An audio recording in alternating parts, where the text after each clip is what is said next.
On screens, right screen.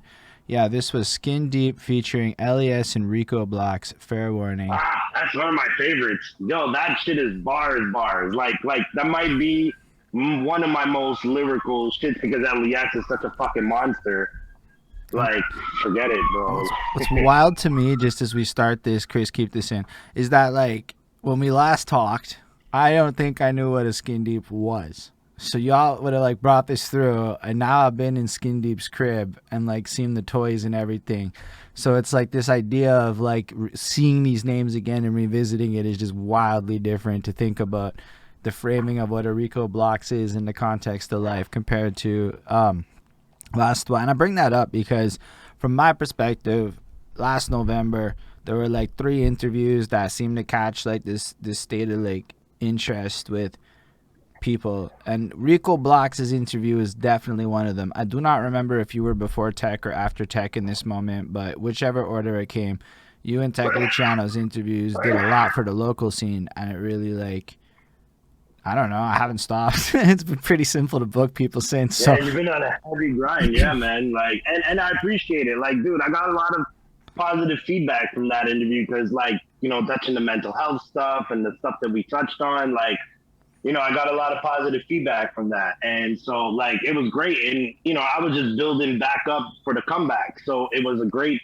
open door to be like, hey, if you never heard of me, you're not from that era, cool. Like, now you get to know me. And a lot of the people who jumped on there start at a starting point where it's like, you're getting to know me before you even get to know the music. So you might connect with the music harder. So, you know, all more props to you.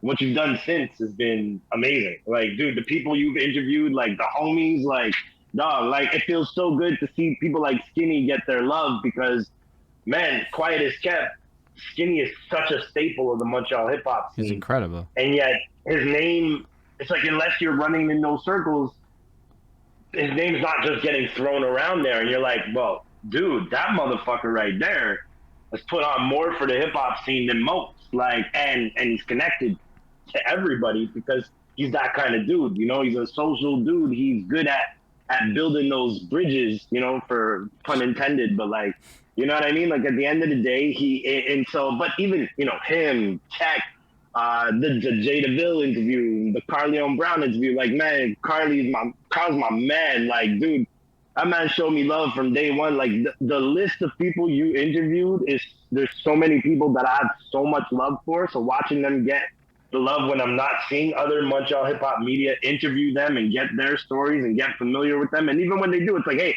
come on the show. Oh, you got a new project? What's that called? Okay, cool. Drop a freestyle. Oh, boom. Okay, it's done. Like you went in deep. You gave them a platform. You know what I mean? So more power to you, man. I mean, on the other hand, I also don't want to invade those guys' space because shout out everyone for doing that. If you are trying to promo your new project, oh boy, that's a percentage of what's gonna happen. But no, for real, like just on the subject of Skindeep, man, his beats is wonderful. Y'all can hit him up and cop some stuff. The guy is just an incredible worker, and shout out everything he's doing in the podcast sphere as well. We might be in the 10th position on the Cult Montreal list, but Skinny's in the 6th position with that Geektastic Cypher. So we both top 10 podcasters and whatnot.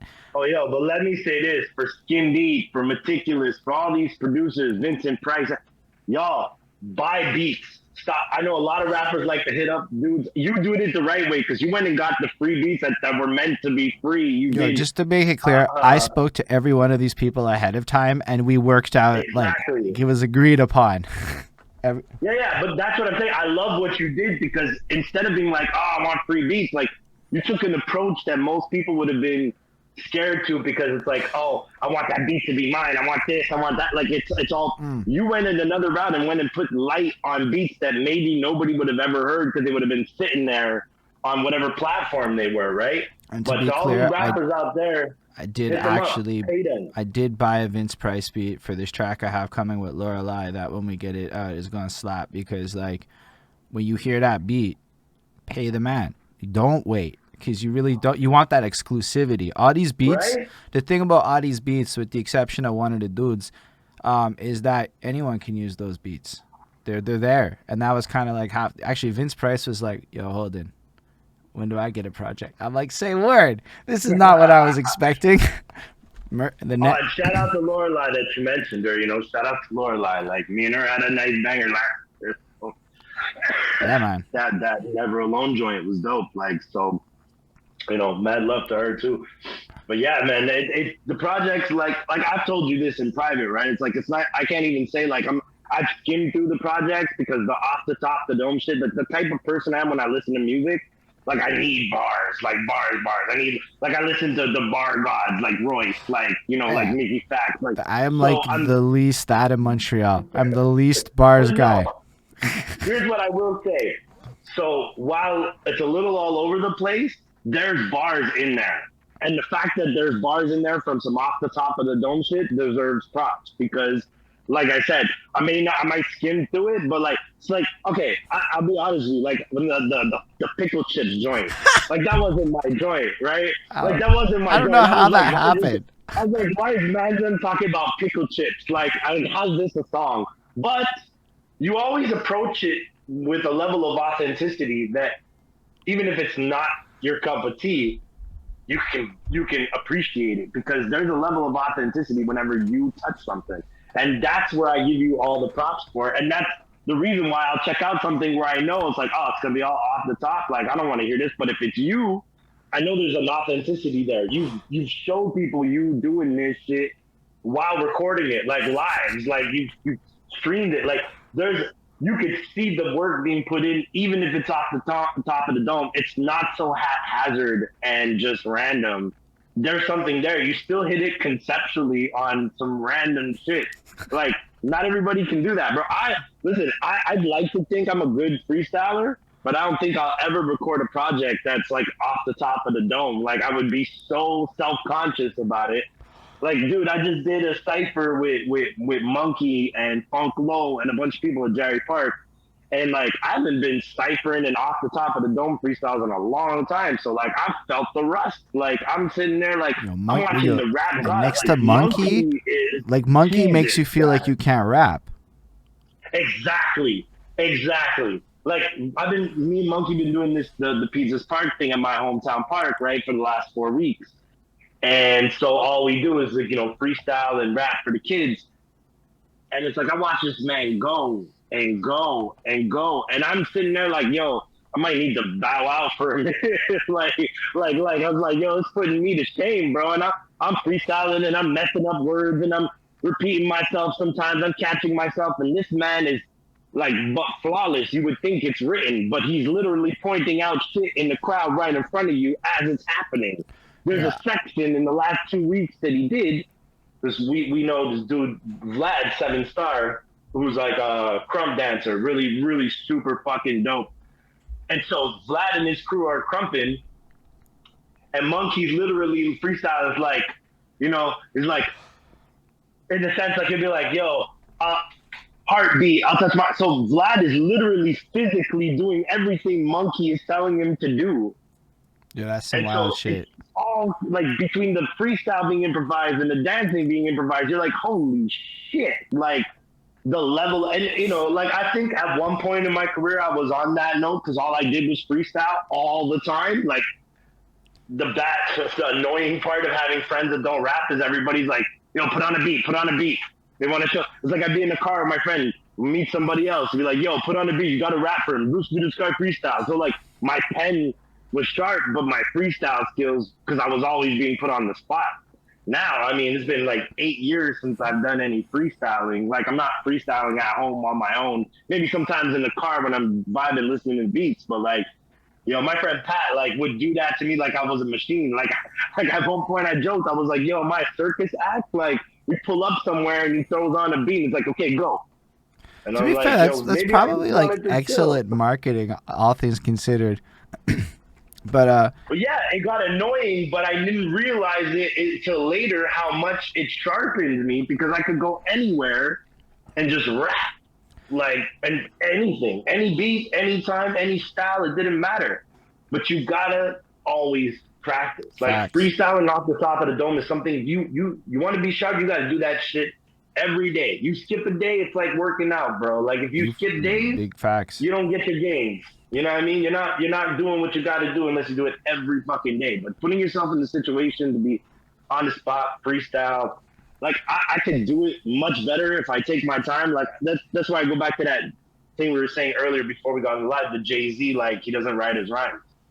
I can sit here right now. Like the other day I was at the cipher and I was like, huh, cipher, strike ya, like a viper, rappers come at me, get more shots than Pfizer. Like, but that was just shit I was like, in 30 seconds, I'm coming up with it. Now, if I spend more time on it, I could fucking write that down and make it a verse. Or when the cipher comes, I got to open in bar. Because, I think that's, when it comes to ciphering and freestyling, your opening bar is everything. Once you let that one go, the first bullet in the clip goes. The rest Yeah, just flies out. it's so hot. That whole concept is like the strangest part for me, because like for me, a lot of my desire to improve at freestyling came from like, yo, I run from like my whole life until I meet Monkey, and then at end of the week, Quebec's fucking barbecue last summer, and then I'm watching him in the cipher, and I'm like, yo, it sounds like literally track level bars coming out of people's mouth. You see, Right? I met Coolman Logan that day. Now he's rapping in my face. I'd seen End of the Week doing this on their Zoom call and hearing these people ripping, and I'm like, yo, like I could write a song. I'm very comfortable with my ability to sit there and put poetry on paper and make it work. But this whole punchline setup thing, that I am so garbage at that I just do everything else. Like I don't really punchline very well. So that whole like setup shit, bro, I'm sitting there in ciphers and I'm like, I'm not going to sound anything like the rest of these cats. But you know what it is? Like for me, it's like my brain works like I studied the dictionary. Like all these words are there. So like the setup and the punchline is really just about figuring out like, okay, like here's the jab and here's the knockout. The knockout, you want to pick the right metaphor, the right comparison. Like it doesn't have to be complex. It just has to hit. Like like I just said that the whole more shots than Pfizer. Pfizer came to my head just because I had the word cipher, strike ya, viper. It was just words that rhymed. And then I was like, I just associated Pfizer, shot. Oh, shot I can use as a double entendre for, you want to take a shot, take a shot. Like, I'll give you more shots. I'll give you more tries than Pfizer. You know what I mean? Like, it's all just training your brain to make word association. Like, I would say in terms of me as a lyricist, my forte is word association way beyond, I think, what people would consider necessarily the traditional punchline. Like, I play off word association because that's how I used to build my freestyles. Like, for me to keep going on a freestyle, I need to keep associating the word that I left off with somewhere. It might not, even if it doesn't rhyme, I'm building off of that to keep the motif, the theme of whatever I'm saying. It keeps me on a track. It keeps me on the straight path where it's like, okay, I'm just building it up piece by piece by piece. Same way I write. Like sometimes I write and it's 4 bars at a time, like sectionals. You know what I mean? Like I'm literally making couplets of 4 bars at a time where I'm like, this is this, the next one is this. Sometimes I'll keep the same rhyme pattern, but sometimes every 4 bars I'll switch it up. Like if I have a subject to address, a line to address, or I'm like I knew I have a punchline, that's going to be set up in a 4-bar thing. But sometimes you write in its stream of consciousness. So at that point, like, yeah, I'm still rhyming words, but I might get to 10 bars where I haven't stopped, I haven't counted the bars. Like after enough years, you kind of instinctively know, like I'm not really at a point now anymore where I got to worry about counting bars so much. I kind of just know by the way it feels and the rhythm of it as I'm going along. Same thing in a cipher. Somebody can tell me, yo, just do 4 bars and I'm going to do 4. I'll know what it's. I'm pretty trash at counting bars in a cipher. Something I realized this year, because all the beats I ever got, I just got beats that were songs. So the song just spoke to me. I never cared about how many bars per se. I just knew how to structure verses to fit in that time slot that was allotted to me, so to speak. Then all of a sudden people are like, trade 2 bars, trade 4 bars. I'm like, I am not accustomed to rapping 2 bars and stopping. That is hard as fuck. That is way harder than it should be. I give you the easiest trick in the world for everybody who's watching. If you want to learn how to count bars, the simplest way, which makes it so you won't have to think about it. It's like, so when you listen to a beat and you bob your head, if you have a rhythm, even, slightly enough rhythm, so every time I bob my head 4 times, it's a bar. Bar. 2, 3, bar. Like, it's just that. That's the simplest. Forget all people like to do complex shit, or they time out their beats and they're like, oh, well, this is 45 seconds, 46 seconds, so that's about 16. Like, there's a bunch of ways people go about it, but that's the easiest way because it works anywhere. I mean, like, if when there's a beat, so it's simple with the beat. It's really just in that, like, off the dome setting where you gotta, like, have discipline and stop. That's like, it's easy to go like a lot of bars. I find it really hard to go a small number of, like, punch in with the, like, right 4 bars and sound fresh and hand it off. I'm like, that shit is that's the hardest shit in my opinion for like this. Because it depends on how you structure it, right? Like, even if it's just off the top, if I'm doing some off the top shit, I'm like, yo, my name is Blox and I came here to rock. Okay, so I'm at 1 bar because I just the timing of it, the rhythm alone tells me I'm at a bar. So the second line will come just as easy. But the end, knowing that ending word that's gonna hit the punch at the end of the bar, like, it's all just training. You don't end up having to think about it later if you train that portion of your brain to just instinctively. It's all rhythm, right? Freestyle is rhythm. It doesn't even, at this point, it doesn't even matter what you say. Like, think about it. Listen, look how you do the crossroad ciphers, right?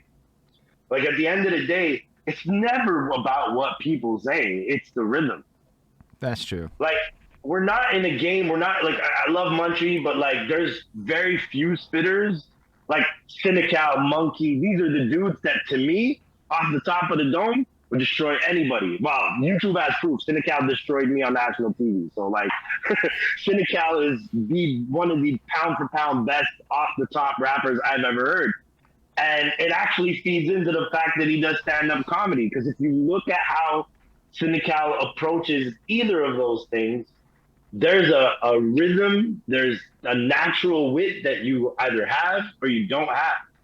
So that's what makes Cynical such a sick battler, because, yeah, he can write the bars and go to, like, a KOTD, or he can do End of the Week and be really just off the top of the dome, nothing ready, but it always comes to rhythm. What you say is expression.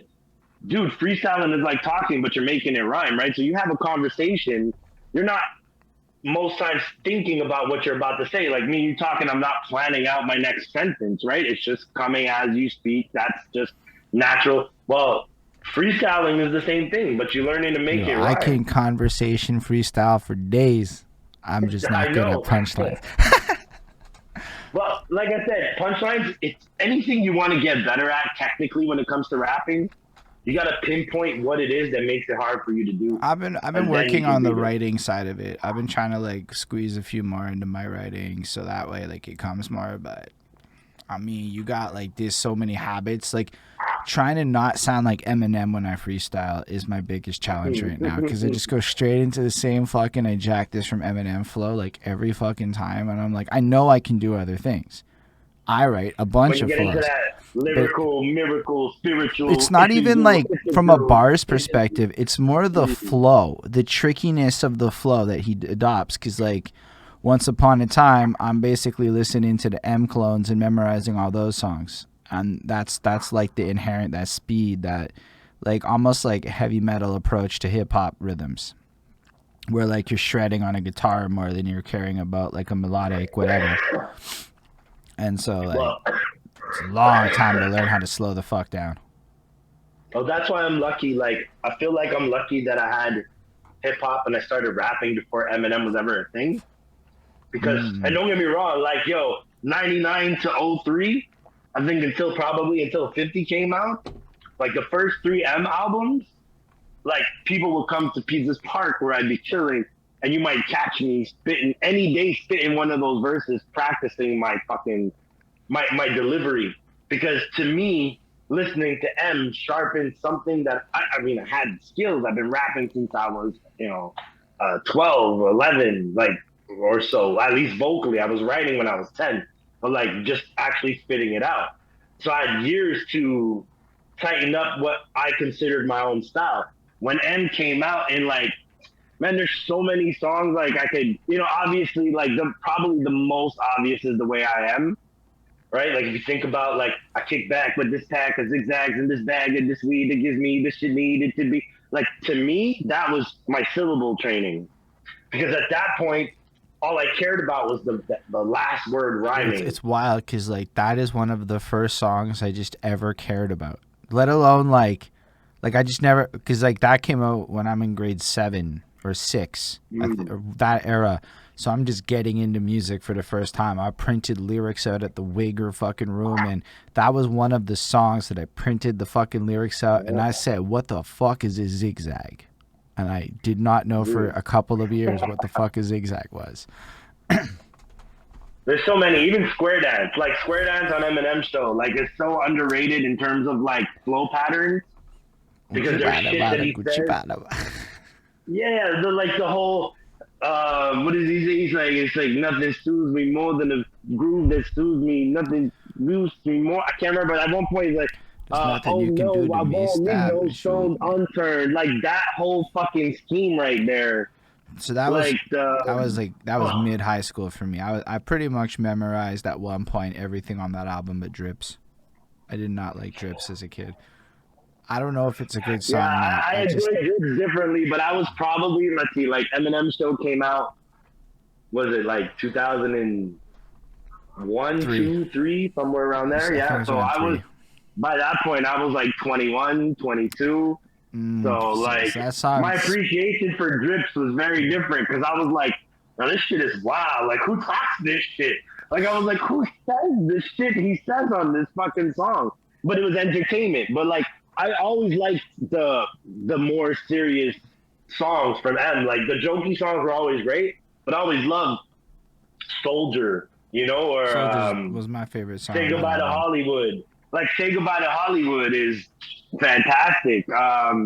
Haley's song, like songs that like are dope, but most people don't mention them when they think about M's category, because they'll usually be talking about lyricism, and then Haley's song he's singing. But yo, the way he sings on Haley's song, every time M gets real, like that's a different M. Like that's not Slim Shady. When you get into the Marshall bag, like where he's really pouring it out without making jokes about it, all of a sudden that's the M that for me was everything. Because of course, just like everybody else, I mean, I'd heard Infinite before I heard My Name Is. But Infinite reminded me a lot of AZ. Like, if you guys ever go back and listen to M's first album, Infinite, and the first single, Infinite, and he says it in interviews, like, he tried to sound like AZ, who used to rhyme with Nas, right? Like, AZ's legendary. AZ's still dropping music. Just let's put that up. With Jaheim. Yeah, he just dropped a new song with Jaheim, and it's fire. I mean, the hook is a little fucking Jaheim. I don't know what happened with that, but like it sounds dope. But AZ is a fucking legend with his own style, and I've always been drawn to that. Like if I start drawing the lists of rappers that made me, it's like, dude, Redman, Method Man, LL, Cannabis, because that LL Cannabis, while other people were like, picking sides, man, Cannabis's first album for me was. Like my brain was blown. Like there was lyrics on there that I was like, what the fuck? I gotta ask you like my token opening question, which didn't exist when I first interviewed you. And I feel like for the rest of the interview, we did cover most of the shit in the first one, so I don't want to rehash all of that. But I think it's appropriate, given that you're talking about this, and you just answered Lindell's favorite question. And I'm like, well, there you go, Lindell, if you're watching. Go. But, yo, let's do it. And, yo, this is Bridge the Gap, 24 minutes late. That's what it is, the show where we talk to very interesting people such as yourself, Mr. Rico Blox. Chris, leave this exactly where it is. Anyhow, let's do that opening question. That's whatever. It's a doozy. I'm going to run the story. When it lands, you can just kind of go ahead and do it, and then we'll just get back to what we were doing, because that's my plan for the rest of the show. But it all starts with my girlfriend. She's washing the dishes, and she's got her phone playing, and it's that Black Eyed Peas song, I got a feeling, ooh. She's vibing, and she's dancing, and she's doing her thing, and I'm like looking at her, and I'm going, when the fuck did this song become chores music? Right? Like, cause like that's what's happening this right now. and it's the chores music. And like you know, it used to not be the chores music. If you run that back 10 years, back when you was all performing all the time, that would have definitely been a song that was everywhere in your life because you were out and it was the song of the night. 10 years goes by, sound doesn't really change at all because it's a fucking song. Yeah. And but the lives change so much around it. It's the chores music now, the exercise music, the club, you know, all that kind of stuff. The club music of life kind of becomes that. Like the little ones running around, they partying. They're going to be doing dishes to that the way that we're doing dishes to the music that they're partying to. That's just the facts of the situation. True. And then, you know, we already like ran through a lot of your story, but I'm pretty sure that like even back then, because I didn't really know about this question's importance as much then, was that like we started like when you get into hip hop, when you start rapping, you know, that seems to be the start of it, the influences. But really like life kind of starts a lot before then. Music is always around us, so music in our life transcends hip hop, right? It's just an ethereal force. Like there's a good chance you popped out the womb one day and there was music in the room and you were already absorbing it into your soul and whatnot. But like I can vividly remember being like 5 years old, man, Cold St. Luke. My dad's got these gray boxes all over the apartment, the amp, the radio, the tape deck, the wires going to everything, the speakers all over the room, and we would busting his Led Zeppelin tapes and stuff. At night it'd be like the MC Mario club mix playing live on whatever club he would be at. My mom's was more of a disco, musical, that kind of vibey music. She definitely likes the Q92. She was into the love shit too.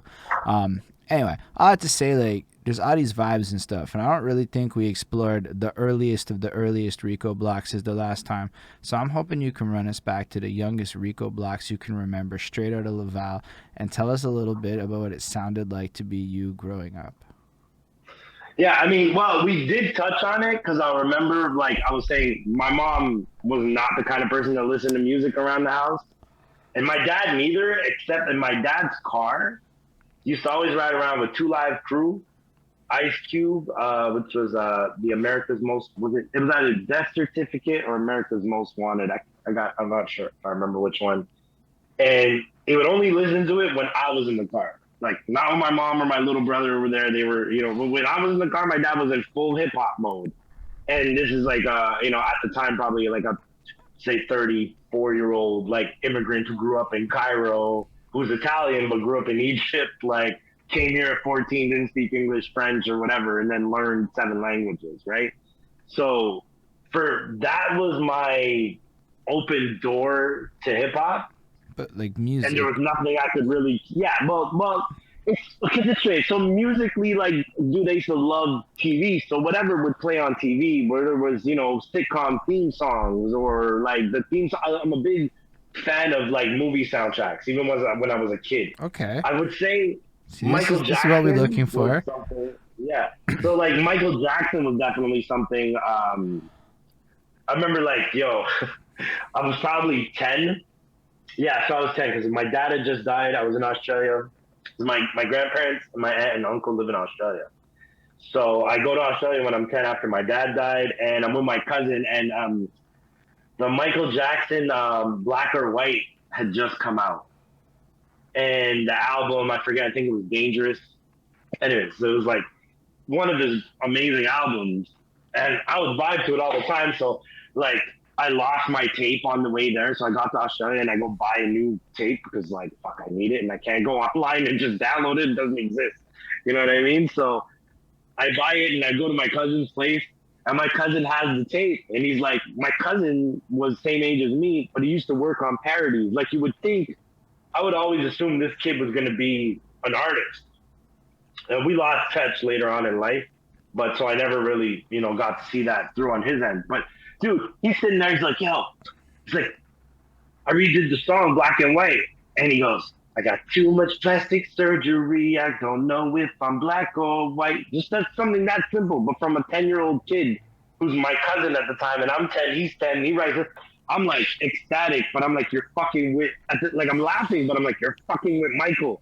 I was like, I was so like protective of the music. And I think the transition from when it was like, oh yeah, my dad listened to hip hop and yeah, that was dope, but I was too, 6, 7 years old, I'm not able to absorb So, Two Live Crew. but what were you like up to when you were little then? Because sometimes if music's not a focus, there's other stuff that's a focus. Well, I mean, before I was 10 years old, that was toys, toys, and toys. That's pretty much all I cared about. Like, I loved action figures. Like, I would just sit in my room and play with my action figures and create these intricate, so like comic books and action figures. Like, that was my savior until I was 10, and music became something much, much more to me. Like, music was always like a background in my life, as it is for most people. And there was an attachment there because I used to just sing songs I knew. Like, family would show up and I would sing this. I remember I'd be at day camp and I'd be singing and singing and singing. I would sing anything I could, and even I used to want to be an R&B singer. I still do. If I could, I would. Like, if I could, I would. I would probably be an R&B singer if I could. Rapping is fun, but I love R&B. Like, I love both equally as much in their own, ways. But in terms of chore music now, I do want to answer that question because I don't think I mentioned that last time in terms of, like, we went to the back in the days and what I listened to. So we'll get to that. I'll just say the transition to me listening to music that made me want to rap, and Chris Major, 514 Smoke, gave me a lot of flack for this. He's like, we're doing an interview and he's like, I answered this question. And he was like, no, you got to change that answer. And I say Crisscross. Well, Crisscross's first album made me believe I could rap because they were kids my age. Like, I was like, I loved rap before, but I knew I could rap when I heard these two little kids rap, and I could run around rapping their lyrics in grade 5 and grade 6. Like, dude, my God, like, that changed things for me. I want to bring it back to the action figures things because, believe it or not, the question involved, it's more than just the music. That's just the jumping off part, and it's fun to ask the question.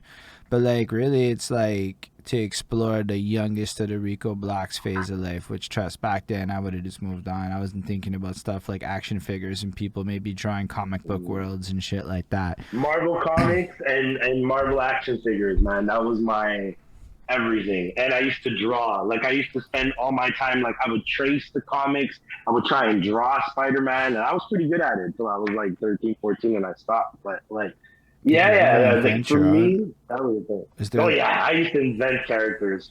What are some of, like, the earliest Rico Blox superheroes that you invented as a young one? Well, I had this obsession with, like, almost like with Wolverine and Sabretooth type of characters.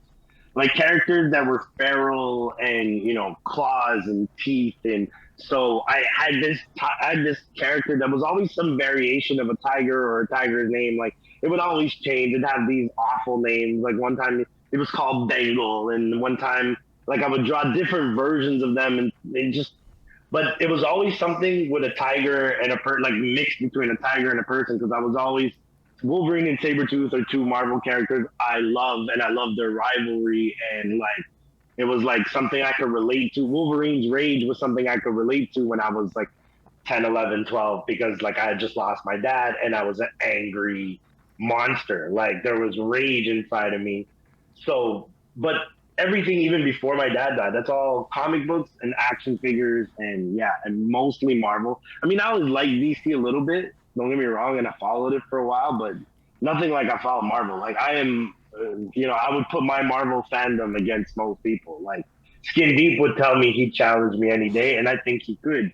But I think I could hold my weight. I watched Skindeep and his peeps do their podcast talking about figures, and I said, nope, I'm not even in this world. I don't understand that. They're like real with it.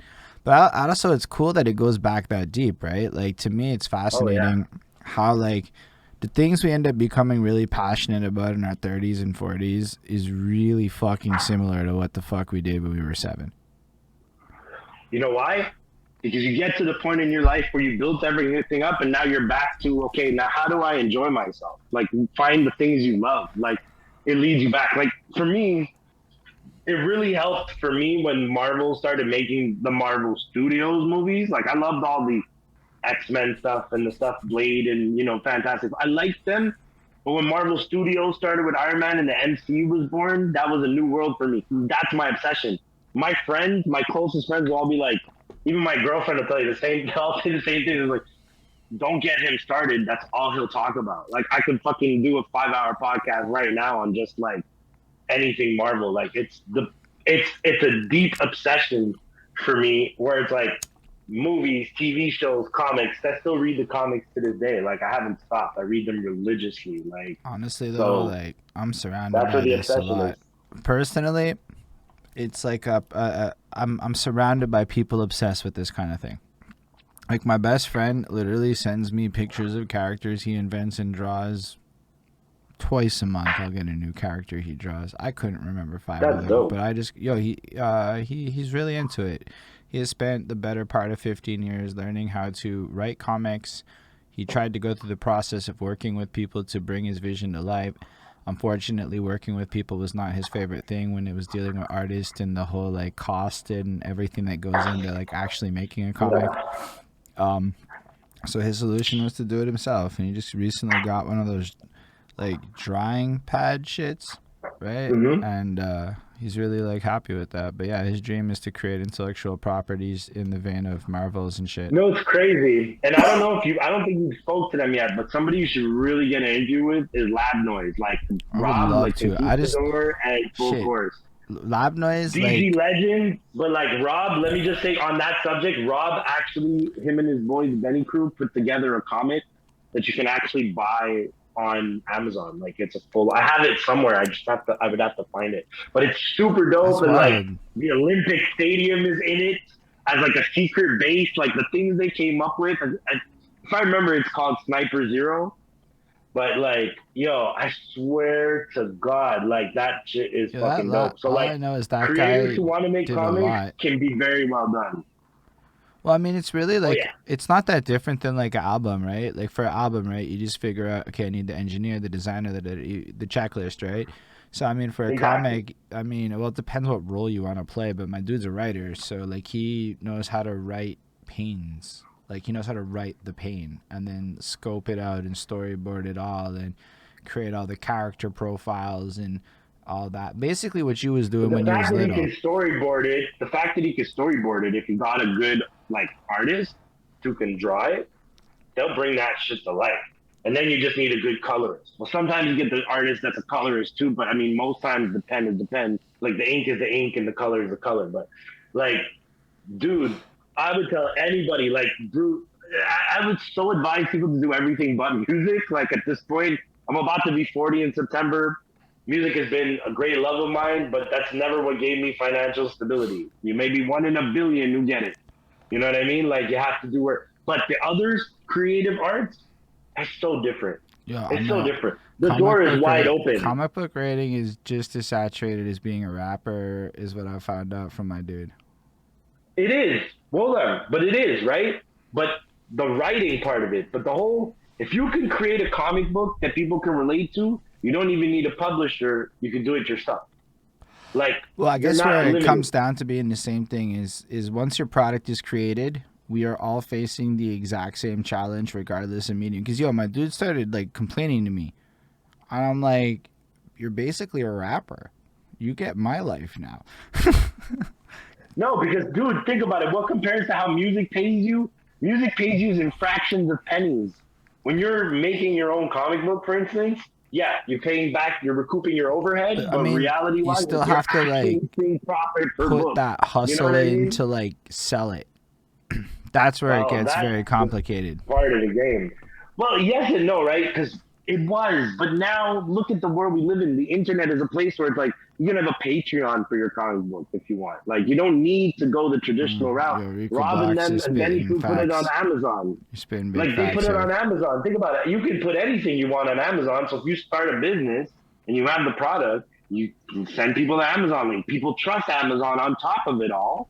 So you're teaming up with a partner. It's like what they tell you to do now with record deals, right? Don't get a record deal, be indie, but create a partnership with a label. That's, if you're an artist right now, that should be your goal. Be indie, but form a partnership with a label, not a label deal, not a fucking record deal. But it's the same principle now. If you're going to do comic books, if you're going to do paintings, man, people look, Monkey, I'm sure, I never talked to him about it, but the amount of painting he does, and I'm sure he's been commissioned plenty of times for canvas work that do generate revenue, man. And like, when you're naturally Well, good at something, you'll he always just brought find a that way up on the to. Glock Party podcast. He said Yeah, diversify your skill set. He said, yeah, he does get paid to paint. He gets paid to speak. He gets paid to do a lot of different things.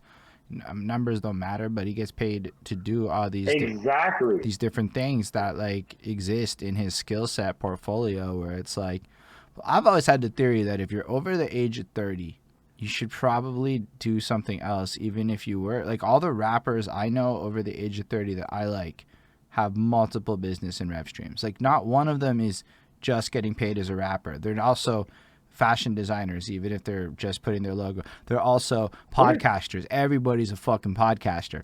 I know. Bro, it makes me not want to, even though I want to. Like, I've been wanting to do a podcast for a Oh, long you time, should, dude. but the saturation of it, But yeah, it's I mean, it's going to come, but it's just so saturated that, like, I don't want to copy. But see, it's different. When I say saturated, because I don't want to copy anybody's concept.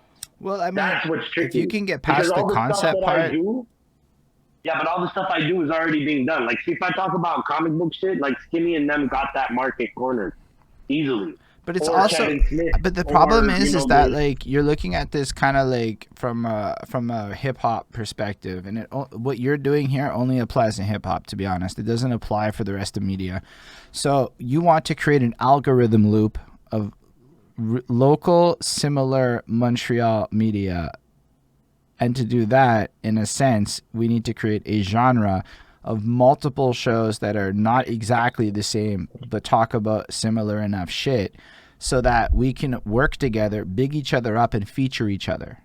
Right? That's where, so like I had the fucking hustle people on my show, they had me on their show. That builds shit up. And then Yeah, by, shout out to Tech and the whole team at the Hustle, though, man. Like, I peeked a few episodes. I still got to catch up on the last, I think, one or two, including yours. I But, recommend like, 14.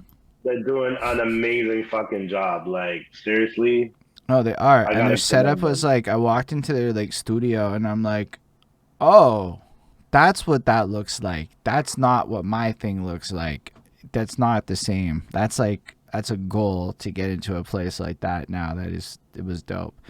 So like, but the fact that they exist, the fact that Glock Party podcast on DMS is out there kind of going in that topical route, the fact that basically English Montreal artists are contributing to an English Montreal media scene is really important. In fact, we probably need 3 to 4 times just as many podcasts because, like, let's look at it a little differently.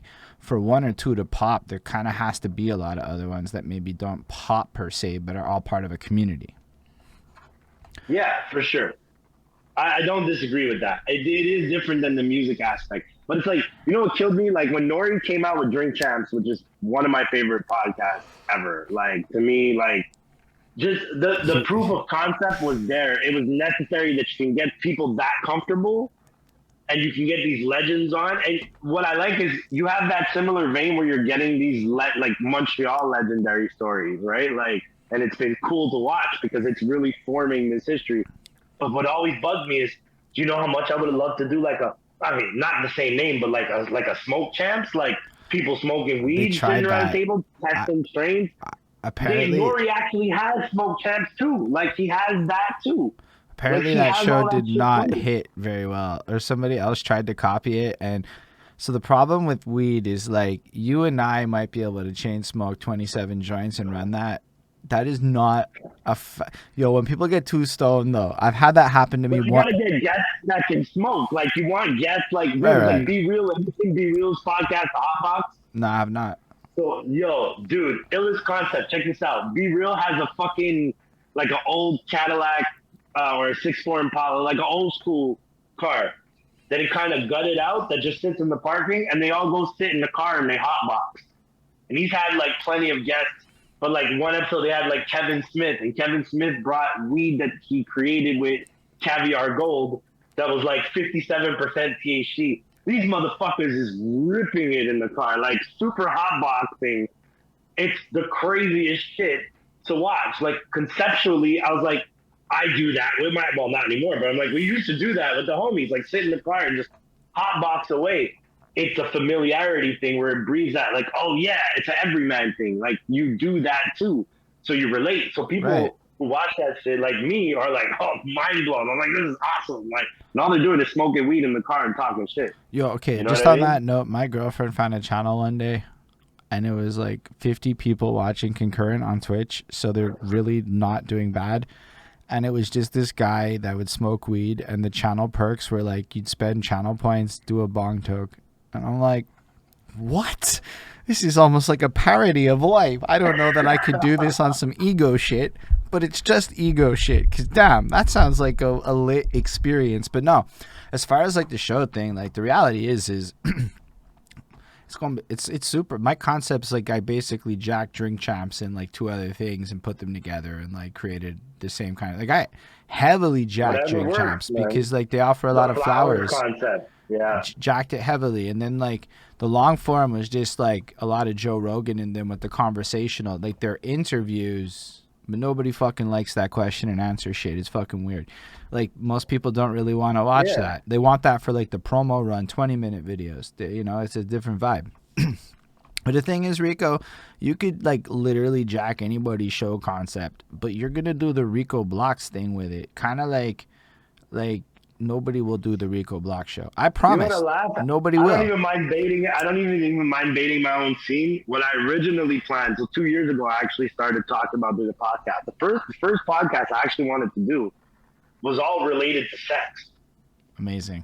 It was like totally outside of music and all that, like, and you know, not to start telling those stories, but like I've had some wild things. Like I've been in wild scenes per se, and the openness. I have a very openness to everything, including sexuality, in terms of like talking about it. So like I was like, I'll just get guests that want to talk about this shit, and let's fucking shoot the shit. Like all the shit people are scared to fucking talk about, man. I got the idea because there was Angela Yee from the Breakfast Club had lip service for years. And it's one of the dopest concepts because she'd have a couple of ladies sitting around and then always have like one dude as a guest or two. And, the subject matter was just nuts because you don't hear this shit. Funny story, and I don't want to get Joe Budden in case Raekwon ever watches this. But Raekwon was on that lip service shit. I shit you not. They said to him, "Would you ever suck a dick?" And his response, and I'll never forget this because this is the worst. Like, I could not think of a worse answer to that question than, "Nah, man, my mouth is too small for that." That's what Raekwon said. And I'm sure one day, I haven't been able to find that episode, but it's Raekwon and Angela Yee's lip service. So I hope I don't get, like, Raekwon Joe buttoned up. But, like, that shit to me was wild. And I was like, yo, I need to have a show that's talking about the shit that nobody wants to talk about. I mean, like, Rico, fucking... I love this concept. One of my Off the Dome songs, it's actually the one that's called Coolman Logan says do the slam dance, is heavily like people's kind of fucking prude about sex. Cause I mean, slam dance sounds like sex, okay? It just sounds like a sex thing, right? I don't think that's what Coolman Logan was thinking. I think his head was in mosh pit land or something. I was like, probably. Wow, that sounds like... You never know. He might have been thinking about sex after all. Like, maybe. You never know. So I just went with that. Yeah, and then but like part of it is like, yo, like sometimes you want to talk about rim jobs and it's very hard to find a willing participant to engage in the conversation on rim jobs. No, but Nori does it. Nori asks every one of his guests, "Do you eat ass?" Like if you watch Drink Champs and you really stick through the whole episode, at some point Nori gonna come in real smooth, like, "Yo, you eat ass?" Like, you're like, what the fuck? It's a good question. No, but I'm saying, like, dude, like, I literally, because the idea came from, I used to sit around with, I had a lot of girls I was friends with back in the day, and they'd tell me the wild escapades, and I'd be like, yo, you really did that? Like, oh, whatever. And it's like, some of the conversations are just interesting, and I always try to demystify the whole thing about, like, women are hoes if they sleep around, but dudes are champions. Like, it's like this whole, man, sex is so much. I call it this, like, it's this middle class, like, normative shit. It's that, like, you can't talk about sex, religion, or politics at the dinner table, but, like, people extend that to, like, all interactions with most people. And I find it, like, I mean, I don't know, it's kind of weird to me how many of these topics be off limits for people that talk about how candid they are all the time. Yeah. My friends would tell me, like, no, you can't do a podcast like that because what if you say some shit that you like sexually and then people start, like, poking fun at you about? I was like, what the fuck? Do I care what people think? If it's something I enjoy, then fuck everybody else. Like, you can't be willing to talk about it and then be scared of the repercussions. Like, to be fair though, that podcast would outperform. That shit would outperform everything I'm doing in a huge way. I want to be on that podcast. The danger of it, but see, that would be dope. But see, the danger of it is, it's a great subject. But am I going to want to always just talk about that subject? So then I'm like, I always tried to figure out, like, what can I make a hybrid out of where we have that discussion, but, like, there's other subjects. So it's that or create another podcast. And then that's where I get a lot of, like, a little, like, dude, I'm an organized dude and I'm great at it. I don't like being in charge of things. I consider myself a soldier. Like, I'm a hired gun. Like, I'm the weapon. Shoot me. Like, I have a whole lot of hard time trying to be the entrepreneur when I don't feel like that's what I was meant to do, which is a tricky thing to be in this day and age, because you want to be an entrepreneur. You have the ability to do everything yourself. Why shouldn't you? Honestly, but for me, I don't like the idea of running it. That's a great point. I hate running shit. You know how much stuff there is to do to keep something alive? That's like a lot of stuff. Tricky? But you know what's tricky for me? I don't mind the work. I don't like the being in charge. Like, I've done jobs where I'm the manager, I'm the supervisor. And there's something about that just made me uncomfortable. I like being on the same level as everybody else with my team. Like, I don't ever want a boss, but I need a boss. Like, I almost need to have somebody who's like, the only reason I would say I need a manager right now isn't even, and we had this discussion, in private, but like the whole manager, booking agent, blah, blah, blah. We'll get to that conversation because I know you wanted to have that at some point. That's a good conversation because I was like, I don't know what a booking agent was. But I mean, I know what it was, but you don't think about it until somebody says it type thing. Right? But so the only reason I would need a manager right now is because I want to give him a list of all the things I need to accomplish. And I need him or her to figure out what's the route. Like here's the schedule. Like, here's the dude. I work better with routine and focus. But it's like, at the end of the day, management for me, it's like, it's not even. I'm good at time management. I'm always on time. All that shit I'm good at. Just because I'm good at it doesn't mean I want to fucking be in charge of all of it. Like, I remember I hired PR back in the day, John Carter, right? For Promo Kings. At that time when I hired him, I was hiring him freelance because, like, dude, when I hit him up and he was like, so send me your list of, all the blogs that you reach out to when you're dropping shit. You know what I mean? Which is the point, because if your PR person is going to release the music, is going to send the emails out. So I was sending like 100 emails a day for every major American, or if I can get in Europe. I didn't hit Europe. I got States a lot. But all that to say, like, I hit him with the list, and he was like, it's the same list as mine. I was like, cool. I was like, there's a couple more on his list that I didn't have. I said, if you can pull those off, the rest is pretty much autopilot. So he gave me a freelance rate, which was great because he's worth a lot more money than he charged me. But it's one of those things where I've learned a long time ago, it's better to delegate. It's better to delegate and be able to do. I don't want to be the jack of all trades, master of none. I am the master of my craft. But my craft is not rapping, it's music. Like, I consider myself an executive producer, but I would honestly say that I have not had the luxury yet of being able to apply it to other artists. Because it's like I would almost have to discover somebody, put it out to prove that worth as an executive producer. You know what I mean? The day an artist lets me do that, which I'll probably phase into later in my music career when I'm not in the mood to rap, but I'm still there. Like, I'm an A&R. We're going to find people this year or the next year. That's how it works. Like, me, producers send me beats. I listen to the beats. I can go right away, okay, this is not for me, but I know who it's for. And I know exactly what kind of song they should do to that shit. Yo, there's like a huge vacancy. There's a huge vacancy for people overtly playing that role in a more like direct way that like wouldn't impede your rap career to step up You in know that why capacity? though? But you know why there's a lack of that? There's two things. One, people here do not know anything other than pay by the hour, so they don't understand paying for the value of your knowledge. And now a mix engineer, all that you could pay by the hour because the work is being done by the time. So an A&R, once you're A&R for an artist, you're on 24/7 because you're constantly in that mode of figuring out the arrangements of the songs, the track list. You're working on all these aspects with the artist. That's a fucking 24-hour job. But it's like, where do you figure out what the pay scale is for that? Number one. And number two, there's a trust issue. There's an inherent trust issue where it's like, if nobody's ever made it, then how do you know that's the person to put in charge of your project? You can have faith just because you believe in that person. But that doesn't happen with everybody. So I'm in a similar position, right? Because I want to move into like consulting.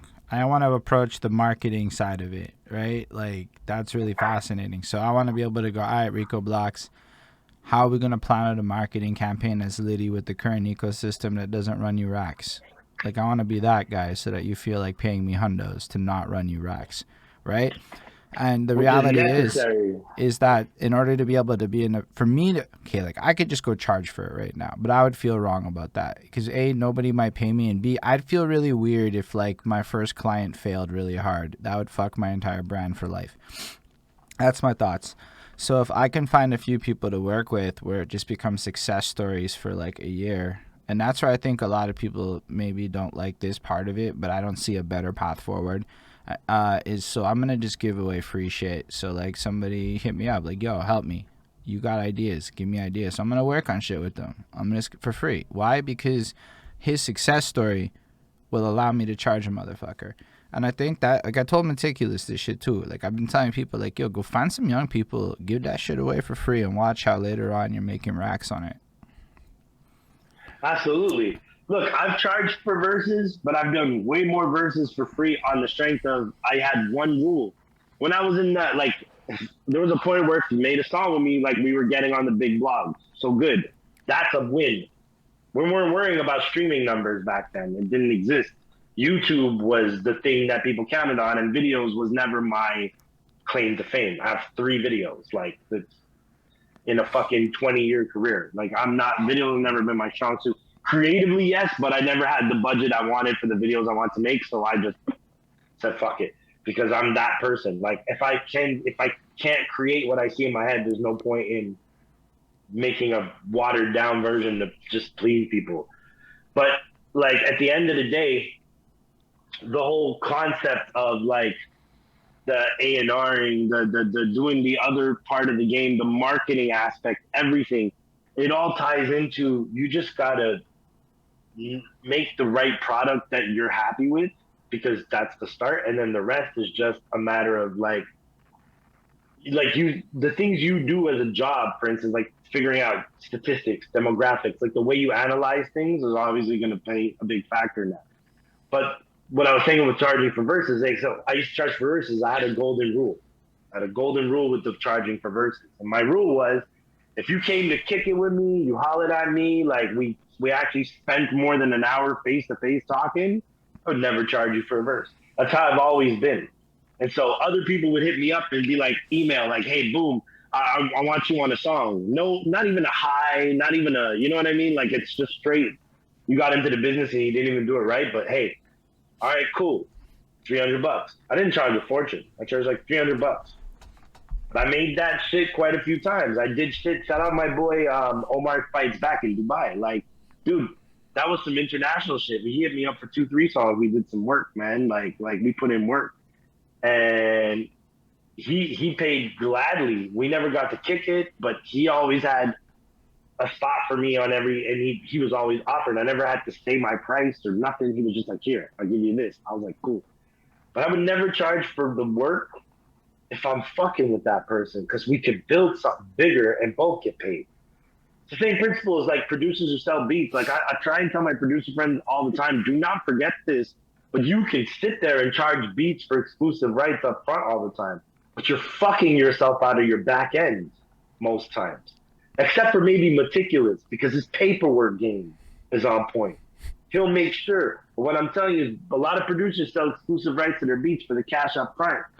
That's not how the game's supposed to work. They just do that in Montreal because they figure you're never going to pop. Well, I mean, the other part of it that I would say to producers, and this is as a rapper who, look, I have a couple of people I pay now. My expenses got real high, but like, I will buy beats I think are really cool. It's just, yo, like, I need to be releasing at a pace that keeps up with the modern market, is my thoughts. I know a lot of people will not release music like I'm doing right now. To be fair, it's an experiment. I don't think anybody's tried what I'm trying to the scale that I'm trying it. And if it works, watch how everybody's doing it next year. I promise. Right? But Yeah, it might fail too. always going to be minimized. I'm not talking about you. But like, I don't necessarily think my mixtapes are amazing. I wrote, like, they're for me more than they're for other people. I've actually fucks with them when I cycle around the city. I enjoy them a lot. But like, really, I'm not sitting there going like, this is the best music I've ever created. Like, not in the fucking least. I'm going, this was super. I'm like, it's almost like a training exercise to me. Like, it's a goal. It's like I'm hitting the gym in this regard. But I couldn't afford all those beats. Like, are you kidding me? I could not afford 60 fucking 5 or 6 beats that I've got in here. It would never happen. Of course not. So then, the quality of the producers too. Don't forget, like on top of it all. Like, yeah, they're pretty amazing. I feel blessed. Don't get me wrong, but like, at the end of the day, I was like, yo, listen, so if this works in a couple of years, one day we're all going to make some bank, because I think people who fuck with me will want to go back and listen to that shit. Which means if I can achieve my goals of 1,000 fans that are that loyal, then everybody's getting 50% of the DistroKid masters. Well, that's what I'm saying, right? Like, get the back end. The producers that fuck with you, that are willing to have the faith to get the back end, will likely also put in more work promoting that shit, pushing that shit at some point, to the point where then you get bank. Even with rappers, everybody even wants with that, I'm like, yo, we could play all this shit differently. Like, on this whole subject, it's like, yo, I'm now into Team Run It Up. So like, on track 5 of the last song on the Merker tape, because Merker sent me 5 beats. It's a cool evolution. Merker emailed me beats. Cool evolution of the project. Awesome. But it's Run It Up shit. Like, yo, a couple of my homeboys hit 20K streams, and I know that they didn't pay because I know that they're SEO guys. I know their style, like, I know them. But I also know that they had hashtag Run It Up on like every post, and I'm on Team Run It Up. Like, there were 5 other people, not me, last year that had me as their most played artist because of like just playing my shit on repeat. Now, why do we do this? Because every 1,000 streams is in fact $3.08 US dollars, and well, I can personally give myself $3 every 4 days by mostly running my shit when I'm not actually listening to music. And I think a lot of us don't do it on some weird ego shit. But then watching the Mickey Fax episode of Drink Champs, bringing it back to that, which was notorious for other reasons. But you'll listen to the part where he describes payola back in the day, and how this is just part of the game if you want to be a professional artist, which means maybe we all have to like fake some shit a little bit. It's not faking because I pay for the right for Spotify, but let's say we created a club, the Run It Up Club, and each of us had to bring a friend, because that way you run out people who like aren't committed. Somebody else has to come with you with a premium Spotify account or an Apple Music account. I don't give a shit. And we created a schedule. So for 4 days, we take one of the tracks on your EP when it drops, and 100 people hit that shit almost 24 hours for 4 days. Yo, you might hit fucking algorithms.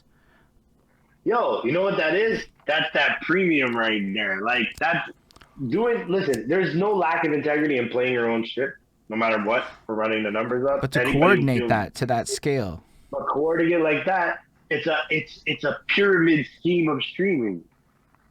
And it's genius. Yeah. But if we do it, and we win and other cities don't, then I'm okay for Montreal to take that spot on a pyramid when other cities don't take it. But see, it's what I'm saying is it's smart. You adapt the concept of a pyramid scheme towards streaming without it being like a stream farm. Like, if we're looking at technicalities, right? It's not even a stream farm. If it's all Montreal people playing Montreal shit, it kind of trains Spotify that there's this new genre of Montreal English shit. And Absolutely. algorithmically, this makes sense if you go look at how they all do their stuff, which is stuff we all want. But then you get to the coordination part, and it's like, oh my fucking word.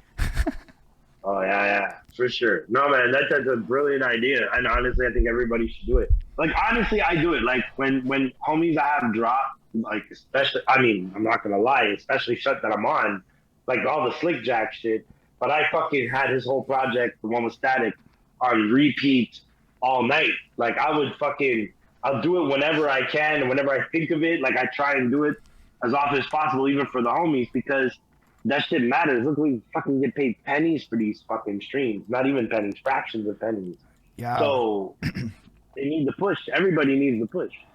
No, I love it, dude. Because here's the thing. I know for a fact that there's like a vanity factor. And these are things that made me kind of go, I need to kind of get over myself just a little bit on how I approach some of this shit. So, like, what I mean is, I once, some girl hit me up on Instagram. We was chatting it up, like, back in the day, like, whatever's. And I was like, I'm still rapping. And I sent her my project. And she's like, oh, only 88 views. And I'm like, oh, that must be how regular people do think. And I've gotten that comment before. Don't worry. so that makes me go, well, fuck that. I don't care anymore. I'm going to blatantly state all of those thousands of views you see on my Spotify is the result of a couple of people. There's more than me. I couldn't get those numbers alone with the speed we do, but there's like 3 or 4 of us, right? But it actually pays out. Like the other day I pulled out like $50 when I kind of needed a 50, and I'm like, oh, say word, thank you, DistroKid. But yeah, if you put in the work, see, like, dude, I like on the last interview I told you, like, I put up my old joints, a few of them, just to test its organic reach. The experiment is still ongoing. I think I maybe have 300 streams total. It's minimal, but I know that I'm seeing the demographics of the people that are listening. My targeting is, I need a broader scope now, so new music will come soon, and that will help broaden a little bit the scope. But that's all I'm doing, man, because I'm from pre-streaming era. So I'm reworking my approach to learn how it is. And, you know, the algorithms are going to algorithm no matter what you do. But I feel like if I get the attention to it, then, you know, the streams will come. You make your own playlist with your own shit. I've pushed mine. I have a featuring Rico Blox playlist. Even back on that, if we make each other playlists, like I made my Litty Montreal playlist and I just put everything I can find on it. I want it to be the largest, most... It's impractical to listen to in order, but it's pretty Litty and shuffle. And yeah, it's had an impact where 3 separate people have said, I didn't know Montreal sounded that good until you played this. And I'm like, oh, wow. Because most of these tracks came out in the last year and a half. I'm basically looking for artists and taking their most recent music, and that's it. And then unless, like, your last shit's, like, 2000 and, like, whatever. Okay, fine. So, like a Shades of Culture can have their tracks on there, too, you know? But, like the idea was that. But then you got to have something current, too. Yeah, for sure. It's mostly current, you can't just rely on, because only the older shit is only now slowly starting to pop up on the streaming platforms. People are starting to work their way around it and get their old shit. Like, dude, the amount of shit I put up on the internet in terms of freestyles pre-streaming days, I wish I could reload all those. But honestly, like at the end of the day, it wouldn't even feel like the sound quality was different than what was expected in the freestyle. Nah, you'd probably get away with that shit. Compresses it. Probably, but like I'm a big sucker for liking the way shit sounds. So like now when I hear certain things even compressed more from the DSPs, because you know people tend to forget like your audio gets compressed more. It's like only on Tidal are you really getting like semi-lossless quality. Like so it's like, but I don't rely on the old shit. Like I said, for me, the old shit is great, and I'm glad I got to put up a few joints. There's still a few joints I'm gonna put, like Ready I didn't put up yet. The Reminder. I have a couple of the single joints that I have to put up. The song with me and Brick and Natasha Marie that's played before. There's a couple joints still, but I mean it's all in question of like I'm waiting till I have an actual solid release and marketing plan for my EP. Because the way I'm releasing it now is I'm kind of tweaking the idea of how it's going to go in terms of content and the content calendar, as you would understand doing what you do. Like I'm trying to really approach it from that aspect where there's it's really the most important.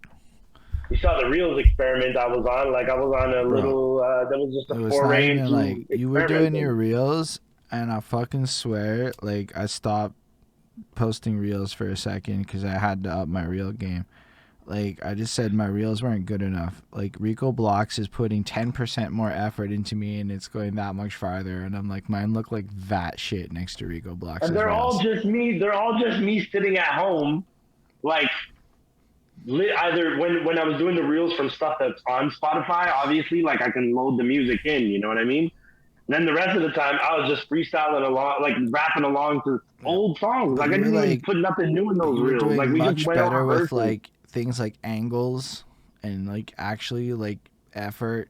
I wasn't trying that hard, and my girlfriend was criticizing me, and then I looked at yours and I said, well, fuck me. Mine are that bad, I Yeah, accept. I got some more coming soon that are gonna be like so. Like a few months ago, people put some requests to beats I would freestyle to. So I got a couple of those coming. Shit, man, you Probably in the basically next should become 2 weeks. a fucking TikToker at this point. You just described the TikTok game. Yeah, I keep trying to avoid it. Like I'm still on some old man shit. I gotta get over it. But like, Yo, because the value of the TikTok game kind of goes back to that community, and I've been kind of loafing on it, but mostly because I don't want to do it by myself because it's weird. But like, really, what we need to do is a coordinated English Montreal scene plan on hip hop where we rap almost like those rap apps where people like rap at each other and shit, but we just do that on TikTok. We just come out, we just rap to and about each other and just tag each other and shit. I wouldn't necessarily say it negatively because I don't think anybody wants that, but just like in the sense of existing on TikTok. So then, like when you come, then you do a few of those, and then you mix that in, which you actually going in on whatever your real plan for TikTok is. But it gives us a way to like interact that's like really nifty. for me, the things that are like, see, like the best TikTok and reels I ever see are all like well edited. Like it's all a montage. Like I'm like, I I can visually think about it. I can't physically do it. Like I'm not a tech head like that. So it always ends up being very simple. Like I just literally prop my phone wherever I feel like the angle is best and just go in. Don't worry, But like Rico. Your there's some fans, wicked editing shit that you can do if I could learn how to do it. nah, Like, man. dude, I bought an S21 Ultra just so I could shoot videos, and I'm still dying to like shoot some videos with the 8K. Like all the reels were done with it, but I want to shoot some music videos with the 8K camera and test that out. So like, I'm trying to learn little things because most of the videos for this EP, most, not all, because there's at least, well, here, I'll give you some announcement that I haven't announced anywhere yet. One of the featurings on the EP is Boy Blue. Say a word.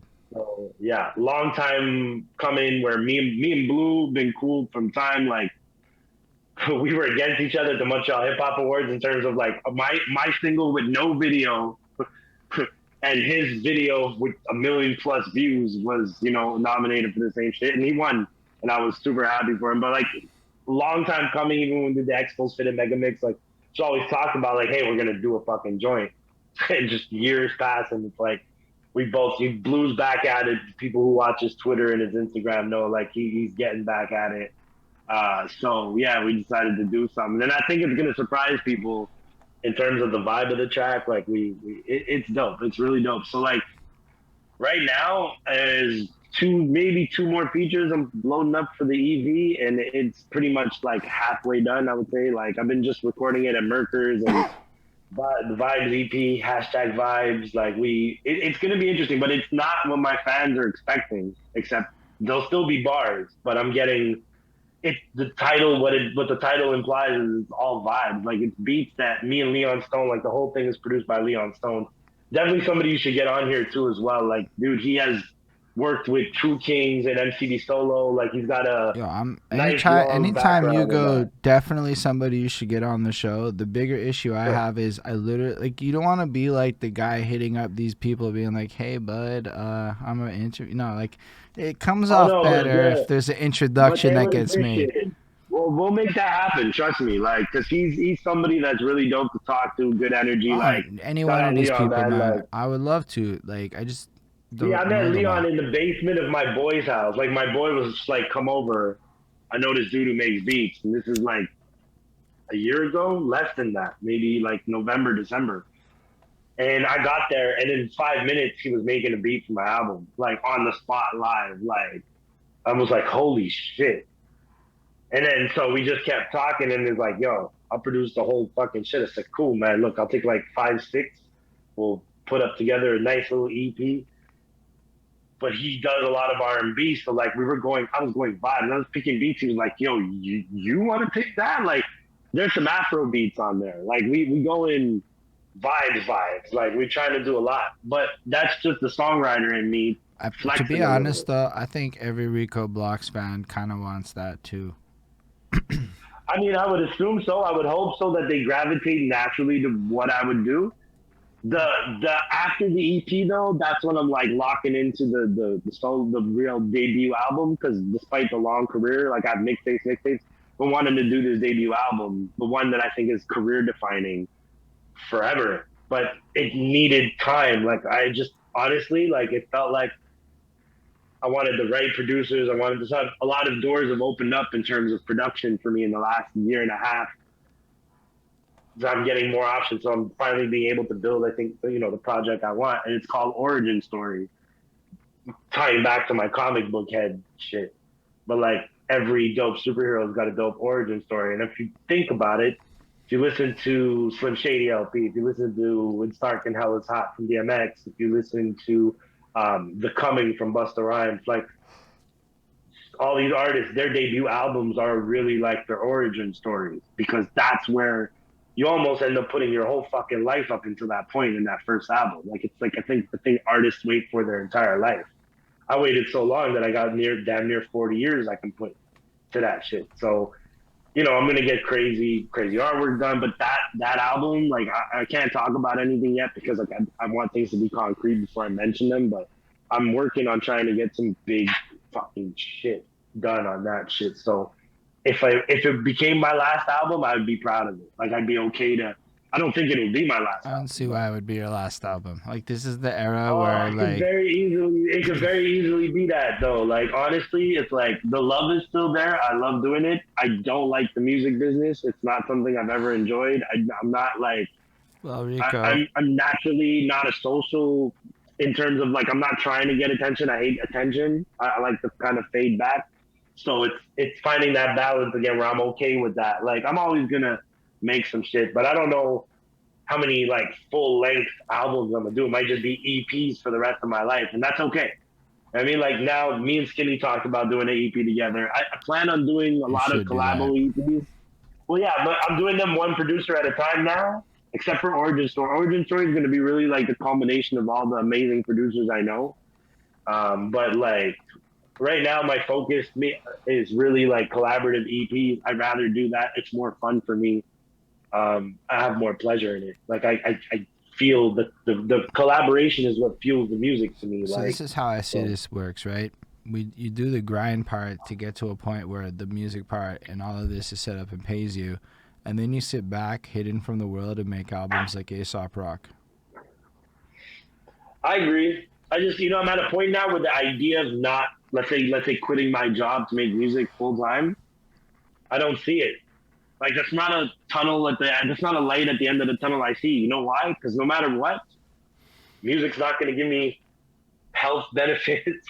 It's not going to give me dental insurance. Like there's things that the music industry is not set up for. In theory, though, if you got And paid enough from a situation and a series of situations, like let's say in we a can use private insurance, sure. in a best case scenario, some of us accomplish our more grandiose goals. 5 years from now, you're pulling like 100K clean off of music. That's what I would have to pull off for me to be willing to quit my job right now. Like nothing less than that a year, consistently for like 3 years. It would take that for me to quit. Which Because honestly is kind of like a fair statement. I didn't quit my job the whole time I'm doing this. I still have a job. I like the yeah, job security of having a job. To me, having that allows me to create more rather than less. It is exhausting, which is fair. But with that, like, I don't know. I just value that. But ideally, but see, I didn't value it when I was really in my music making days. I mm, did not work a job. I did everything to get paid off music. Every little thing I ghost wrote, I I did whatever I could. But what's And then I would crazy is hustle like on the side. I And have like no sales skills. Like even I was thinking about like I don't even feel comfortable messaging rappers with an interview platform, even though I could probably say I've interviewed guys like Don Smooth and get in every fucking door. But like I don't want to be that guy. I am not great at it. Like I know I have to be more of it. That's a thing I have to work on, being more assertive like it. But like that's the downside of it is I've never been in that position where I've had to like fight like that for it. It's like, nah, I can just keep doing it. And it's worked. see, But sales is just not my, like, I've done sales in my life, like in terms of the jobs, like a lot. But like, I can't now. Like, even selling myself as an artist is always a tricky proposition to me because I'm like, I don't want to beat people over the head with it. I don't want to like push myself on anything. Like, I don't like that aspect of it. But it's like, I don't like having to put a value on what I do even. So when I do have to charge for something, you know, so I've had people like, okay, like, yo, how much for a verse, you know? And I'm like, you know, that moment where I sit there and weigh that question now is trickier for me than it's ever been. I used to be much more confident with like, here's a price, bye. Right now, I don't like selling my shit. Like, I'd rather collaborate, so I limit who I work with. I don't work with everybody because who's going to pay me for featuring that's going to be really like, it's going to pay my bills. Like, if $200 is cool, all right, I'm not knocking $200, but I'm saying at the end of the day, I've made the mistake of being on tracks that artists, not that I don't like the artist, but I don't like how they rap, for instance, or like if I make a song with somebody and I fast forward their verse, that's a bad fucking sign.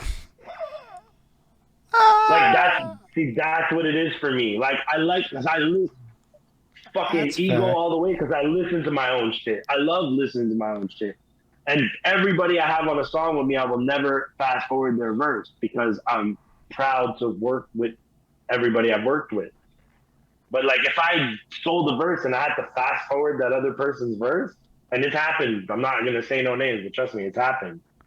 Every time I play that song, I fast forward the verse.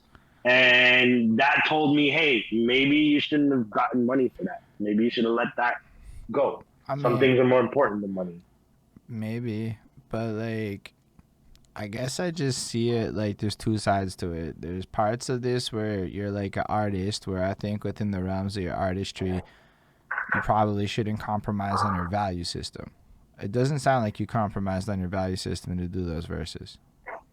No, but it's a slippery slope every day for anybody because we all claim this high moral ground as artists where we're like, I don't want to sell out. And I'm like, well, what's selling out? Bro, I'm like, what by all really definitions, is, you know what I mean? I'm basically a living sellout. By any, like, half of what I'm doing is this, like, play to get bank. It's just going about it a little differently. But I'm saying, like, aren't we all like, I don't give a fuck. I've said it a million times. I mean, look, yeah, I've made songs called "Fuck Fame." Like the fame, I don't want. The money, I want. Like, you know what I mean? But Like, even to it's go just, you like don't one get step like other. further with it, yo, it's like sometimes people will be like sell out this, sell out that, and then praise a bunch of people who are effectively the sellouts of their era.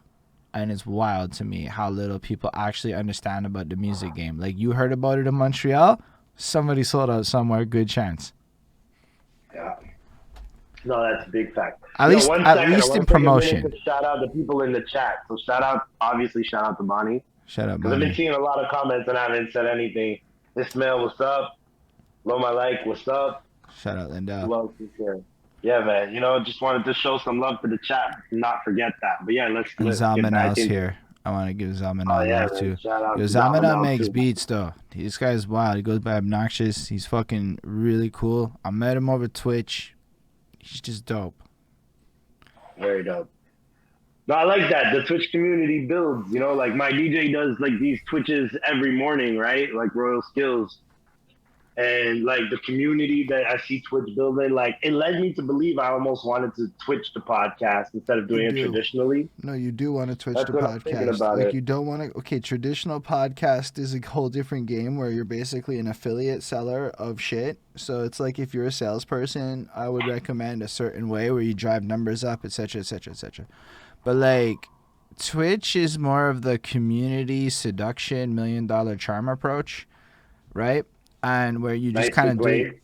You just kind of do your thing, and you rely on being yourself, and then inevitably over time you attract a core community around you, and then inevitably, and this part takes forever, you can probably monetize that. I throw in probably, but like that's where it comes. Yeah. So it's really like, and then you gotta, there's way more to it, but really what happens is the more people from this city in English that are on Twitch doing media like this, the more we can pull audiences together and replicate the DJ raid train. So it's like, I'm just being like, why are you on YouTube? Please come on Twitch. And nope, everybody wants to do this super polished, super edited, like fucking thing. Put it on YouTube where there's no money. Put it on YouTube where they'll kill your channel the second you say the wrong thing. Put it on, like, what are y'all doing? I Go on. hate YouTube for demonetizing my channel. I've been almost like, I'm always hesitant to put shit on YouTube now because I'm like, you guys, I had my channel monetized and you just decided to do away with it. And I was like, that's some fuck shit right there. But, you know, we have no choice to use it. Unfortunately, it's a platform that It's you a good cannot archive. boycott. I see it like it's an you cannot archive. boycott it. You know what I mean? You can boycott, you can be like Joe Budden and boycott Spotify, but you can't boycott like literally YouTube. It's the one thing that nobody can boycott. It's the, unfortunately, as much as even Twitch is popping, like YouTube is still the most important platform, unfortunately. But I would TikTok is argue higher, that foundationally for the YouTube internet is like really in a very strange place, right? So YouTube is powerful depending on how you're going to market your shit. So if you're going to pay to play, you can do what the fuck you want. That's facts. I'm not going to argue that. If you want to go organic, oh my God, you can only do what YouTube promotes or get the fuck out. That's why every YouTuber that you see effectively is making the same content on the same topics over and over again, because YouTube promotes rabbit holes. That's all it wants is rabbit holes. So like, end of the day, it's not... That's a fucking song right there, guy. But it's not going to just promote like behind that suit reviews. It's going to go, oh, so what happens is that everybody looking for reviews now thinks I'm doing it wrong when they're on YouTube. I can do what the fuck I want on Twitch, which still has like this degree of like you can do what you want feel to it. It's almost like YouTube before YouTube got real algorithmy. But frankly, like, if I'm not saying the right shit or whatever, like, it's wild. Like, you're going to get the wrong stats, and then YouTube throttles you. So you can work around that with a lot of, like, payola, I suppose. But, like, I don't make the kind of content where that makes sense for it to be real with. Like, you're not running ads on my fucking 90-minute album review. But, like, so I missed that train where it was, like, personality YouTube. But Twitch is... to me in that personality phase still, at least for not gaming Twitch. So for this kind of side of it. And then I don't know what's next. Probably VR. VR would be my assumption as to where it's all going. Even for the music. VR is going to be dope, definitely. And I think you're right. And you've said it multiple times in past interviews, and I do definitely agree with you. But there is a lot of emphasis being directed towards VR. Like in terms of where the technology is just feeding to right now, in terms of what we're seeing, the trends, it's kind of inevitable at this point. Like we already have VR arcades. Like think about that. There, you know, that's like the beta test for everything. Because once those VR arcades are really like, because there's a lot of bugs. I went to one. Like they're buggy. There's still a lot of, you know, kinks to work out. But that being worked out, they can literally create these same principle as the arcade, but you go there and you all attend the show together in VR. Yeah, there are already people and then who do that. Eventually that could be home. Yeah, but that's what I'm saying. But like when I went to the VR arcade, that's what prompted me to be like, oh, so like this could be some real shit, like even musically, because the options leave you able to be immersed. A concert is so much more than just hearing the music. So being able to be immersed in it virtually, I know it's wild, but I went to a VR club one time. I didn't stay that long because I just wasn't like... Sometimes you're not in the mood to go to a club when you're in your room, but you want to go to the club because you're in the VR app.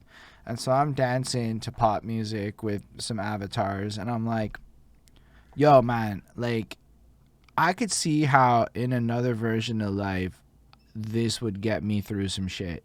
Like, that was the other side of the coin. And I'm like, oof. But like really, like I want to do a whole like music video to this project I have coming just entirely in VR. Like, I don't know how I'm gonna coordinate this yet. I have to figure it out. But ideally, it would be Like as an experience, like as in for people to watch it, they have to be in VR. No, fuck that. I want it to just be me filming a bunch of shit that takes place in VR, and because I'm not really rich and I can't pull off the party I want. So unlike you, I'm very happy to find something in the middle that will kind of let me, because doing it in VR is like another kind of flex in a sense, right? Like, of course. And it becomes like a whole different thing then. So like, I have a concept. I want it to be like a story of sort that we tell through avatars via these chat apps and play out. And then I figured, because you can't do a party properly now, like even if I wanted to, the optics of filming a party look really bad. Even who cares? It doesn't matter how legal it is. So I don't know when I can do that, and this feels like the best way to accomplish a party vibe. And the cool part is, except for all the people who disagree, is that technically anybody can be there without VR with this one app at least. And so there's apps that have like desktop clients. So like that's my hope, is to like get a bunch of people in a VR room. And then like, I know Tech Luciano's on that shit. Like he saw it. He's like, oh my fucking God, it's that good. And it's not that good. Well, I don't know. I haven't tried it in a while. I'll be honest. My shit sits in the corner. I got like so caught up in this Twitch life. My shit sits in the corner so much more than it should. Oh, man.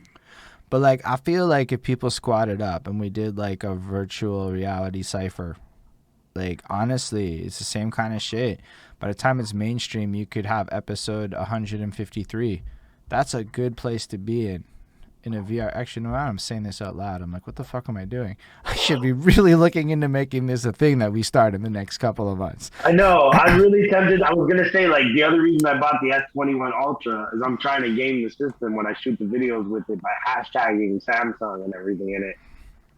Because I don't know if people pay attention, right? But so Samsung, when Jay-Z dropped the Magna Carta Holy Grail, right?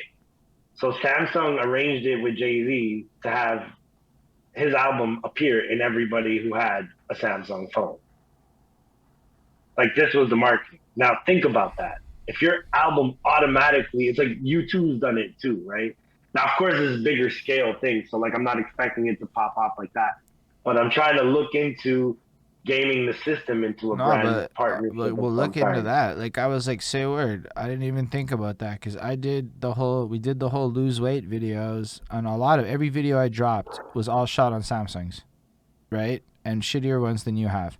So like, in hindsight though, we probably should have put hashtag Samsung on those posts, because we shot it with those phones. I'm thinking, if you go when I went on YouTube, so when I got my phone, I went on YouTube, right? And I looked up videos shot with S21 Ultra, because I wanted to see what I was working. And that rabbit hole made me realize, like, you're doing promotion for them.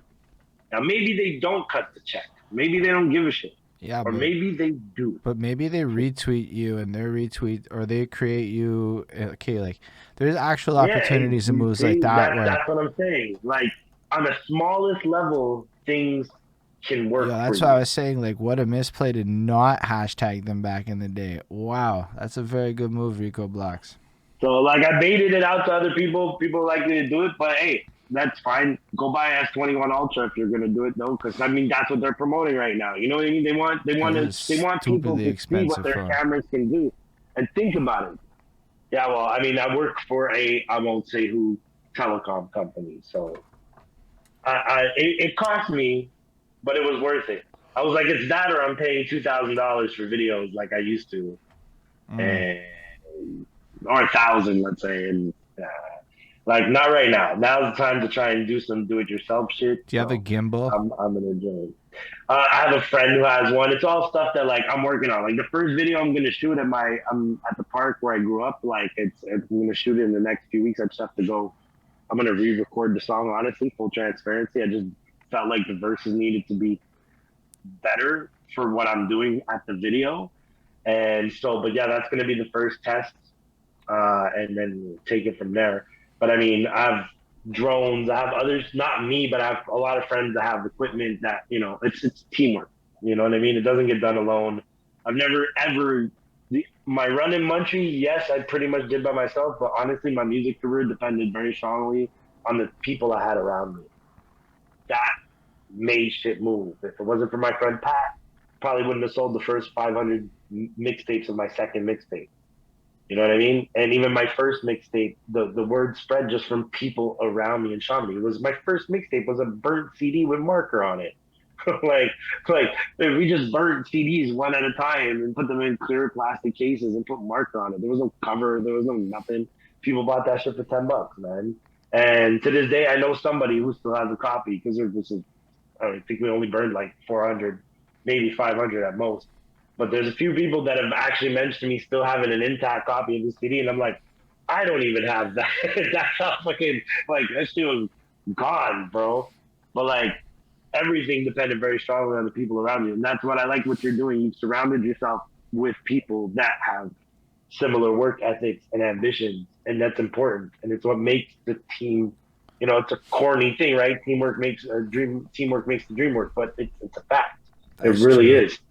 Just No on the one man subject can of do it on teamwork, his though, own. you know what we all kind of need? Non-musician friends. I don't know how else to That's better all put my it. friends. My whole group of friends are not musicians. Yo, That's I how I am grew up. like that's the thing. It's like my life evolved. I'm not really where I was, and I basically worked at the same company for 11 and a half years now. So trust, that is not the place for all the homies at this point. It's just, it's not right. So like really everybody I know is related to music. So it's like when you try to like fill certain roles, you're like, oh, say word. Artists are not the best at all the roles. Sometimes you want to like have converse, and I've met a few people that are blessed that are just like straight business, and I'm like, ah, oh, this is so good. Much streamlined version of some of these conversations, but like, yo, it's actually like I think a lot of us surround ourselves. I mean, like I've done a lot to find creative support, and a lot of people have been truly incredible, and a lot of amazing like that. But then it's like I realize how like I don't know how to find like people not in music. That was like where I hit this like brick wall recently. It's like everybody's related to music in my life, and that's probably not the best to complete the team.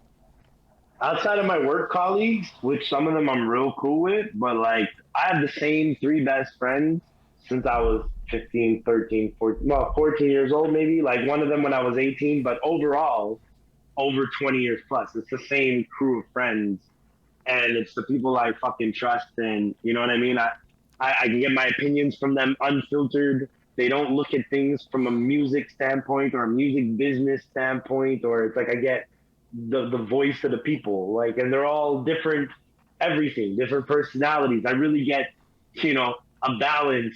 You know, when I'm talking the wrong shit, or I'm not fucking spitting the right bar, or when I'm fucking whatever, if I'm out of pocket, they're the people that are gonna check me. That I hold more dear than anything. But the music business has given me a lot of friends too.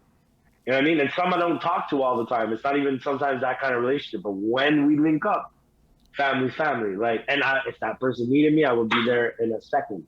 You know, like Skindeep is one of those people. Like, dude, we actually haven't physically spent that much time together in the 12 years we've known each other, but there's a kinship there. So I have mad love for that man. Yo, he speaks There's, extremely highly of you. it's likewise, bro. Like the love is there because like Skinny showed me love when he didn't need to, when it wasn't the wave. There was a point in Montreal where it was like, oh, it was cool to finally show me respect because other people in that position were respecting me. But Skinny wasn't on that wave. He didn't wait till other people gave me my flowers before fucking with me. You know what I mean? So like that kind of shit, you notice it and you remember it and you don't take it for granted because there's a large population of Montreal hip hop that I'm cool with, but they was only like, oh, cool with me when other certain people were cool with me all of a sudden. And they would see me on certain tracks and all of a sudden we're all homies. You know what I mean? Like, so, and I got no hate for them because you know what? Nobody's done any snake shit. It's all been cool so far. But I'm never naive enough to be like, hey, like, this is not the dudes I go tell, hey, if I don't like when I hear some Montreal rapper that I think is trash, I can tell my friends. I'm not running around on Instagram fucking telling everybody who I think is good and who I think is trash because I think that's petty and bullshit. I have a right to not have the same taste as people, but I should never be out there saying something is trash. So I kind of roll with that. But I need to have that close knit friend. My music people, I can't go and fucking I'm not gonna throw any names, but I can't go and chill with any of them and be like, oh, such and such, this artist is trash, Yeah, it's because probably I'm not the just best shooting look. myself in the foot. No, You it's know what I true. mean? I definitely And it's okay. not in my nature, because I won't say it behind somebody's back. I would only say it to their face. But to my closest of friends, I can be like, oh man, I can't stand this fucking song. Like, I can do that, and it's a safe space. And it's not like I'm sitting there trying to destroy that person publicly, because that's never the goal. Like, I just have to be. People have to be okay with not liking shit without having to spread it to everybody. See, like that's. I used to love Twitter, and Twitter is that place. Twitter seems to be the place, or even Facebook these days. It seems to be the place where it's like, if you have an opinion, let me go fucking tweet it and post it. And like, motherfuckers listen to a new album that comes out. It's been out for an hour. They're on Facebook in an hour. Yo, album's trash. Like, bro, live with this shit a little bit. Give this shit a chance. It's been an hour, and nobody needed to know that.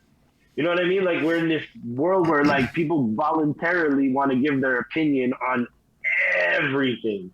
And sometimes it's just not necessary. You know, some things are best left for sitting in the room with your homies. Yeah, that's a big fact. I had to learn that the hard way. I was being a little too negative for a minute. And sometimes negative, especially when people are reading your posts, because you're not always realizing you're saying things on Facebook. People are reading the things you're saying, and it's you that they're saying them. And then, people react however they're going to react. But I know for a fact that I've made my life harder in certain camps because of things I've said.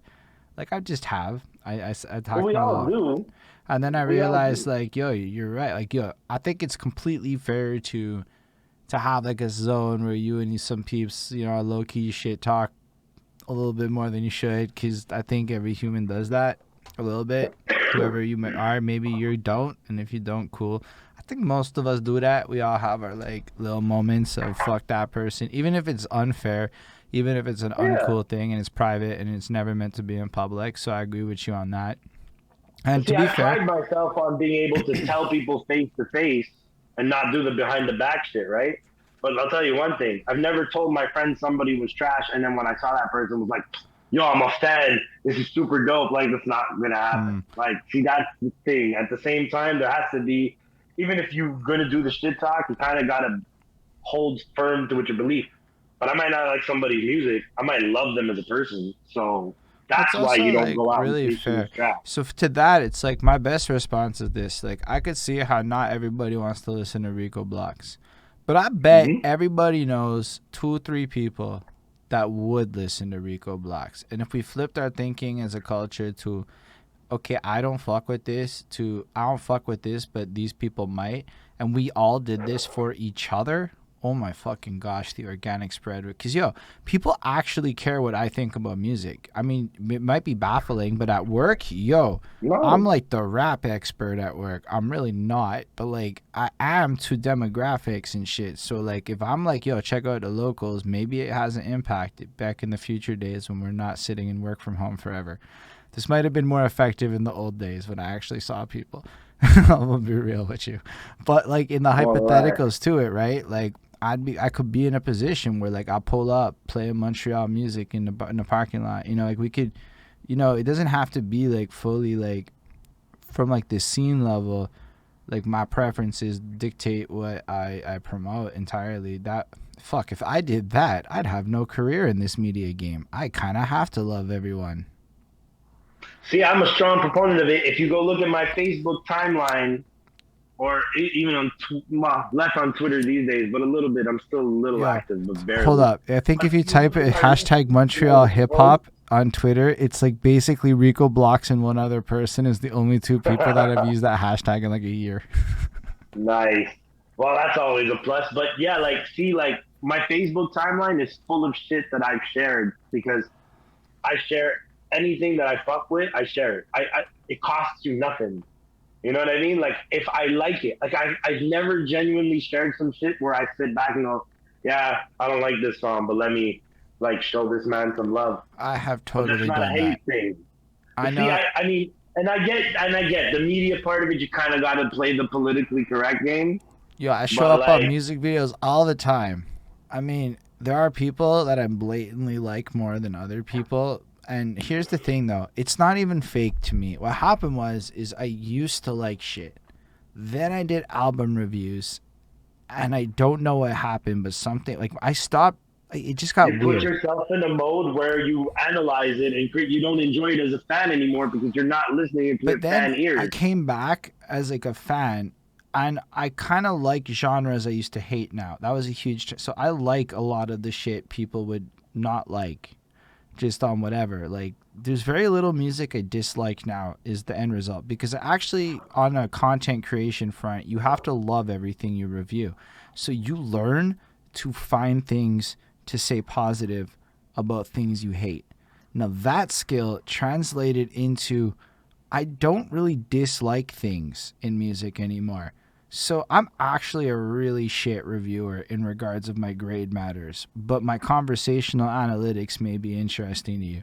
So like, it's wild, but like, I hear most Montreal, and like, yeah, I hear when things are generic or a derivative of common trends. I hear a lot of the things everyone hears, but at the end of the day, what I also hear is you can listen to only Montreal music, and it's aight. Oh yeah, for sure. There's a period where my iPod, I just had a folder of MTL and just left it on shuffle, because there was the golden days where everything that was coming out was just fire, whether it be iBlast or Cease Rock or Jeunes or, man, the everything that was coming out, SRH, right? Like, every Crazy K, the list of Murder Face, like, bro, like, I could fucking listen to Montreal shit all fucking day because the quality content was being put out. But yo, right now, you know what I mean? And now it is, but it's so singles based that it's hard for me to enjoy. I really am still an album person. I don't know. I found, okay, so for me, I guess I don't have the same exposure, but it's been like a time capsule. Like, recently, I came across Below the Kid. Belo's dope. We used to record in the same studio back in the day at CS, DZ. That's fresh. And this song, Hollywood, it might be my like favorite song that, again, it's 2016-17, right? And I just discovered it today, and I'm fucking loving this shit. You know, like, Belo's a beast, man. Like, he's a beast. That's the thing I think about the Montreal scene is there's just so much of it with zero organization that, yo, what's up, Dave? Dialect, say word. Oh, what up, Dialect? But like as an example, like this guy, I wasn't cognizant of who he was until his name kept coming up and things like that, and you're like seeing it more and more. But like once you start digging into to create some Montreal hip hop, it's like I don't really care what style you like. I'm confident I can find you 50 to 100 guys that are doing it. Now you may not like all of them, but I'll promise you 10 of them will be good enough that you will fuck with them. And I'm so confident about our scene that it's not a talent issue. It is not a talent issue. And I'm talking just English. At all. And you know what? This goes to the point of where I'm at a point now in my life where nothing is trash anymore. It's either for me or not for me. That's it. You know what I mean? Like, my tastes are evolved enough to accept that the stuff the young dudes is putting out may not be for me. But I ain't gonna sit there and be like, it ain't dope just because it ain't for me. I can appreciate talent regardless of if I like it. So like now, that's the vibrations we all have to be on, where it's like, you know, I just met a young rapper from Chamonix when I did the thing at my hometown park. So it was like an open mic, and the kid went and rocked, and I put him on my Instagram story. I was like, dude, I love seeing the up and coming talent do their thing now that they have so many avenues and platforms open to them. It's an amazing thing. So it should be a fucking love fest. Like, especially the older dudes. Like, we need to not just share our shit, but share the younger dudes' shit too. And not do it for clout. Like, do it because you need to fucking be supporting these fucking things. Facts. Because at the end of the day, we did our time. A lot of us are still around, but let's not mistake it for, this isn't my era. Like, I'm putting out music for my core fans. Maybe I'll gain some new fans, but I'm not foolish enough to think, hey, like, this is my time. Like, 2021, I'm taking over. No, fuck all that. Nah, at best what we can do, and we can take over a lane. You can have a lane. I'm going to just be present. I just want to be a present. But Like, like, I'm just happy to be dropping what I want, like getting it off my chest, bro. Like, music is therapy for me now. That's all it is. This is love and fun, and the business aspect of it is only because I'm gonna have to, because of the way we have to approach releasing it. But for me, this run of music is the most passionate and in love with music I've been in years, because I'm not like I need to blow up. Like, this is not nah. a thought in my head. You know what I mean? Like, I'm not chasing the record deal or the whatever the hell we're supposed to chase now. I'm not. If it comes, it comes. Dude, I've already accomplished the milestones. Like, there's milestones I've accomplished, like DJ Premier playing me and Slick Jack shit on the radio. Like, people don't understand. For whatever that accomplishment is worth, I could retire happy off that. Like, because Primo played my shit on his radio show. Like, we all want different levels of validation. My love for hip hop has always been about the respect. I wanted my bars to be respected. I wanted my talent to be respected. And I've gotten those opportunities already. So everything now is it's icing on the cake. Like, I didn't need to blow up to feel the love. I got the rock shows. I didn't headline major shows, nope. But the ones I got to rock, I've rocked and I did my thing. And it's been an amazing run. I got nothing that I look back on and like, oh shit, it's just a debut album and that's coming. So like, Yo, Rico, you know that like right now, idea where like when you're trying to get laid, you strike out a lot, and then the second you stop looking for it, it just falls in your lap. Like you just have that kind of that's energy pretty right much now. life, bro. Yeah, but that's what life is. You know, like listen, man plans, God laughs. I'm not even a religious dude, but that saying to me means everything, because it's like I'm a chess player in my head. Like, the way my brain operates, I think very strategically. But that's all fine and great. You can have the best plan, but watch any fucking war movie and what they fucking always tell you, your plan lasts until you hit the battlefield. Your plan's out the fucking window. So I can make all these plans and be like, I'm gonna accomplish this and I'm gonna accomplish that. But all I do is write me a list of things I hope I pull off. Like my album, there's a list.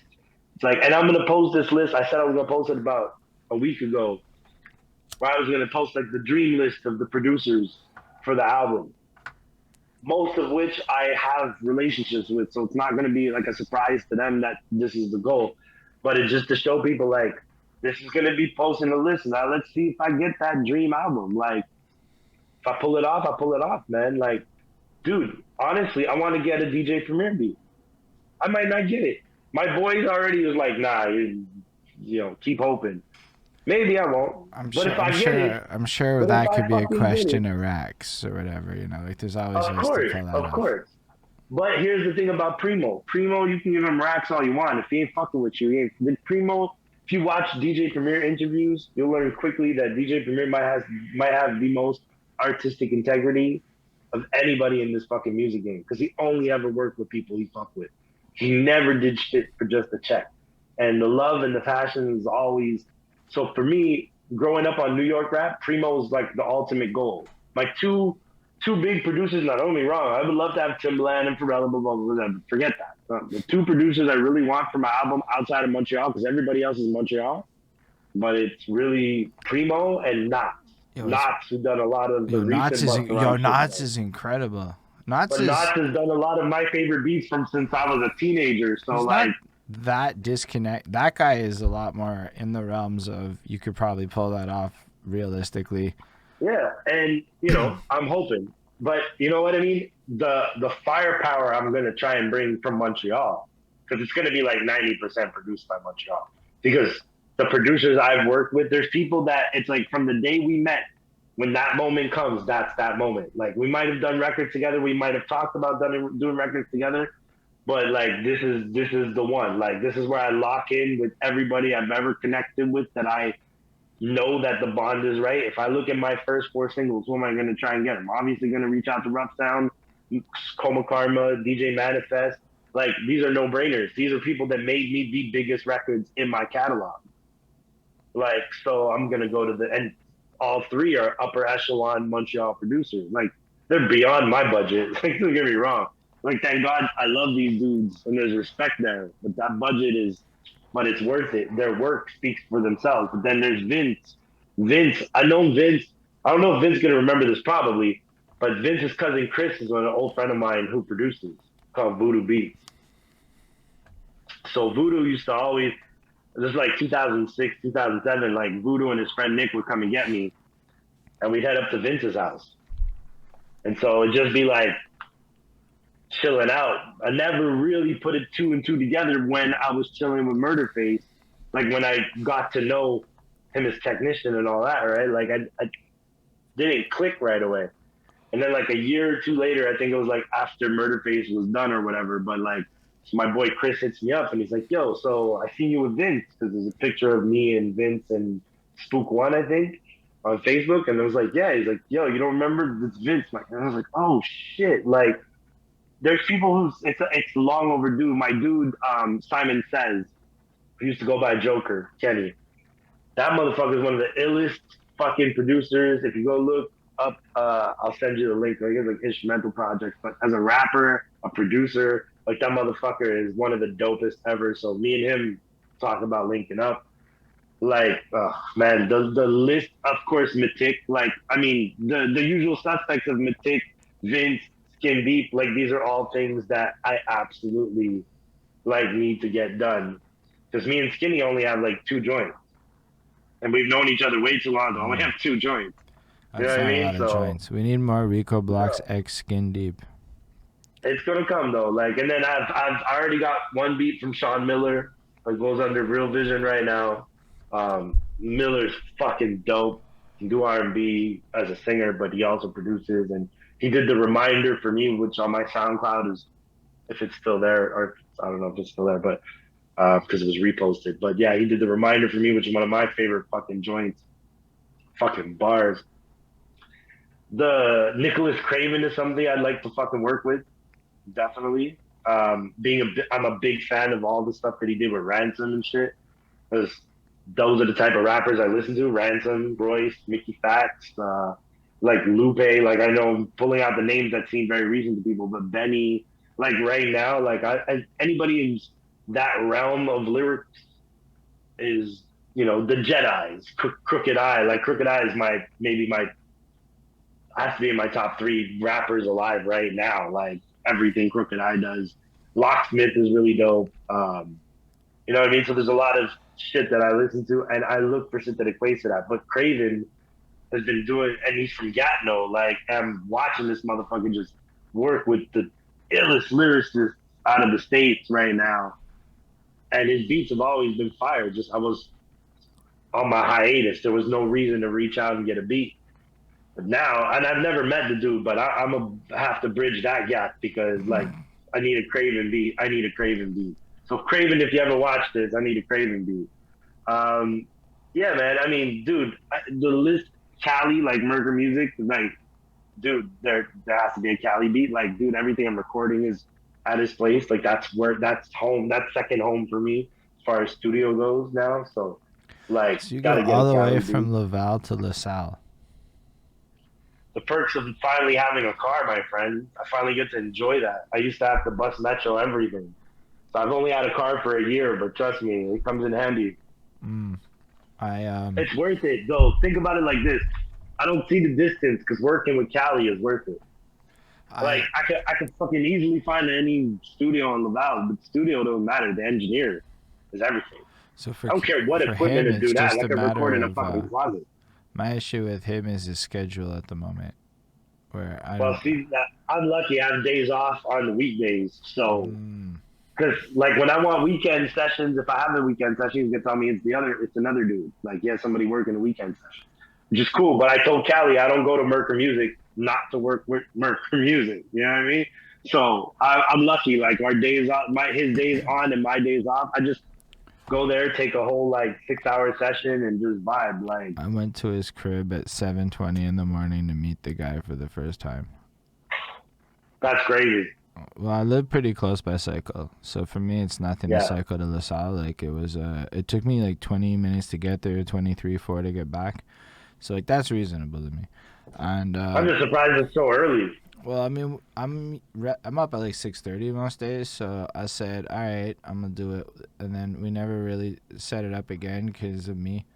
I haven't been up as early, but it was the only time we had because he's fucking his whole like studio time is my work schedule at day job land. So like, I hit him up next week because I have days off, but I don't know if he's free because at the end of the day, he's gonna be making money or hang out with Holden. Make money's gonna win, and I appreciate that, Merker Miyagi. I appreciate you. Yeah, I'd never met him. I talked to him in the DMs a bunch. That's what my whole life feels like now. I talk to people in the DMs, and I'm now like kind of meeting people in real life because everybody I know now I met during COVID, which is wild to think about. But like, I just like my work friends. I'm like, oh, we're not really friends like I thought we were. Not no disrespect. The ones that are, Yeah, but and we don't see each other for a year and a half. It's cool. Everybody loves it now. I'm sure everybody is happier. But then it's like all I have is these people I've met recently. So it's been a wild rush of like meeting new people in real life like that. So it was like for him, it was just that time slot, and then it's hard when he's only available Monday to Friday in work hours. But it's dope that you work with him. He speaks highly of you too. He fucks with the blocks. yeah, man. Well, listen, man. I try and make it a point to be just genuinely myself. So the people that fuck with me, it's because what you get is what you see. And if I'm lucky enough for that to be conveyed, I usually tend to have very good relationships with certain people. But anybody that speaks highly of me, you would hear me speak highly of them because, like, all those relationships, it's mutual. You know what I mean? It comes from such a respect place that, like, I'm just lucky because, man, people could have been like, oh, that dude was dope, but he fell off. Like, I took 8 years off. I kind of ghosted the whole scene. There's a lot of people that could be looking at it from that aspect, and instead, but they just show me love and still down to work. Like, when you ghost the whole scene, you're not always going to be that lucky that the people you used to fuck with still fuck with you. Like, this is a blessing. Like, when people still fuck with you, that's just, So I'm just lucky enough for that. And, that's everything. At the end of the day, so I can't even say enough about any of these people. Like I always go back to Skinny just because like that motherfucker checked on me when I was in dark times. He was checking on me. Not everybody does that shit. Right. You know what I mean? Like they especially if you only really on the surface have a music relationship. Like nobody's really checking for you. When I was on the first 4 years that I took off, I was in a fucking dark place, but Skinny would link up. Like, he would holler, make sure I'm good, like, boost me up. Like, and that shit meant a lot. He didn't have to do that. He didn't owe me that shit. So, like I said, bro, you just learn to see the people around you as blessings because you never know when they're going to come at the right time, but they always come at the right fucking time. That's facts. I definitely think I've been blessed to meet a lot of relatively interesting people over the last year. I mean, Vincent Price has been very valuable in a lot of ways. He's a really cool dude. And, like, Coolman Logan is an eccentrically interesting person to know. Like, Definitely. He's like, you know what, man? It's almost unreal, but I really appreciate that guy. I don't know how to describe it. He's a surreal experience that you want to have. But he's genuine. Like, he's so genuine. Surreal, like, there's some people that just... So that's good. The thing, right? So some people, you can think they're real and assume they're real. But with CL, like, it's always genuine. Like, that's all you get. There's no faking, no fronting from that dude. Skindeep is exactly like that. I think he is by far the only person that he almost derives pleasure from being like, nah, that was whack. And I'm like, I thank you for that. I mean, he calls me on my shit too. Like, that's what I'm saying. I respect the shit out of that, and I try as much to be that same dude. Like, honestly, like I'll tell somebody when their shit ain't my cup of tea, or if that's not like, but I believe in it because you can be honest without being an asshole about it. But sometimes you gotta check people on their shit. Maybe it changes nothing, or maybe you gave them a new tool in the toolbox. You know what I mean? So, like, Skinny has always been somebody who checks. Dude, there's days where I would post shit about, young rappers, blah, blah, blah, blah, blah, and he'd be like, stop the old man shit. Like, he would call me out of my shit and be like, stop, don't act like you, he's like, and I was like 34. He was like, stop acting like you're 45. Like, you can't be like, and I checked myself because of that. And that's when it became very much like, oh, shit ain't trash, it's just not for me, or it is or it isn't for me. You know what I mean? But that's the grace of Skinny just being blunt. Like I fuck with people who are blunt because that's who I am. I appreciate anybody who has that trait because you always know what you're getting. There's no surprises there. There's no tricks. There's nothing up their sleeve. There's no. It shows there's no hidden agenda. When I can just tell somebody straight up what I think, they gonna respect it, whether or not they even are happy or mad that I said it. They're gonna respect it, knowing the place where it comes from. That's you approach things from that aspect. That's why Skinny is like that. I'm like that. CL is like that, but I admittedly have not spent enough time with CL outside of the rap shit. So here's the thing. When I say he's surreal, I mean it's stuff like you will get questions like Rakim or Cool J or Cool G Rap at like 2 a.m. and you're like, what? And then like, I love that. And then you'll get like a link to the most random. I watched the randomest video today. It was like DJ EFN learn your hip hop history, and then I realized this isn't anybody. This is just some random video CL found and shared with me. I don't know if he thought I would like it or not. He has the Watch Later gang. This is some shit where him and Chris Chrome would link up at like midnight. And they would go through this whole thing. He's going to get mad that I'm revealing the secrets of Watch Later game. It is what it is. But, and they would, because he has a playlist of 4,000 fucking videos that he just put on Watch Later. And so he says, that's Chris, an amazing rabbit hole. So he goes, pick a number. And then you pick a number and you go find the video and you decide if you can watch this reasonably on a time. And I am like, you guys are doing this past my bedtime, so I'm out. And I'm like, that's what I mean by surreal. I mean, that kind of shit is just wild. Like, he is, as a human, so interesting. And it's like a blessing to know this guy. Dude, that, like, the Rakim or Big Daddy Kane type of questions, like, I live for those conversations. Like, those are the best. Like, to me, like, friends need to challenge each other with thought. Like you like, if somebody's gonna ask you that question, like, you want to have an answer and have a reason why that's your answer. Like, so it makes your brain work. Like, I appreciate people that challenge. You want to be challenged mentally. Like that's the stimulation we need from our friends, from the people around us. It's the most genuine shit ever. Man, the whole idea of like barbershop talk, for instance, as in terms of the culture, right? Barbershop talk is something that's ingrained in hip hop culture, but it doesn't only happen in the barbershop. Like, these are the type of things you would hear. Like, somebody would sit in the barbershop one day and say exactly that question. On that note, I don't think anybody in Montreal is doing that right now. You have a whole open market to go make your podcast off that idea. What, the barbershop thing? Oh yeah, but it's done so many times in the States. Yeah, but it wouldn't be genuine coming from me. I don't go to the barber. Well, it doesn't have to be the barber shop. You can take the concept of the parts that delight you and reformat that into Rico Blox's topics. Yeah. Well, I mean, eventually at some point that should be the goal, is like to have those kind of conversations where we just fucking kick in, like, dude, why shouldn't we be able to sit there and go, yo, I wonder how your body would feel after a year in space. Like, I know you can look up that shit all the time. I wonder that all the time. That's what I'm saying. But then what happens? Okay, forget about that. So you get used to being in space, right, with no gravity and whatnot. Then you come back down to Earth, and you have to now adjust. Like, yo, imagine how hard, like, your first fuck would be in that moment with gravity. Oh yeah. Well, dude, who knows what condition your prostate is in at that point? Like, does anybody know what the effects of the gravity? Like, think about it.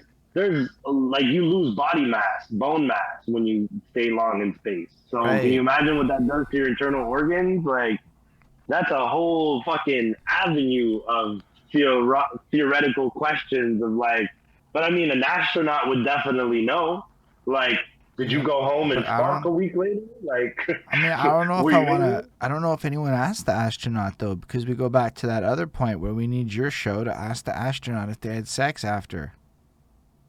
But yeah, exactly. Like, we should be able to have conversations with people and ask the wild, crazy shit we think of. Because to me, these are the type of conversations I sit around when I'm stoned with my friends. Like, it's like, Yo, like, what if the Venom symbiote was real? Like, It'd be wild. like I sit there and I'm like nuts, right? I'm like, would you accept the parasitic entity to live on your body and use you to feed, but in return, what it gives you, like, is the trade off worth it? And we sit there and psychoanalyze that shit for half an hour. Like, dude, there's so much interesting shit that could be recorded podcast wise.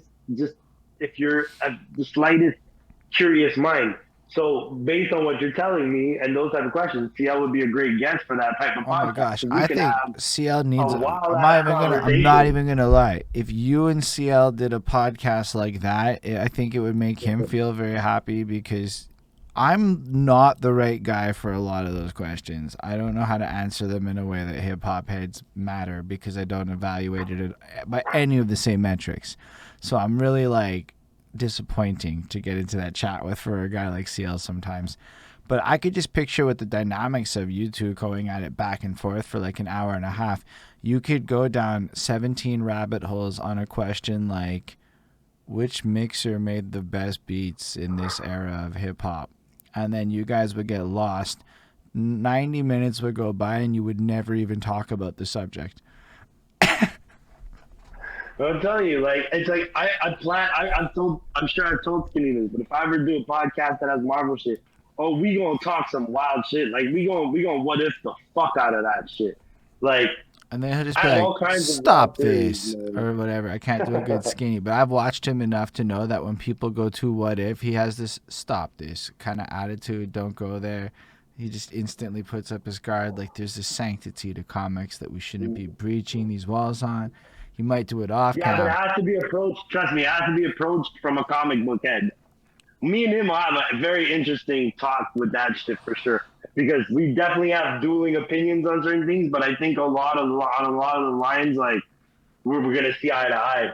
But it's like I would literally do a podcast where I review and watch party the MCU from Iron Man to up until now. Like because there's so much shit I feel like people watch movies and don't catch.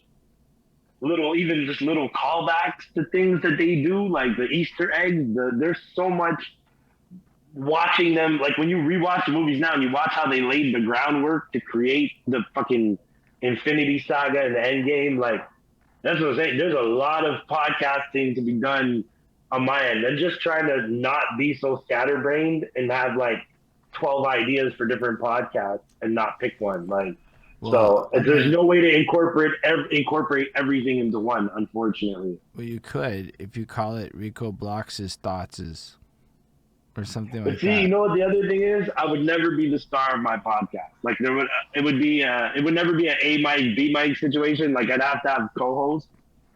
I would not have fun doing it by myself or just doing it like me and a guest every week, let's say. So like, and there'd have to be. I need more. You need more opinions. You know what I mean? Like I need. It can't be just a constant mirror or black and white, or it's like I say one thing and the other person. We need the third opinion at least. You know what I mean? So it's that's why everything is still in the concept phase. I spend Ooh. honestly, admittedly, too much time conceptualizing shit. I have notebooks and notebooks of concepts and ideas that have yet to be fleshed out. So like one of my goals since I've moved and started taking all these boxes out and going through old shit is starting to knock some of these off or at least build flesh out some of these concepts because like of course I have plenty of fucking ideas, bro. I started writing a movie years ago. I never finished it. It's like a quarter of the way done, but the idea, the concept is it's fucking dope. And one day I'm gonna finish that shit. Like there shouldn't be limits to what you want to do creatively if you have passion for it. Like if there's something you want to do, just fucking do it. If it takes you 10 years, then so be it. But there's no reason to limit ourselves. But everything I do is on a creative level, and the management level is not my forte. So there's a lack of the business being done. Like I feel like told this to my boy Leon Stone. I said, what we need is a paperwork wizard. I go, you don't need anything else. Like you can do everything Well, yourself. that's But what I what was you really saying. need in your Like, life is a paperwork that's what wizard. I was saying a bit earlier, where it's like, how do you find the people that are just not creatives? Because that's the problem. Is these people are often not creatives. Because once you go down the creative path, like You're not objective about the business. I'm not objective about decisions behind that suit. Like, I'm just not. I'm really blinded by a lot of my choices because I'm so in the middle of it. Realistically, But having it's your baby, guy. Like that's it. that too. So like having somebody else that like cares more about growing it, like that's what they care about. That's their role. My role is to nurture and whatever. But like growing shit is a job of like a CEO and whatever. And then all these different positions. So like a lot of times like we want to be the CEO or we want to be like I'm a shitty CEO in my opinion. I know, but even that title, like you know what? It's like everybody wants to be CEO, but like forget chief executive officer. Like you're talking about CEOs exist when there's a board. No, you don't need a not board for a CEO. Private companies have CEOs. I mean, CEO has there when there's like even in a small structure. CEO is the executive producer of your company. They're the decision maker. So every group needs the top veto power decision maker, and that's every group has it.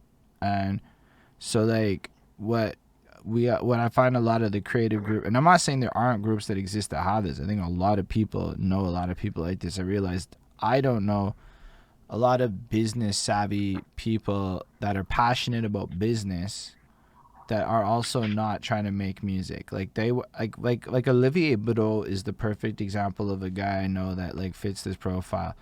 He love that guy cares so much about hip hop as much as any artist, but like he kind of geeks on data and charts and plans.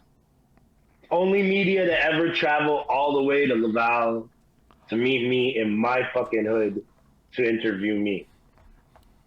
Like when he was doing I forget what the paper he was doing back then.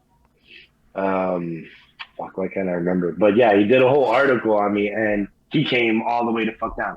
Up until that point, every fucking person I worked with in Montreal made me travel to Montreal every day. Nobody else took the initiative to come and meet me in my element.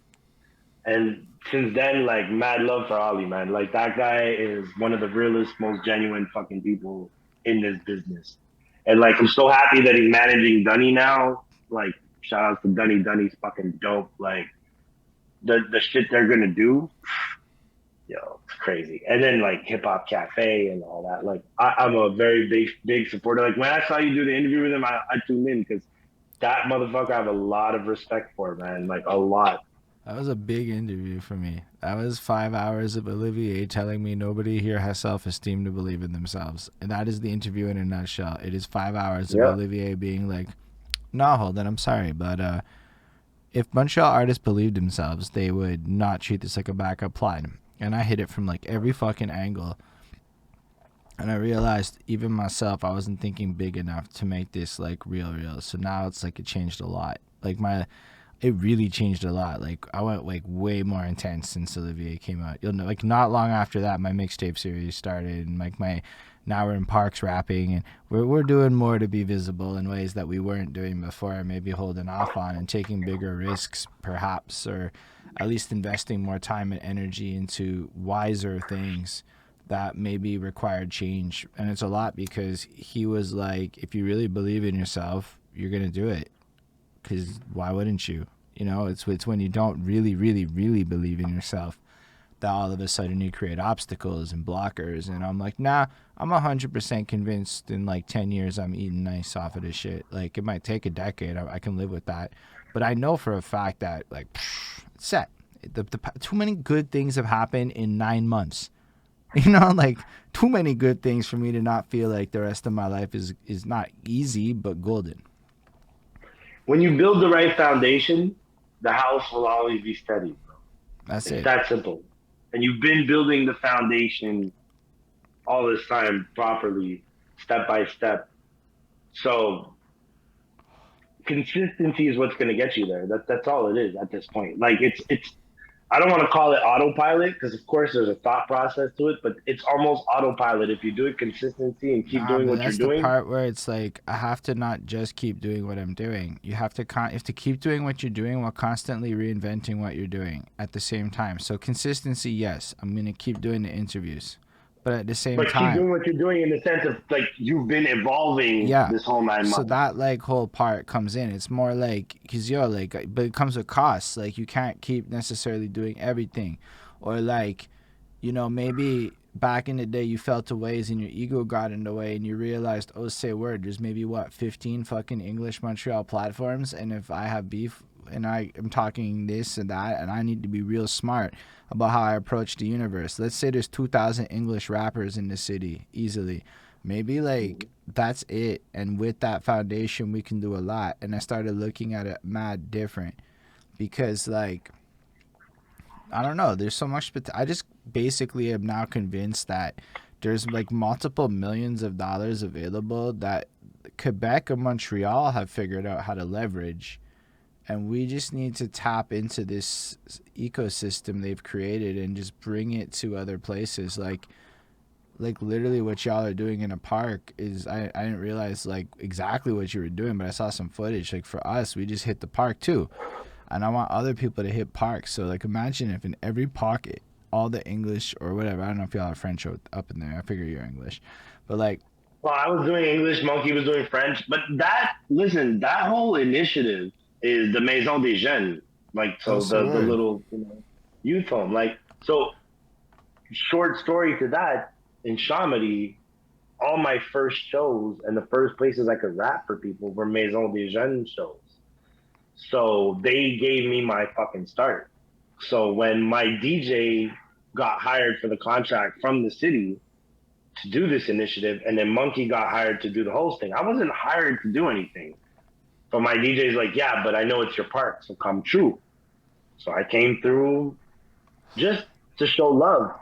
And Monkey was like, here, grab the mic. Like, and I just, I let him lead and I just followed along. And we did little freestyle games and things like that nature. And then like went back the week after, did it again. I missed a week because I had too much shit to do.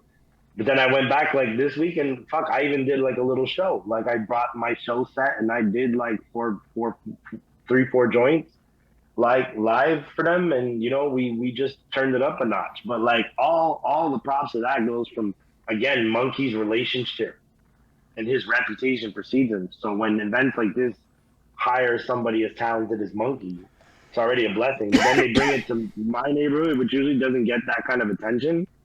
So my neighborhood is known for, like, nowadays is known for two things, like Carrefour Laval, because it's like the second biggest mall in Quebec or whatever. And like basically like Scratch for a while. Like Scratch was a hot spot for a while, but like at the end of the day, we weren't, nobody was coming to do shows. Now we have the Place Bell. Like you say, you went to see Wu-Tang in Laval. I was there. Like, dude, for Wu-Tang to be in my hood was madness for me as like the teenage me inside screamed like a little girl. Like, you know what I mean? Like it was something, because that's the Place Bell is basically the limit of where Chamonix ends and Pont-Vieux begins, basically. Yeah, but it is kind Or of wild that Laval de like Rapide. Yeah. Like it's wild to think now that at the end of the day, Laval is just an extension of Montreal, all things considered. Like I know it's its own distinct thing, but it's not. But it's it's always has been. but Like, it's like dude, not Chamonix that is one different than bridge. like NDG being its own distinct thing. Like it'd be wild to just compare NDG to like any other part of the town and act like it's the same shit. Like it's just everything's so wildly different here, and it's But like it's a lot like a borough, because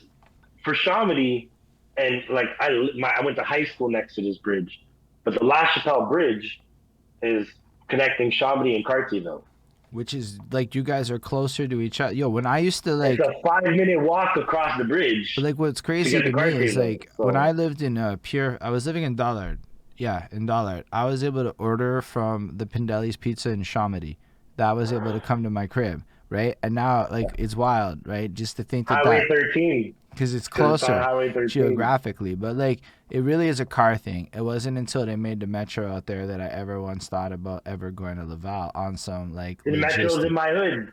The Montmorency Metro, again, like that and Place Belle, that's the end of Chamonix right there. So like so Chamonix is basically like a square boxed in by highways.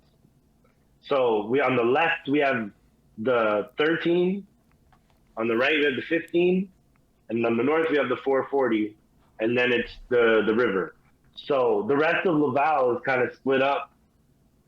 We're like the heart of So yeah, Laval. Like Chamonix is when you're basically like like the first on the street corner in 13, Laval was in Chamonix. so like when you're going north on the 13, the first exit, that's Chamonix?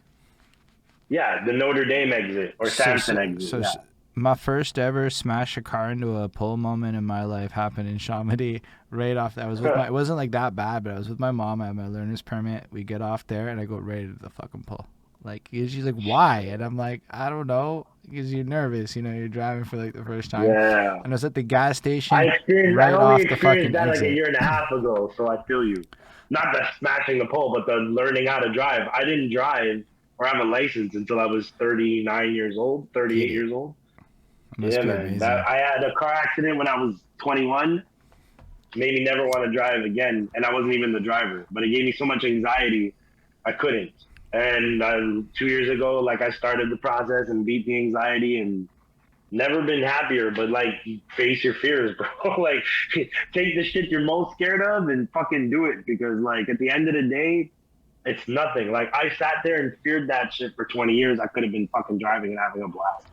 Yeah, I felt that You way know what I about mean? cycling in the streets for a minute, and now, like, honestly, yo, the Dakari underpass ain't a thing to me. Just jump on that shit, ride it.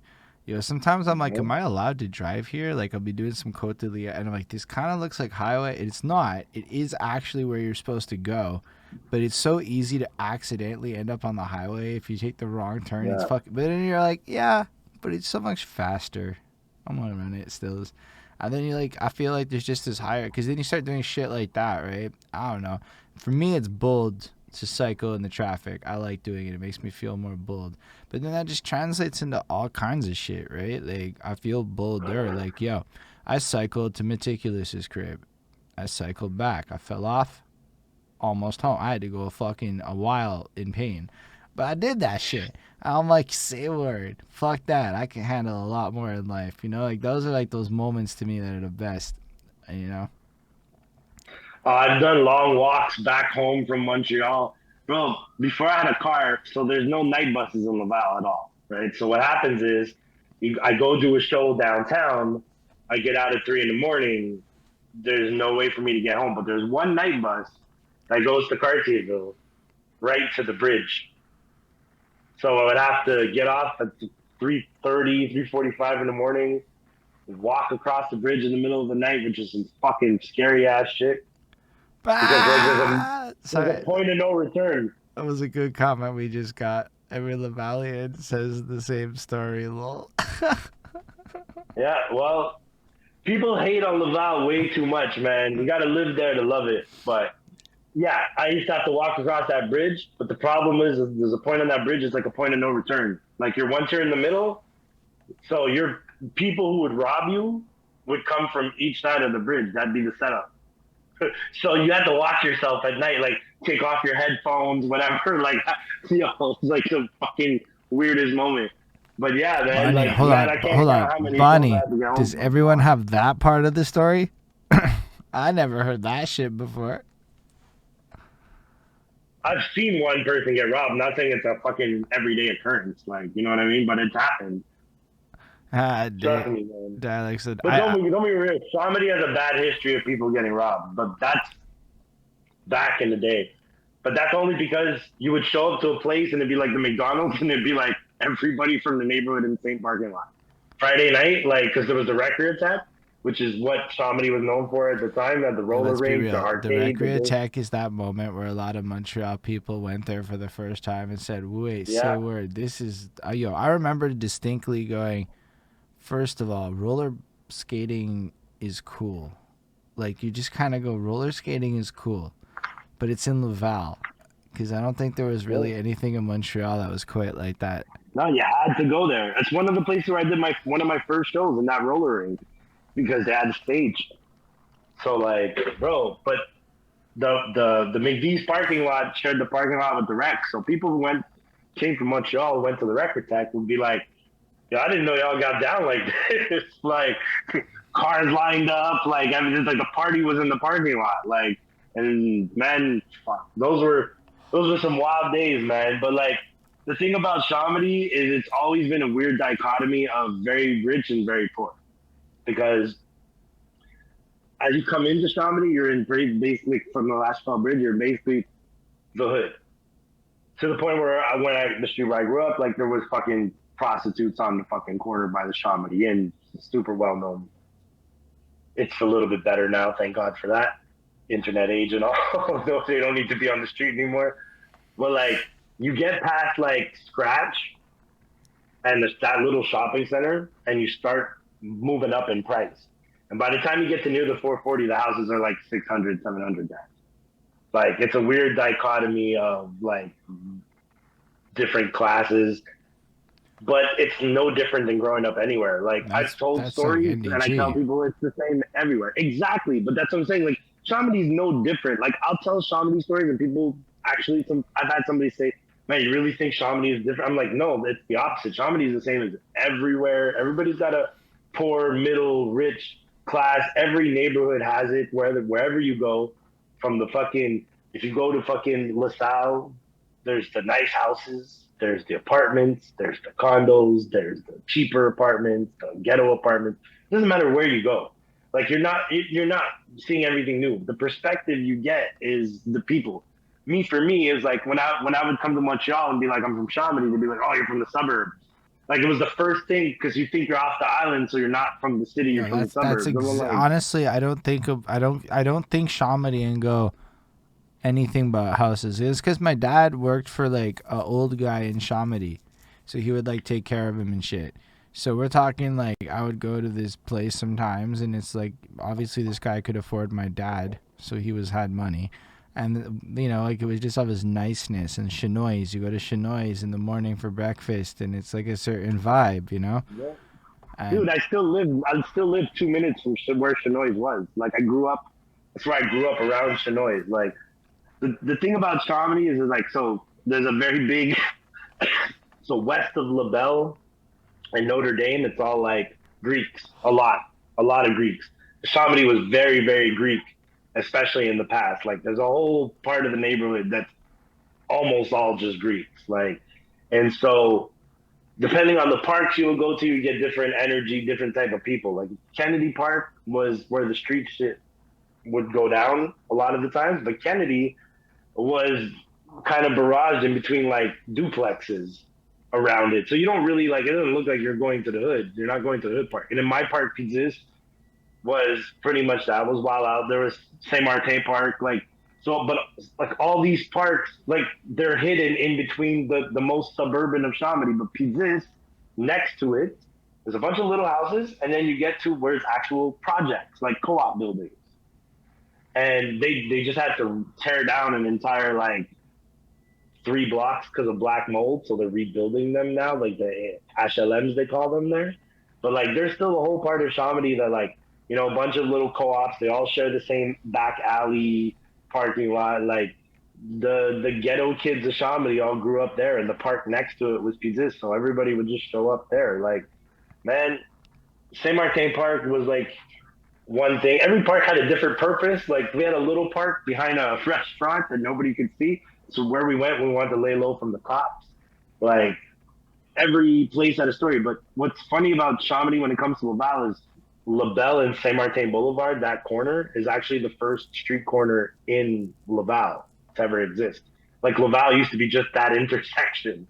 When it was La Barre à Plouf, like a old fucking town, like, that corner was the only fucking street, the only intersection. That was it. And it grew out exponentially. But yeah, like, yeah, I don't mean to cut you off, Rico, no, go ahead. But I really gotta go pee right quick. Yo, sorry about that. Yo, what's up, Skinny? Yo, Skindeep, when you watch this after, you get like so much love, it's ridiculous. Not that it's ridiculous because you deserve the love, but like, yo, also congrats, cause yo, big moves in this man's life. He's fucking, yo, he's one of the coolest dudes. Coolest dudes. Baby Lilandra. Yeah, I love that this man named the baby Lilandra. Yo, Skinny, love, man, love. Honestly, he's just cool. That's some comic book head shit, man. I fucks with him still. His beats is one of my favorite beats. That's all I'm saying. Just because you came through, but we actually did give you like you got so much flowers that's all you're getting now. You already got a huge chunk of that in the fucking interview.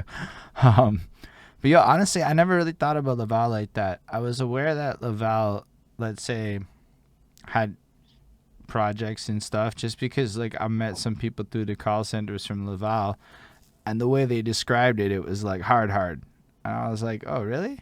Like you just because you It don't. depends where though. There's only a few neighborhoods in Laval that are actually like hard, like Saint Francois, Vimont, Pont-Vieux, and Chamonix. That's pretty much like where the hard shit. But like Bro, the fact that you're Fabreville, St. saying, and there's nothing. I mean, there's hard shit in Fabreville and St. Rose. I love those hoods. Those are my extended hoods. But it wasn't wild like that. But even then, like this is regular petty crime street shit. You know what I mean? Like it wasn't like every hood has it. Like so, but yeah. I mean, like you just don't really think about how big Laval is, right? I guess that's where it's at. Like, I mean, as you describe there's like 12 it, neighborhoods or 8, 10, 9, 10, 11 neighborhoods. Like there's a lot of different like St. Dorothy is more rich area by the water shit. Like the Bordelot in St. Dorothy is expensive ass fucking houses, man. But Chamonix's got that too. Chamonix's got some by the water like penthouse shit, like Il Paton. Like you can find a bit of everything, man. Like I could stay in Chamonix my whole life and move up every financial class to the top, and you know what I mean. To have a different perspective of the neighborhood because like it's all a dichotomy of everything. It's a melting pot, man. And that was the best thing about growing up in my hood, at least for me, was the different nationalities. Like fuck, man, I was completely immersed in a billion different cultures all the time. So like that was the best part of it all. I guess all I have to say what we got on the Laval thing is, so imagine a situation where you rent an amp and bust out park shows out in Laval where you run it. I do it in NDG. Fucking somebody does it in the West. Somebody does it in the South. Somebody does it somewhere. And we just are English and loud all over the parks. According to the city councilors, as long as we don't say fuck, a little bit of censorship, we can get away with this without anybody actually being allowed to shut us down. It's iffy because, like, see, just at the park in Chamonix, the cops showed up, and it's a Maison des Jeunes shit. But fucking 4 cop cars showed up. So right.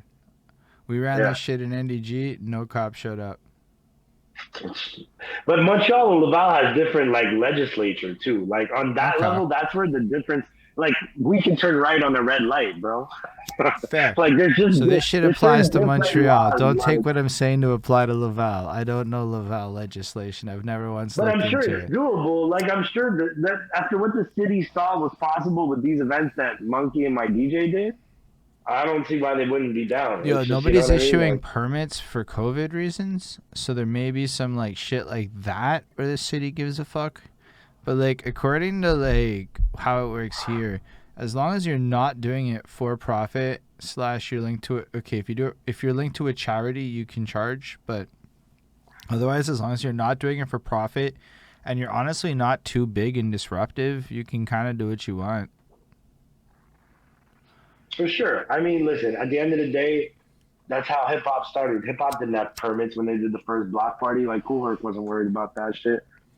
I'm very worried about that shit. They were plugging speakers and shit from extension cords through the windows, bruh. Like, you know what I mean? The way hip-hop started has always been rebellious. Like, if you think about it, it's rebel music. Like, that's what hip-hop is built on. Like, these block parties that started hip-hop, literally, like I said, like extension cords through the windows of the 1520 Sedgwick and Cedar building, like in the Bronx. Like they literally like they're like, you know, like the panels on the lampposts, like they're unscrewing the panels and hot wiring the like, you know, the ingenuity of that is just based on pure rebellion. Like they ain't gonna give us a party, we gonna make it our damn self. So like there's that energy is always needed in hip hop. Like we absolutely have to stay rebellious. You know what I mean? So events like what you're talking about are great ways to be disruptors. And that's what we're trying to disrupt. The norm, the conventional, the boring. Like, we have to disrupt that shit. So it's a great way to do it. I also want to be super English. Like for me, that's really I'm important. with you there, man. But like, it's really I'm with important to you me. there. Like, it's become like something I'm super passionate about. But like, since nobody's gonna fund us at a systemic level, is what I hear. I don't know how true that is. To be honest, it might not even be true. It might It's be not some true. bullshit. It's not true. Might We're be just some bullshit. overlooking the actual outlets because we thought we would get no. So it always goes back to this, like the subsidies and shit like that, right? But you got to think like Quebec has its subsidies, but so does Canada. But even to Nobody, that end, including myself, has done the work. and But 20. like C, the rapper C, Yeah, I do actually. like Australian dude, yeah. So Yeah. he went through the process for real. Clarity went through the process for real. Oh yeah, shout out Clarity, man. Yo, Shout we out were supposed to Clarity. link up and do some records. So like something with Blox and Clarity is eventually gonna happen. Dude, he's supposed to be coming back to Montreal, so that could be a lot more like viable. Oh yeah. That's it. I almost was gonna make it to the barbecue, but work and blah blah blah. But like I was supposed to link up with him on Friday. Like I love that kid, man. Like dude, I know Clarity since like when we opened for D12 together. He was still like probably 17. He probably was barely 18. Yeah, and he murked that shit, guy. Like, we weren't expecting it. We were standing backstage, like, so unassuming. You know what I mean? Watch the monster he's grown into right now. Like, that. Everybody go check out Clarity's new joint, Elephant. No, but go check out Clarity's new joint, Elephant. For real. It's on all the DSPs. But I mean that shit. Like, that kid is a monster musician in every sense of the word. Like, there's no better way to describe him than artist. He's one of my favorites. You know what I mean? And I want him to have his flowers because he deserves that shit. Yeah, I mean, I'm happy to give Myer Clarity flowers any day of the week. Oh, say word, his dad was showing them pictures of young Myer at the park. Yo, because what happened was Myer showed up late, but Myer's dad showed up on time. So Myer's dad sat there for like 45 minutes or so and was like, inevitably Ismail was there. Walked on over and like, they were showing off pictures. I'm like, I don't know if I'm gonna talk to Clarity's dad as much. I'm sitting there going, because you know how it is when you throw a thing, you're like, nobody's here. Oh my god, panic. What the entire time, yeah. And you're not sitting there going, I'm having an amazing time. And then by the end of the night, like, people showed up. It was a little more lady. By then you're just like, oh my god. Fine. You're not really in the moment. So like I wasn't really. I used to hate throwing my own shows for that reason. That was one of the reasons I hate throwing my own shows. I have to get over it. Instead of enjoying it, like I'm like running around like a chicken with his head cut off. Like you gotta handle this. I'm like, I wanna fucking be with my people. Like they paid to come see me, let me kick it with them. And that's completely unnatural for me except in show mode. Like in show mode I'm that social. Outside of that, like I don't want to be around a group of people very often. Like, so, I miss that, man. That's the one thing I do definitely miss. Like real showtime, like it's fun. But yeah, back to Clarity. Like I said, man, Elephant, man. It's that joint. It's banging, bro. Like that's some wild shit, man. I was having fun listening to that, and so I just wanted to promo that real quick because it needs to be heard. Run that up. Run it up. No, but for real, that's what we all got to do. Go run up his song. If he just got like, I'm sure he's doing better than most of us, but it wouldn't hurt to have that extra ammunition in it because we're all like still kind of in that place. But like that man's pen is beautiful, man. Like yo, I admire pen game. You know what I mean? That matters a lot to me as a writer, and that man's pen game is awesome. Like it's really there's an arsenal there. You know what I mean? Not everybody has an arsenal. Like he's not a one-trick pony. So like I love that shit. He's got so many. But he's been at it for so long since such a young age, and he's been pushing it so heavily. Like as you pointed out, 17, 18 performing in there. Like that guy just he's got so much under his belt, and he's so talented. But he works fucking hard. See. Don't let nobody else fool you. It's the work ethic. Beyond his talent is incredible. His work ethic though is I seen it when he did the first show I seen him do. Like he has a work ethic to him that not a lot of people have. You need to have a drive. Like to accomplish what he's accomplished, the steps up he took. you need a certain drive, man. Like there's a work ethic there that a lot of people just don't have. Like, and he's the great example for the people that are like his age, because I think he's probably just now turning 30. Yeah, Um, he's about there. yeah. So like I'm saying, like reality wise, like he's a great example of like, yeah, you can be dope at what you do, but you need the work ethic, or otherwise it doesn't mean shit. And You know it's what I mean? There's also not a like, single lucky break in his career. Like but he everything is also is hard like work. another point to what you're saying though is he's way more than just a rapper, right? Like he has Exactly. monetizable skills in the sense that he can mix and master, he can produce beats, he can play so many more roles that at the end of the day it kind of makes sense that a guy who can produce pop songs, because some of the shit he produces and they work on is Elephant. really fucking pop. I Elephant haven't is heard it the yet. pop Yeah. song. When you hear it, you'll see. It's a pop song, but it's fucking great. Like No, it's great. but like the way that he can still like then bring it back to that part where he goes off the dome, and you watch him he like just rap for like an hour straight by himself and make it more or less good the entire time. Like like he's one of those guys where like when he's freestyling next to you and he's like, okay, you're gonna take the mic now, you're like, fuck me, I don't want to follow up Myer Clarity. I mean, I you do, but 20, like it's like it's a 2012, little more 2013. intense. For sure. 2012, 2013, we do Under Pressure. And so we're in the crowd at one point chilling. And so it's me, I think it's me, Tech, Natasha Marie, Big Brick, a bunch of us. Mikey Boston was there too. So Clarity rolls up and just like freestyles the shit. Like we were all like, holy fuck! Like there was a guitar going and like he just out of the blue, like, and it was one of the dopest freestyles I'd heard in years. Like that kid, and I was like, I hadn't seen him in like maybe a year, so I was like, he had grown, like he had actually grown because he probably had just like, I guess back then, if he's 39, he would have been like 20, something like that at that age, like somewhere around there. Like so, like he was hitting the stride. Like I'd seen a level up in the talent. And like, bro, the kid's a monster, man. Like, there's definitely gonna be work with me and Clarity. We've talked about it so many times. The timing just hasn't lined up, but like, it's gonna happen. Even if I gotta go to Toronto to do it, like, Nah, I'm I'll telling be you, more than happy he was to. telling us on. He's telling us he's coming back. Like he's looking into it, like active for real.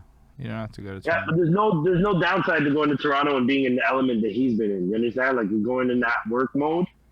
Like when you sometimes when you want to work with people, you gotta want to be in their element.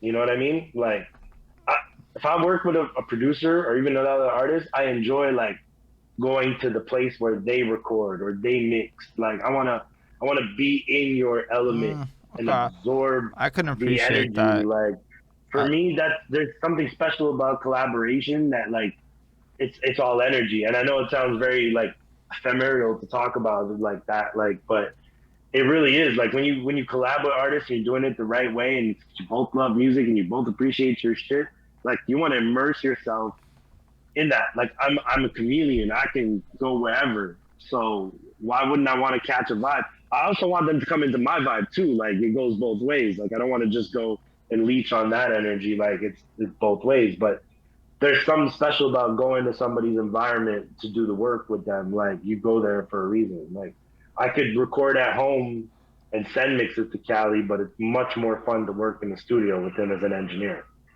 Like I trust Cali on the boards more than almost anybody. There's only one other engineer that I've worked with that I had that much trust in, and it was AO, who used to work at Studio Drex. Aaron. Aaron was the only other engineer I could implicitly trust.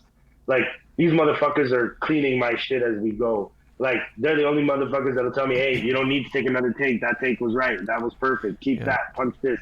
Like they really I'm pretty put me through sure. my paces. I'm pretty sure it was you that brought up Aaron at one point. So what happened to me with Aaron is, I go into Snapchat one day, and I see Aaron DRX, and I say a fucking word. So I hit him up, and it's him. I'm like, he answers me, and I'm like, you came up on interviews. I couldn't remember who the fuck it was, but he's like long Skinny. past that. It had to be me and Skinny. So I was like, I couldn't remember it, but like, it's just he's like so far detached from that life now, from what I understood, that it was baffling to him to think that he's being brought up in Montreal hip hop interviews, and I'm like, but I mean, that guy was my first engineer. My first recording experiences with him. All of my original Amazing. like 5 songs I did. Why? Because Clarity did meet me at the park, and one day posted on Facebook. I need like 5 people to come for like to do like a vocal chorus, and it was at Drix, and it was like me, Buds, a couple other people, and like we did the hey ho shit that you hear on that song. So it's those 5 that did that shit.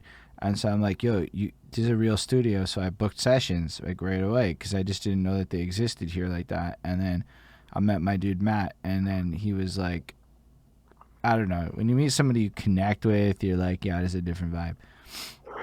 Let me tell you, that building, the building where Studio DRX was, the legendary fucking stories that come across with that building, and it's gone now, so God bless it. But ask any rapper from Montreal from that era about that building, whether it was Red Rhino or Studio DRX or The Bridge or um, everybody used to work out of there. So it was like being in a label system, where in the sense where you're walking through the hallways and you're constantly bumping into other artists, like constantly. Like it was the perfect spot because we'd be in between sessions, or like I'd come out and I'd go smoke a joint.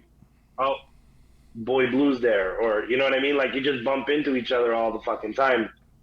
And so there was a lot of connecting the dots being done because again, the same old story about how Montreal was hot at the time was all based on, hey, we're all going to the same events, we're all chilling in the same crowd, we're all in the same backstage because half of us are on the same bill. At some point, everybody chills together enough that like there's a bond. It's almost inevitable because you're not all sitting in the backstage in your corners. At some point, you chop it up, you talk, you. So like, but that building, and even when U.S. artists would come here, like that's where they would go record, like Onyx, Wu Tang is recorded there. Gosh, the Onyx, There's so many like stories.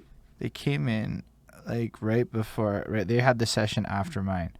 And I wasn't like, you can't stick around because that's corny as shit, and they're not gonna show up on time because that's not how it works.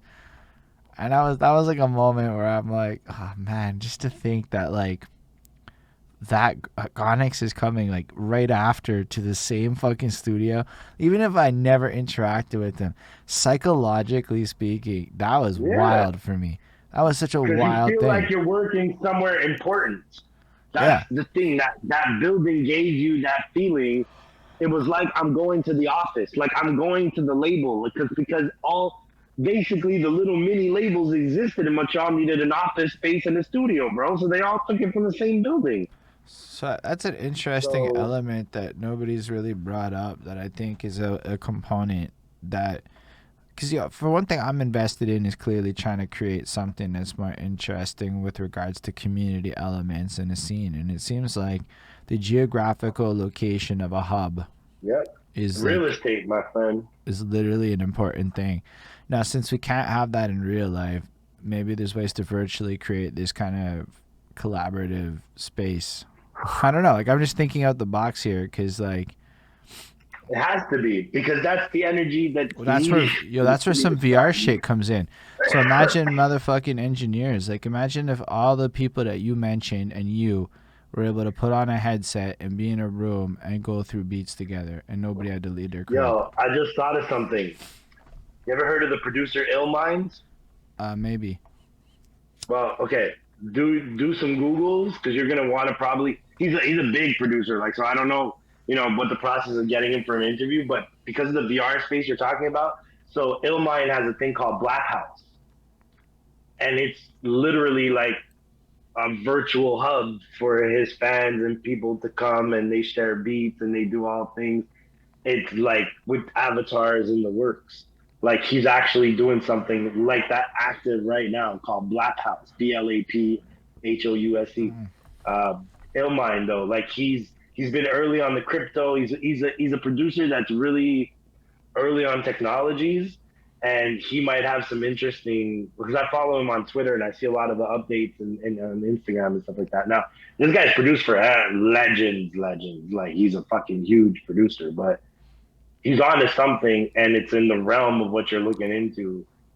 So, like, if you do the Googles on Blap House, Yeah, I'm gonna check I think into you'll be that. pleasantly surprised. It's definitely something along the lines of what you're thinking about in terms of a virtual community. I mean, like, I know that it exists. My problem isn't that side of it. It's then how do I get? No, but it's seeing it done from a hip hop standpoint. It's Think about it's it. not even that. It's convincing other people here to show up. Cause like if I'm not doing it here with my community, like I'm personally less interested. I really want to do this Understandably. like with English Montreal in some way, or at least like 50 fuckers or whatever. It doesn't even have to be everybody, but I want like a pocket. And getting people in, oof, it's been a hard sell. Thankfully, Tech Luciano started hyping up fucking VR. That's all I can say. Like that is positive, but like really, people don't want to spend no fucking $700 on a fucking VR machine on the maybe that it's a good move. No, that's going to take time before it becomes something more mainstream. The key is to have the proof of concept ready for when it's There's time. already people doing it. I don't even have to like do the fucking like proof of concept now because other people proved the concept. I mean, like, Yeah, but if they patent what they did, they can't then patent a fucking show. It's logistics. It's it like depends. Certain things you can patent. You'd be no, surprised the what you people can are doing patent. the same shit. They're leveraging the same technology. Like, you can't patent a virtual reality concert. And once you prove the tech of logistically how to run it, like you can't patent that. That's what I'm saying. People have proved how it can be done, and there's ways to blend it with Twitch. Oh, it can definitely be But done. like, Absolutely. and then it's just a matter of getting people on board to get invested in it. And I'm like, I'm not a salesperson, so that's where usually my ideas get. I get like a little bit whatever, but I'm like going to pursue the virtual reality realms at some point. I'm more interested in the IRL version, mostly because I've spent the last year and a half in a fucking room talking to people on cameras and shit, and it's been a wild rush. But like, you know what's been fun? Parks. Like, isn't a park like a good vibe? You get like sunshine. It is. And like, yo, I went to that Nate Husser charity shit that he did in the park. I don't And it really. looked good. It was a good vibe. I wanted to meet Deuce God real bad. I never met Deuce God either. He's another one. So it's like you just kind of like go outside. That's what I'm at. Like I don't know. But then winter's gonna come and watch how I get back on my VR grind because you know the winter's here and I don't want to go outside for 7 months. That's right. I said Yeah, I'm 7 lucky. months. I literally I live by the water, so I walk out my house. I walk out my apartment. I take a 5 minute walk, and I'm out by the water. Like, so I just get my peace and quiet. Take a little walk. Like it's always been my thing when I want to clear my head, throw on some headphones, listen to some music and beats, and just walk. Like half of the shit I write while walking or sitting in the car or being by the water, or it just it's a more peaceful. Like I could be in the house all the time. I've been like all of us, like we work from home, so it's like home all the fucking time. But yeah, like I moved where I moved because I wanted to be by the water. I wanted to, have and not let it be far. Like I literally can walk out and be there in 3 minutes. Like it's a No, really that's quick real walk. blessed. So I was lucky enough to live by the water in Verdun for a minute. I wouldn't say 3 minutes, but I'd say 15 minutes is close enough for me. But like, yeah, that's where I started rapping. Was like really got into it because when you're by the water, there's like this like a serenity to it. I've always found like I like that shit. Or like I was really loved living in Dollard where they have that like forest. It's just randomly in the middle of Dollard Pierrefonds, and you might not know about it, yeah, but it's huge. It's like no, I do. it's a full on forest, and like, yo, like you could like bring girls in there, get lost, and get it on level of big in the forest. Yo, she just brought me back to the sex podcast ideas. I got stories for that shit. Yeah. Yo, You just forest. said the woods and bringing a girl. Like Shamedy had a thing called the Shamedy Woods.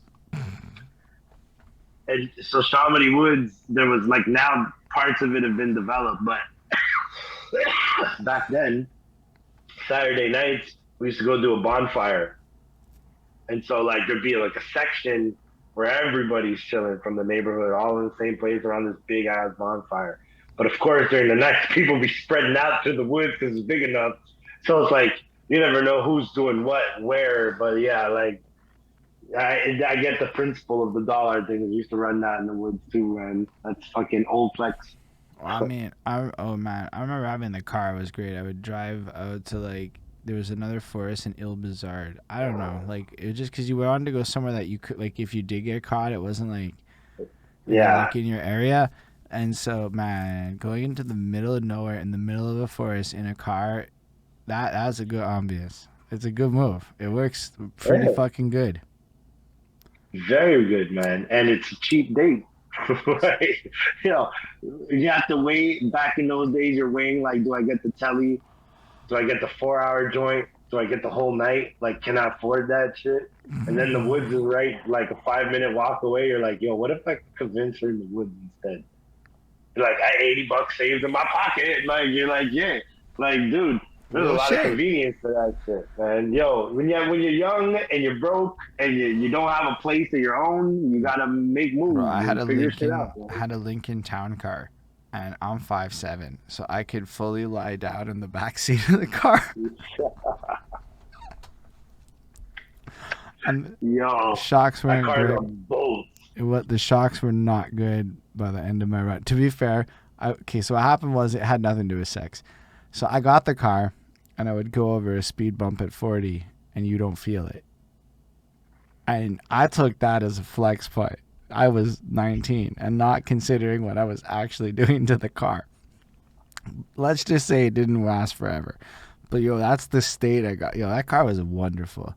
Yo, when you show up anywhere at 19 in a Lincoln Town Car, it's wild. Like people would see me like cuz I would but you can't afford this shit. You can't afford the Lincoln Town Car cuz it would I was in DDO going to Abbott. So it cost me $7 to go there. 7 or something like that. I think it was there and back was $7 a day just to drive this fucking car to school. So you end up driving that to like fucking Fairview and taking the bus and back. Okay, fine, I'm halfway there. Then you just end up giving up on that shit unless it's exams. Cause yo, that car ran me in gas alone like almost $200 a month. Yeah, I don't doubt that, man. That car fucking has a tank. We call Allow that shit me a to be boat. clear. For the benefits I got out of that car with the Of opposite course. gender, it was worth the price.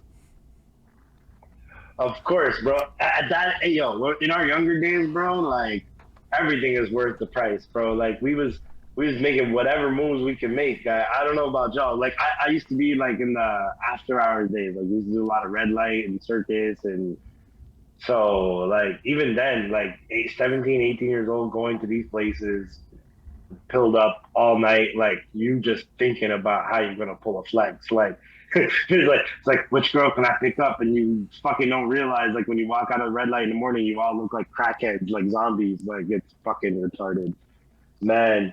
Some wild party days though, like area Sona. Oh man, like Sona's legendary. Like if you talk to anybody who went to the early club scene of like late '90s, early 2000s Montreal, Sona was led, bro. That place would get so hot the walls would sweat. Like the walls would sweat, but like you'd go there and it'd be a rave, but there's an open bar upstairs until like 2 or 1. So you're just fucking tanking up, guy, and then you're fucking downstairs while in the hip hop room. Man, DJ Blast, Shortcut, like the DJs that fucking played there, man, like legendary shit. Like yo, when dance hall would come on, like it'd be like Caligula, bro. like I don't know if people could catch that reference, but it was some wild shit, guy. Like yo, dance hall would turn that fucking spot into like almost an orgy, guy. Like Sona was just wild, man. Like those old Montreal club days was nuts, man. But red light was the Laval spot. Like if you're people from everywhere came, but like if you were in Laval, you went to red light because like that was the spot, bro. Like Yeah. fuck, man. I had never went to red light. I didn't do a lot of partying back then. I smoked a lot. I got into weed, and I didn't drink a lot because I was pretty bad at it. and I did dibble and dabble in Mali, so I had some experiences in the underground. The abandoned building rave scene. Holy shit, is that the coolest shit I ever saw in any live That shit event? is wild, bro. That shit is wild, bro. Like, Yo, lit. those pill days were some wild days, man. But Trust me. Like, mostly it was you couldn't like smoke anywhere. So, because I basically I turn 18 the year the smoking ban goes into effect. So it's like oh man. that happens at the exact same time. And I wasn't no cool 17-year-old fucking sneaking into some fucking shit, right? No, I wasn't that. So now all of a sudden you can't smoke anywhere. And so basically if you smoked pot, right, your real flex, because it was illegal, was get the girl back to your crib and smoke a joint. That was the flex. Yeah, The success rate on that flex is ridiculous. So it that is. was it. Like, why would you do anything else? Like, you don't learn how to party the same way. You learn how to like seduce in a whole different capacity. Then online dating kicks in. I'm like, it's fucking over. I never have to leave the house again. It's like terrible for a lot of my social skills. But again, great runs and shit off of like To me, some online dating is terrifying, bro. I bro. would Like, be I sitting fucking there. hate that shit. I would be sitting there at work on Plenty of Fish, setting up dates for after work. Oh man. Yo, I swear. I mean, I did the Plenty of Fish thing. I did the Tinder thing for a while when I was single, but it was like, honestly, man, that like nothing substitutes the real life. Like when you meet somebody the first Oh time, man. like My girlfriend and I it met on Plenty nothing of beats that. Fish, and it's been 7 years. So for me, it's like I kind of have to run on that. Plenty of Fish got magic to it too. Yo, it's the lamest shit too. I was like, you have cool hair or something, cause she had cool hair. I was trying to fuck. She says she wasn't trying to fuck. Get the fuck out of here. She had some 3 date rule. Uh, That's what we were doing here, and then we just did that. Shout out to Bonnie, man. Shout Did it you hold out. out for the 3 days? She did. I Man, tried. major props. She did Major though. props. She was like, That's a Blaz. keeper. She did. I tried real hard on the second date to like run some movie theater shit. Nope, I got blocked. It was facts. I don't remember a fucking thing about that movie. I think it was some boring ass camel ass fucking movie. I don't remember.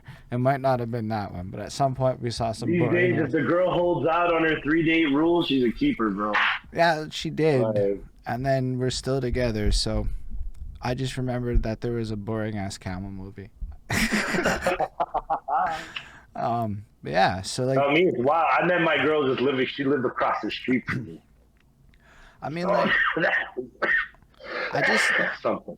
I'm not like, I mean, I've had like, I guess, organic moments, you could call them, where it's like real life shit, but I mean, my life doesn't create a lot of those opportunities. So unless I drastically change how I live, which isn't going to happen in the near future, it's like, at least back then, maybe now it's different, but I used to be like a serious workaholic, a lot of overtime, a lot of shit like that. Not to say I'm not a workaholic, but at least I split it differently now.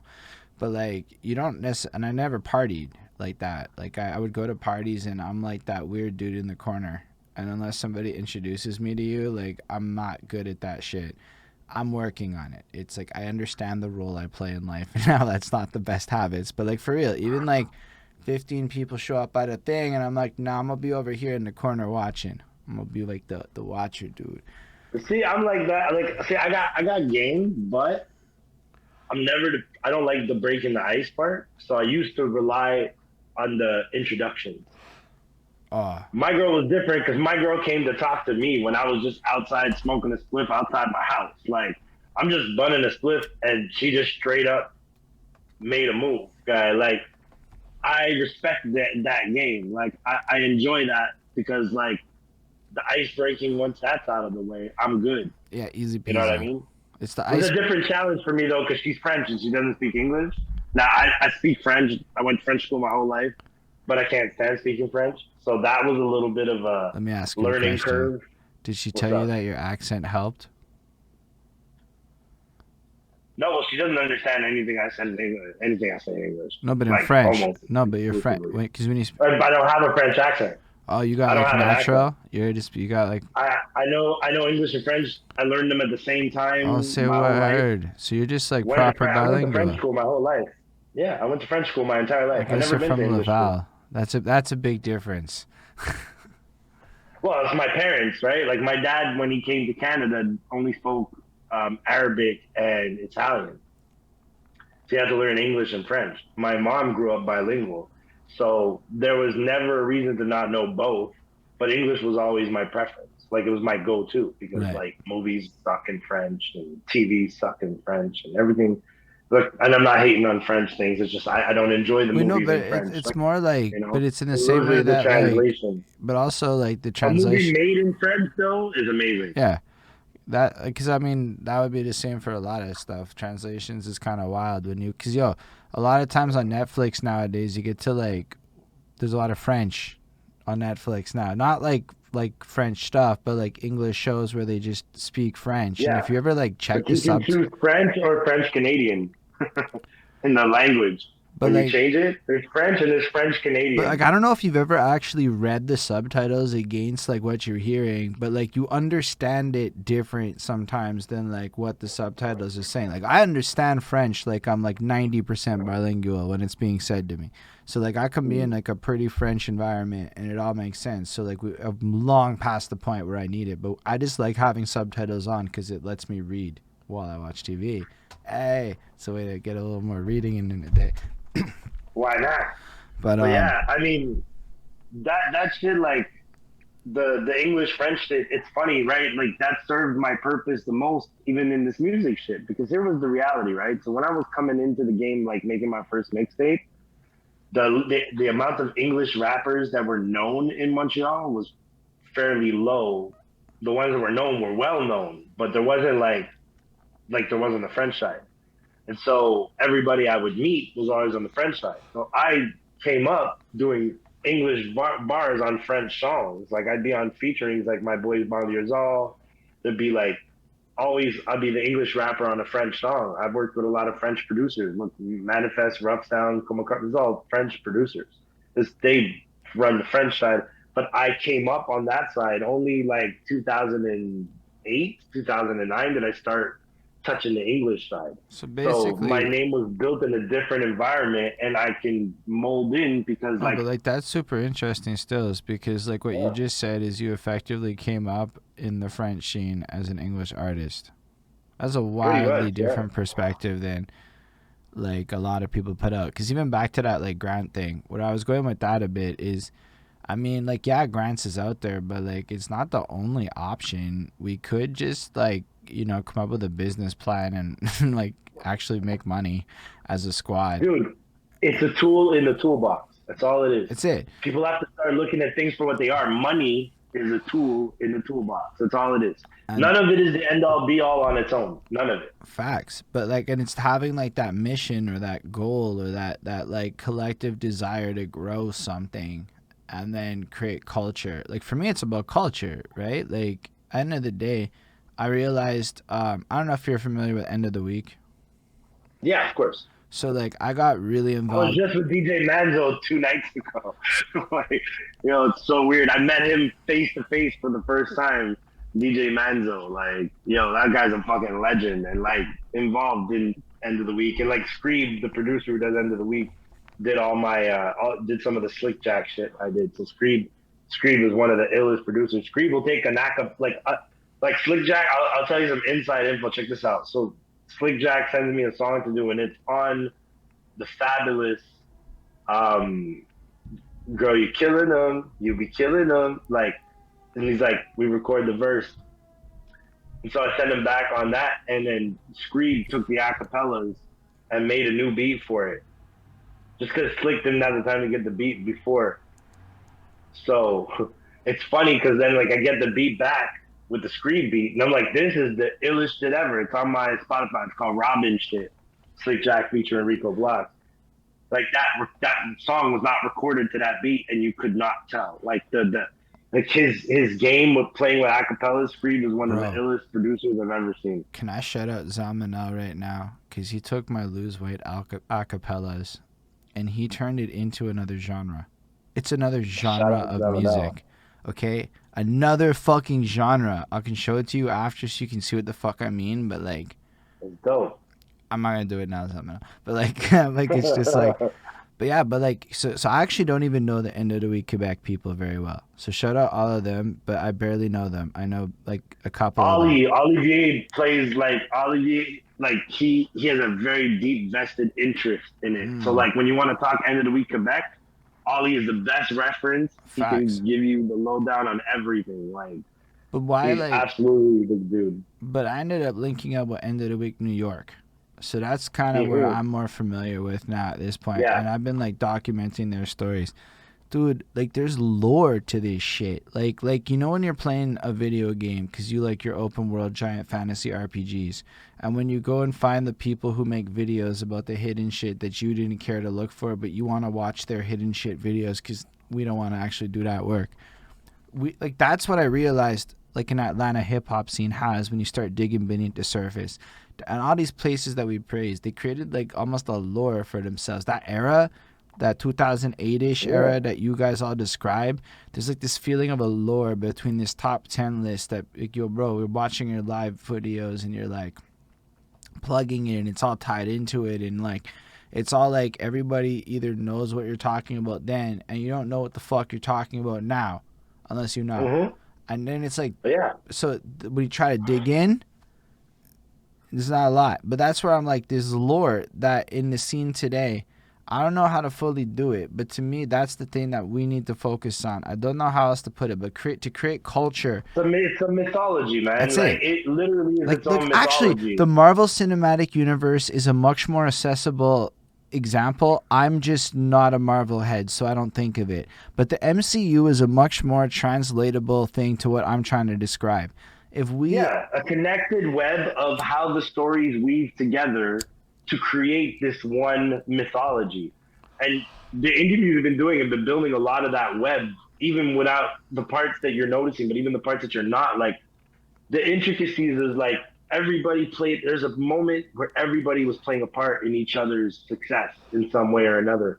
The effect was amplified, and the stories that you get talking to each people where you fill in those gaps, like that's the tapestry where the Marvel MCU comparison comes in. It's like, so like Iron Man 1 layers in a certain piece of the story. It's like a seed. And then Iron Man 2, another seed, and Hulk is another seed. And those movies all happen chronologically in the same week. Iron Man, Hulk, Thor, the first one. So there's a seed that's being planted right there.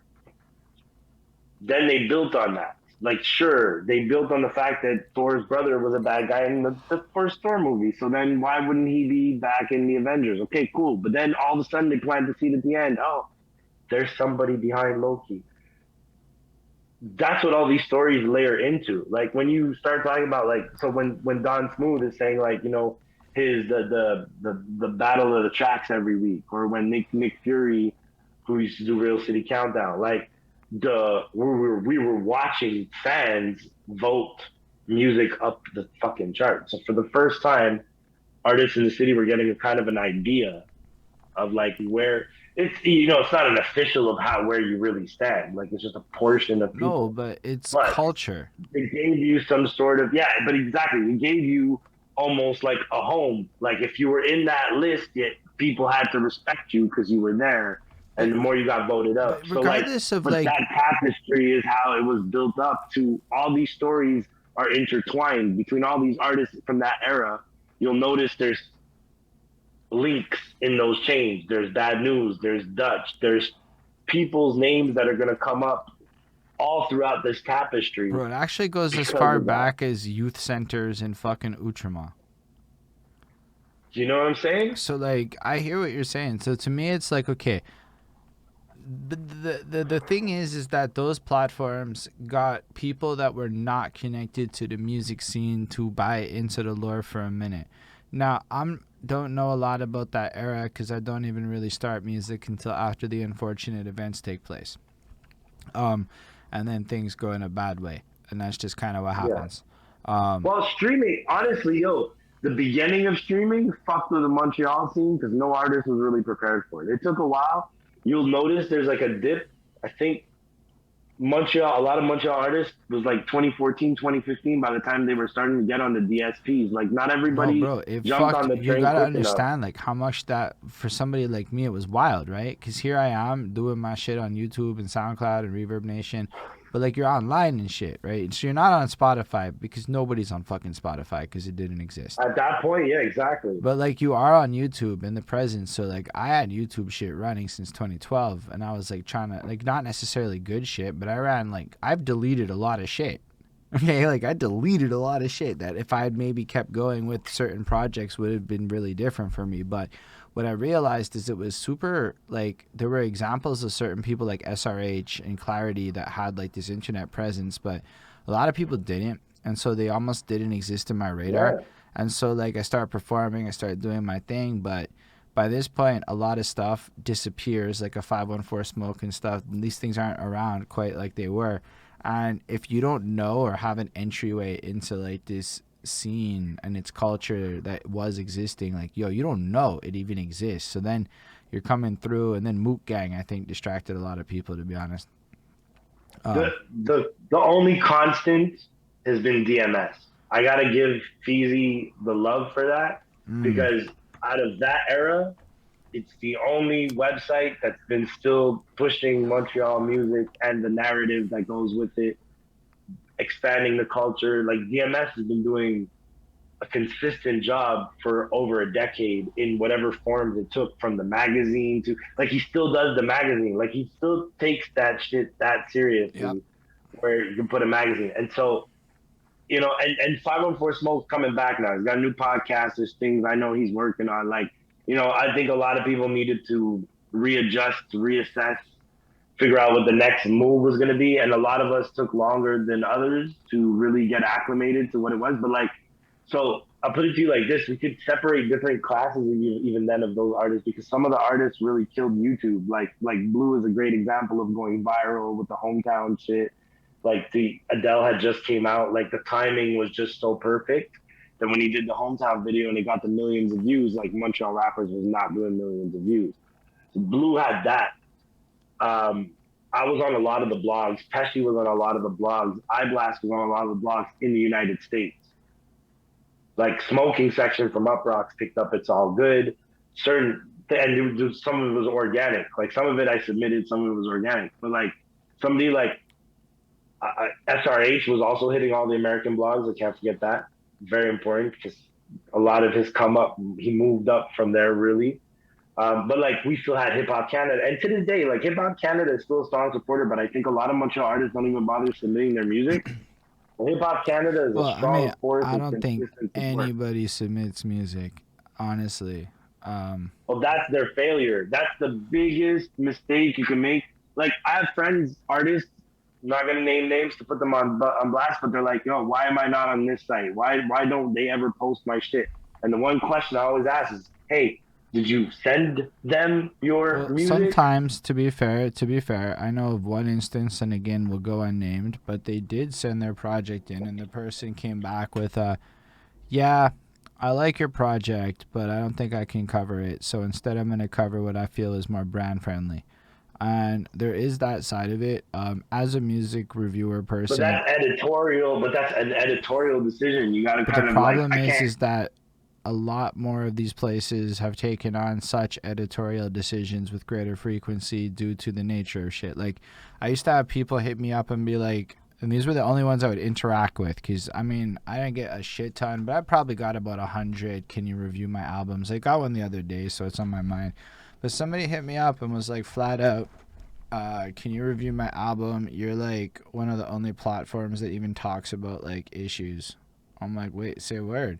Because a lot of these people are like maybe talking about real shit, and then you don't want to go on the platform that isn't going to be willing to talk about some of the context behind those bars. And unfortunately, there's not a lot of people I feel that really go that deep with it unless they're like super major publications. But let me tell you, there's like 70% of Montreal rappers there's a lot of ego, man. And you know, I've had it, I've been there. We all suffer from bouts of ego. It happens, as humble as we try and may be. But the reality of things is a lot of them think like, hey, when I post this video on my Facebook, everybody that's on my Facebook should be posting it. And so I know because having worked with different people who've had blogs and being involved in how music was released in that sense, there's a lot of entitlement there that is undeserved. I can put out a new song tomorrow. It's not going to be on DMS unless I send it to him. Feezy knows me. Like, we cool. But if I don't send it, like, I can't expect the medias to pick it up. Like, a lot of Montreal rappers believe they're celebrities before they're ever celebrities. But the nature of this game is, like, evolved, right? Like, I'm going to go, like, real corporate with it. In the world of software, those tech websites, which is effectively the same thing. You're a software company, those tech websites, the same shit. They hit you up with, this is how much it costs packages. Because, yo, this shit's not free no more. You want it to be free? You better be dropping some shit that's so noteworthy that, like, it actually is going to get somebody organic clicks to click on it.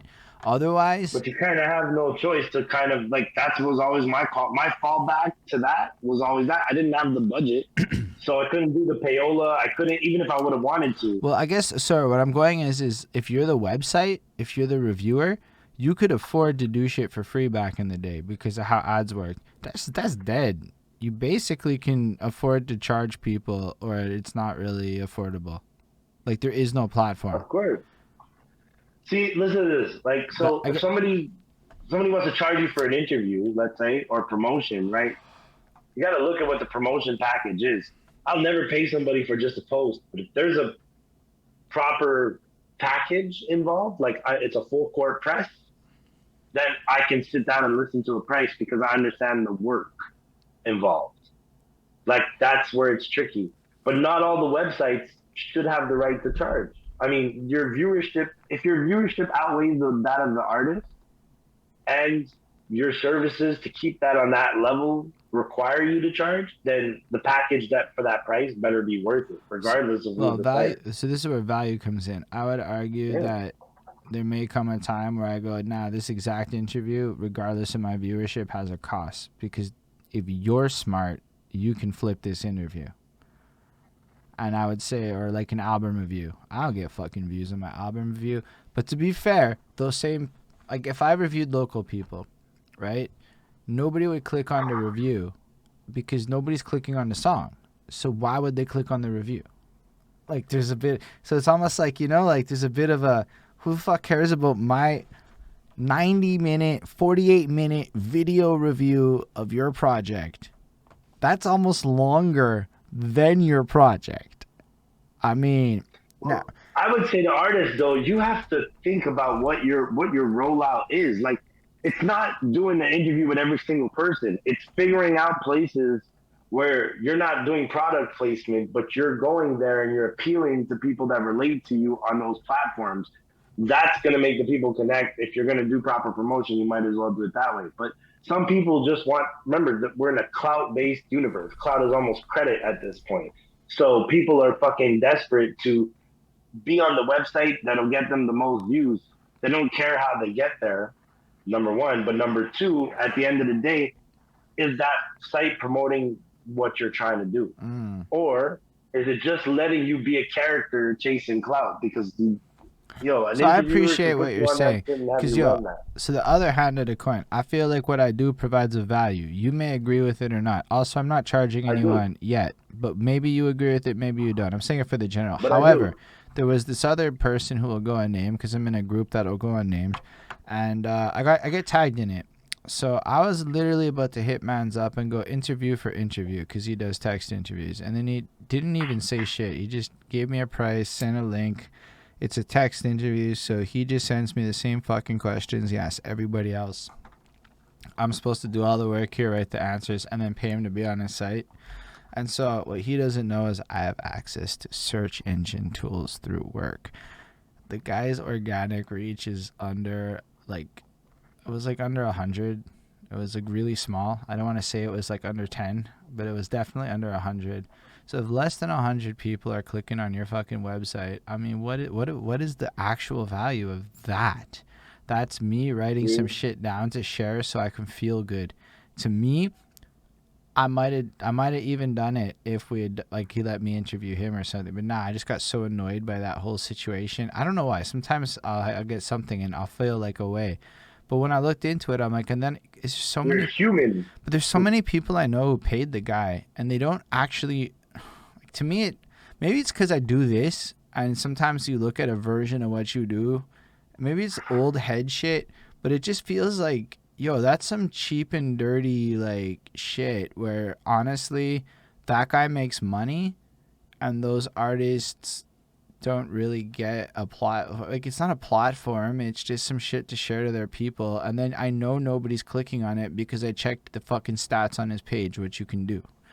So it was wild to me just to think about how much money this guy made off of offerings, and then it's like, what am I doing with my life? And don't get me wrong, I like what I'm doing with my life, and I don't want to even knock this man's hustle per se, but wildly low value, not even worth $10.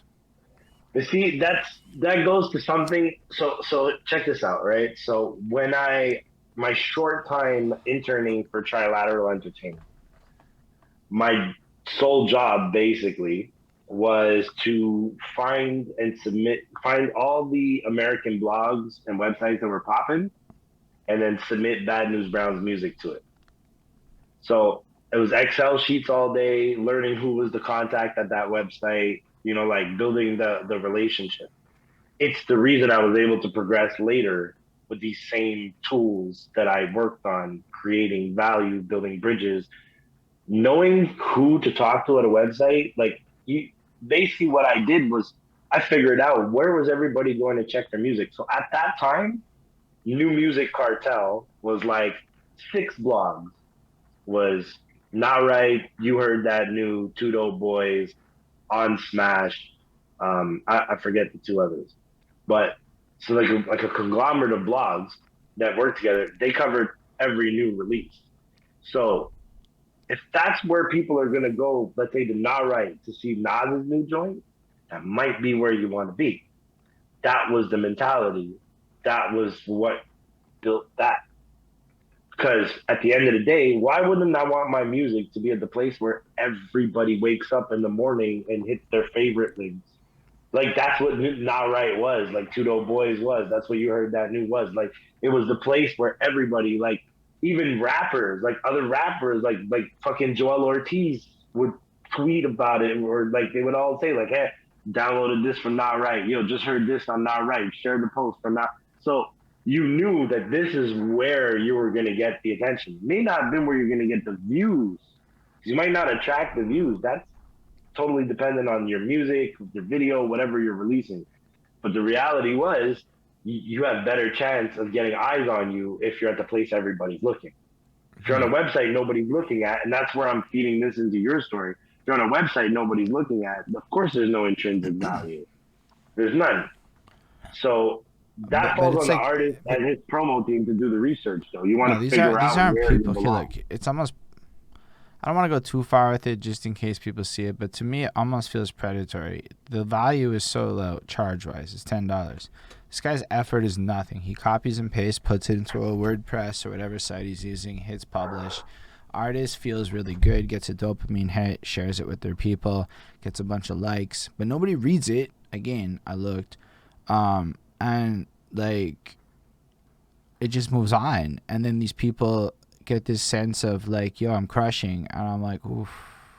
Maybe this is again like a jaded perspective with like some level of knowledge of the valueless nature. Like, yo, like a behind that suit review is worthless unless you really want to go chop it up, take what I say, use it as an Instagram post, which a couple of people have done. Like, there's value you could find in it like that, but inherently me posting that shit is gonna do fucking nothing for anybody, honestly. Not well, it does me a little bit. Well, it depends on your perception of value. See, here's the thing. So everybody values things differently. We tend to, the only thing we all as humans tend to generally value the same is what value is assigned, like money, or, you know what I mean? We intrinsically know that $100 is worth $100. Well, But the thing about value and perception, so like, I use me as an example. So let's say we're doing this interview, you repost it.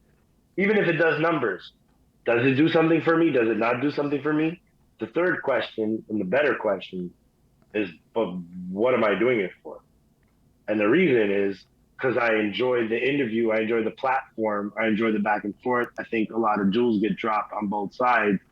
Anything you can learn from is a good exchange, right? facts. So if I place my value on that, then the fuck does it matter whether or not you ever push the interview? You get what I'm saying? Like, so Not people to are say going I'm to take not their pushing an value. interview. No. I don't want it to. I was using it as an example, but I'm saying intrinsically, the thing that's valuable to me has nothing to do with that. And where if you're picking, let's say, when I wanted to be on Not Right, I wanted to be on Not Right so bad because to me it was like a badge of honor. It was like, oh, okay, like you got to be this level respected to be on that shit. So to get on that shit, it's a fucking wasn't the first or the second or the third. It was probably like the third or fourth single at least that finally got me on it by de facto through one of the other New Music Cartel blogs, which was You Heard That New, which pretty much premiered most of like three of my singles. They premiered them in a row, the videos, the works. Like I premiered them on other sites. But what I would do is I would stagger certain things. Sometimes if I was releasing a song, I'd give Hip Hop Canada the song first. Sometimes I would give it to You Heard That New. Sometimes same dude who did my shit for You Heard That New, John Carter, who worked with SRH, had hip hop. So we would always have him. Escape MTL would cover 514 Smoke Cool. So like Montreal was pretty easy to manage because it was a few cool. All I cared about was pushing the stage. BuckMarley.com. There was all kinds of fucking websites out there where that's where people were paying attention to. When the blogs died, it kind of, I think Complex as a website made a big come up when the blogs kind of died because they got to remain operating like a blog, but because they had a certain different level of the different categories that you can explore on Complex because it was linked to a magazine. But the blog era was something that what fucking sucked about it is it left no trace behind when it died. So like you can't go Google the pages I was on. And that's like I say it for me, but I'm saying for every artist that's been through that era, that badge of honor Yeah, that's feels a big unprovable now. fact because here's the thing: a lot of people were making some noise. Now check it. You speak of Complex. Nate Husser's charity basketball game was covered, yeah. and then that got shared by everybody. I'm pretty sure that one wasn't a promo. That was this is news. We're gonna all cover it kind of move, right? And I'm sure Complex has been good at following Montreal rappers. But on top of that, Ballarama Holmes mayoral candidate was there. That was news. Trust people was there covering that shit. Like it was legit. I actually went to meet the dude to pitch him an interview, of which he said yes. But like, awesome. I mean, like to me that's super nifty. Like I didn't know shit all about local politics. Now I understand it a little bit better. Not a lot better because they can't talk about everything. But like, it's not that interesting. Like you'd really hope it would have some like juicy shit in it, but it's really like parks and garbage removal. Yeah, listen, nobody said that shit's gonna be super interesting, but that's the thing, right?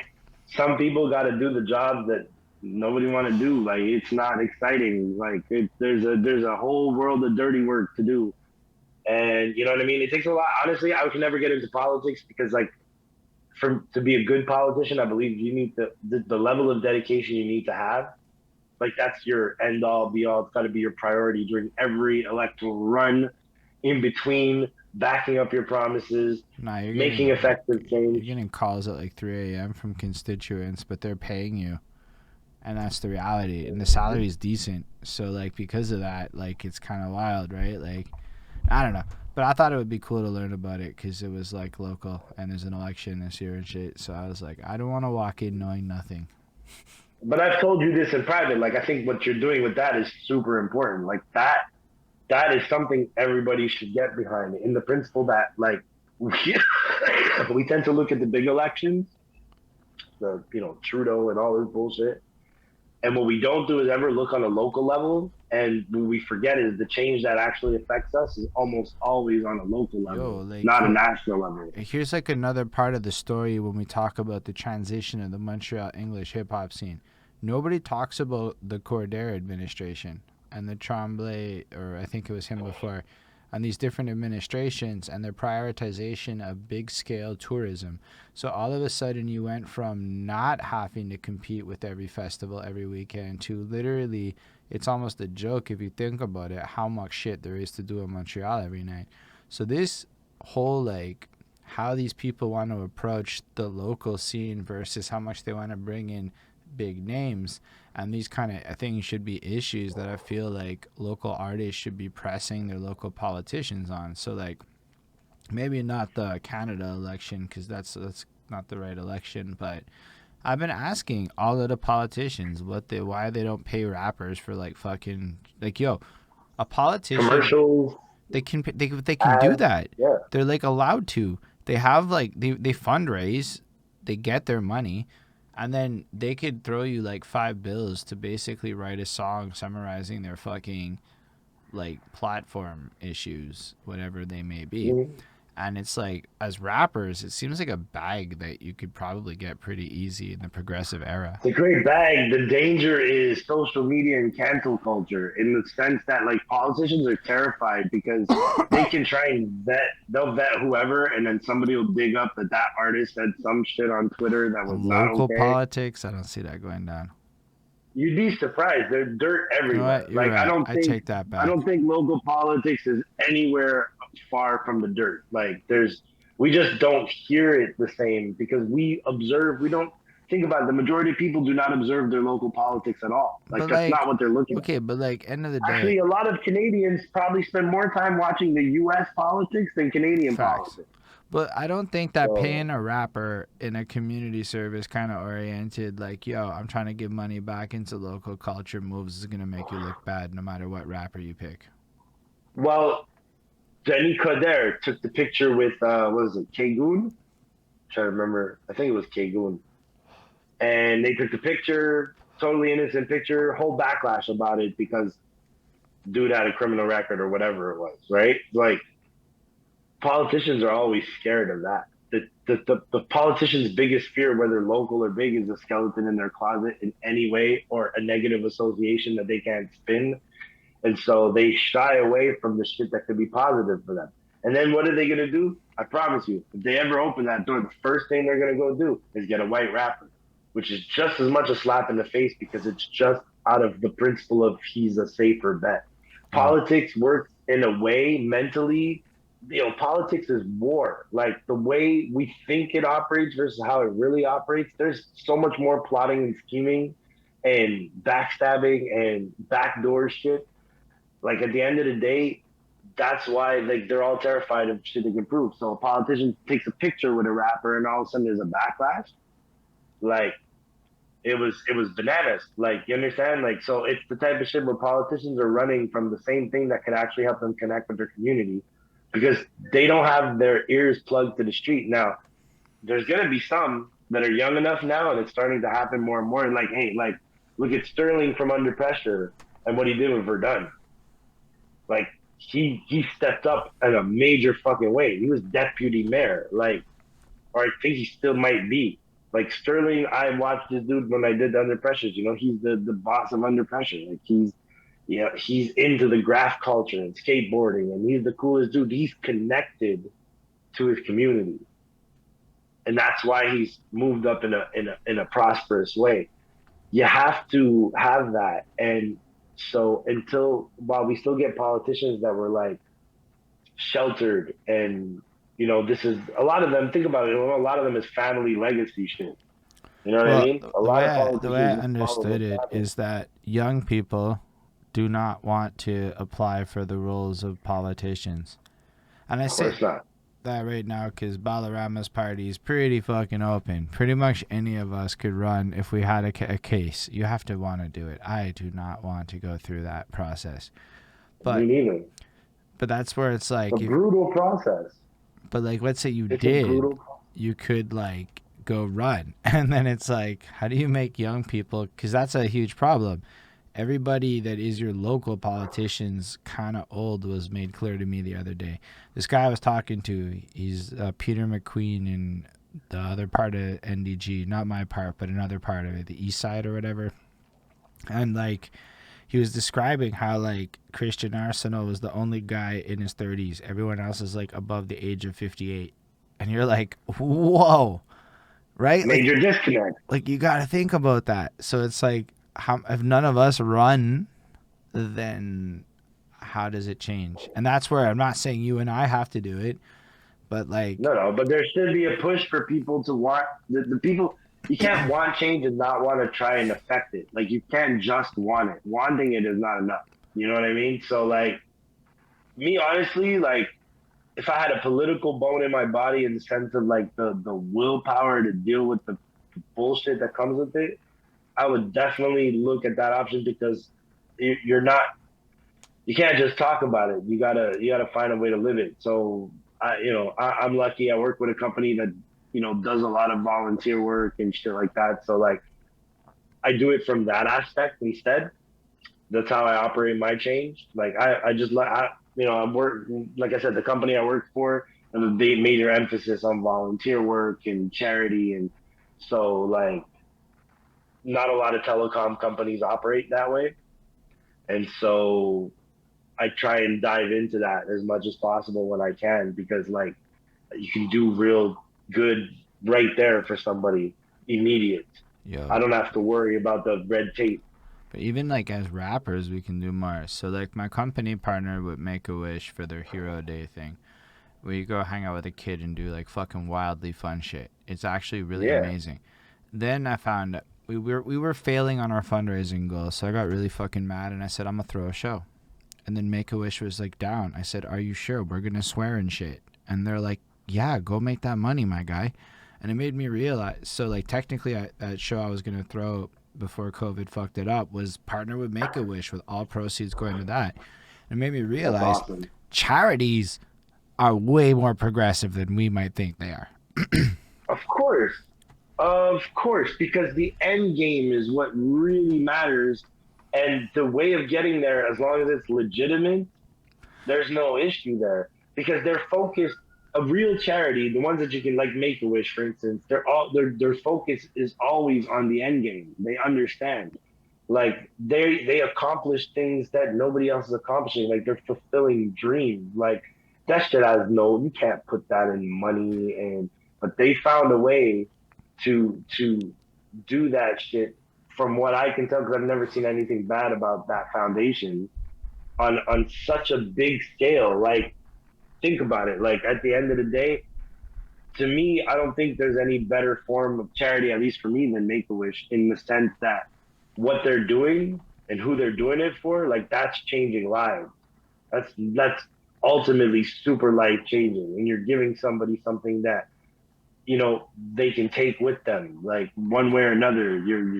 It's so deep how much I fuck with that. Like I think a lot of charities get a bad rap because, as a lot of them should, there's a lot of embezzlement, but some, it's like the whole thing with, the Red Cross. It's like people donated money, but where did it go? Like, people always have these questions. There's no question on Make-A-Wish, because the goal is for real altruistic.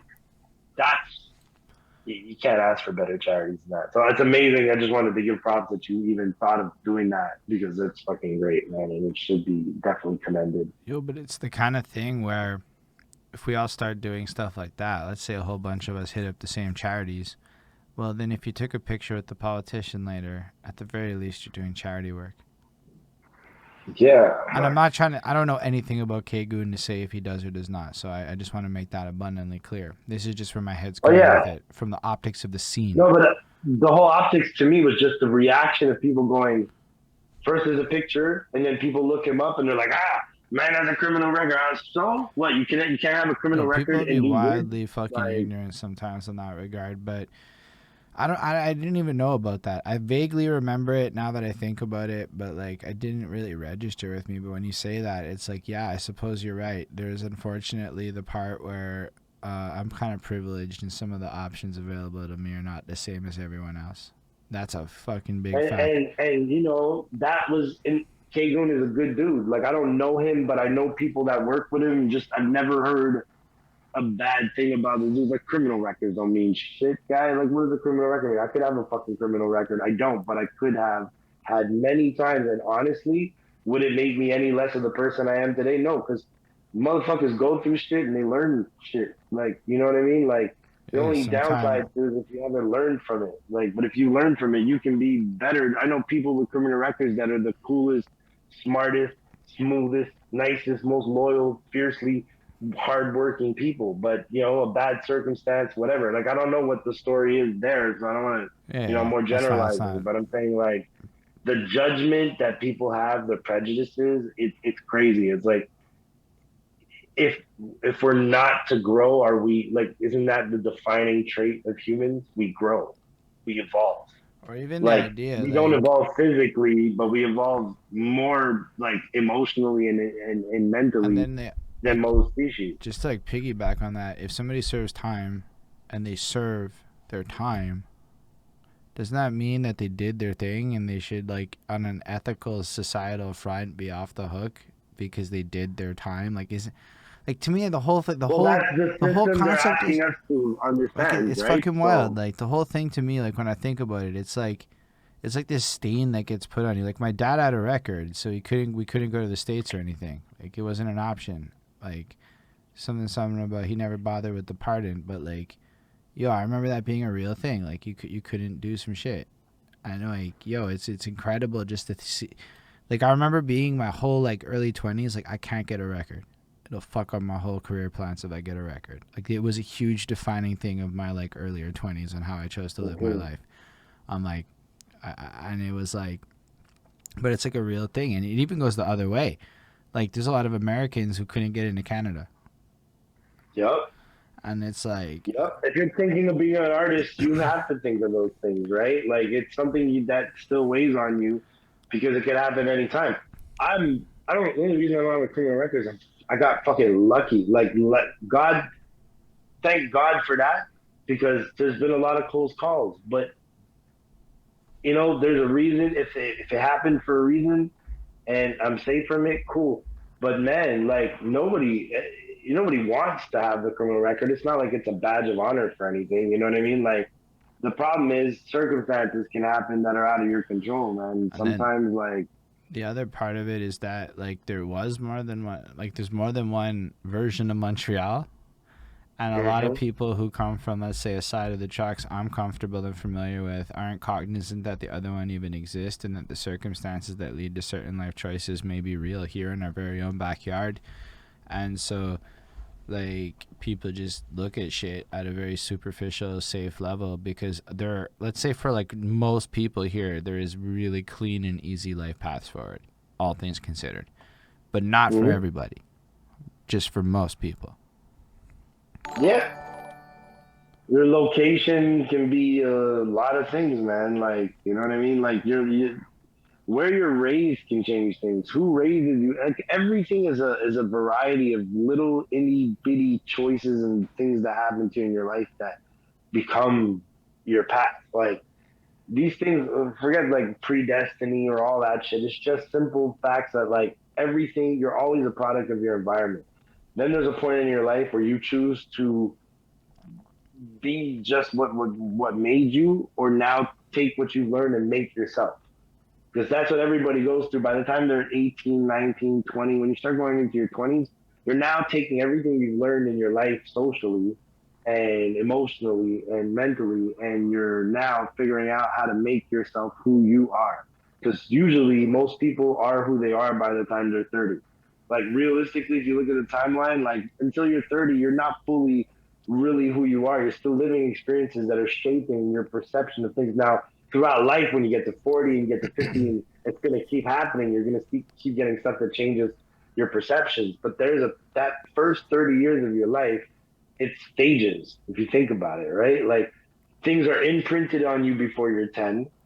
10 to 20, you're kind of like now learning the outside world and you're starting to figure out things or experimenting with things or trying to figure out what makes you you don't know but you're learning it.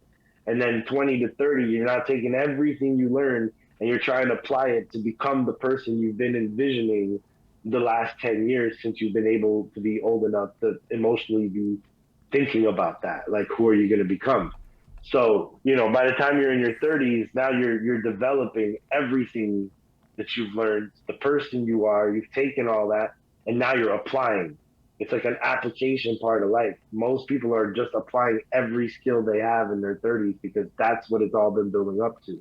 Your 40s and 50s becomes constant, consistent. You know what I mean? In the sense that you're still working towards that, because if you think about it, most people are maybe working for their retirement when they're 20, but most people aren't anymore. So like 30 years old, people start taking it more seriously, and they're like, oh, like I need to stack my bread. I need to be financially stable. I need to, like, you think how many 20-year-olds are paying attention to their credit scores? You know what I mean? Like, most people don't have a credit score because it's not like their parents bought a credit card and put their name on it or something like that, which is a great thing to do. If you guys have kids one day, like, you open a credit card in their name as an authorized user, and that's it, man.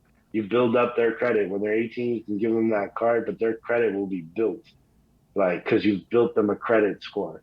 Like, there's things that we weren't able to do in other generations because there's no consideration to that. But financial stability, something I was not big on. My money came in and out. That's what I operated. It was never like planned, or it's just a hustle, make money, figure it out, make a move, make money. But being really like financially secure is something you, especially in your 30s, start really putting in work figuring out. And a lot of people get bored by the idea, but it's like you get grown, you got to start thinking these things. If I was thinking of these things when I was 20, I'd be in a much better financial space. We don't always have the luxury of hindsight when we're in it. I think there's parts of financial conversations that are boring. Like, crypto is not my favorite topic to discuss with most people. Me neither. But actual budgeting and like how to build a future is hot topics, bro. You know what the littiest conversation at work is? Houses and house improvement. That is the hottest topic. Like, if you want to talk, like if you were to put an Alexa in a room and it would track all the keywords, it would be whatever the hottest show on Netflix is and fucking home repair. It is wild how many people talk about their fucking houses and their lawns and this shit. Like, bro, smoking cigarettes was really just listening to people older than me talk about their fucking houses. Yeah. Yo, it's for real, man. Like, me, the last 3 years was credit score. Like, that was a big thing for me.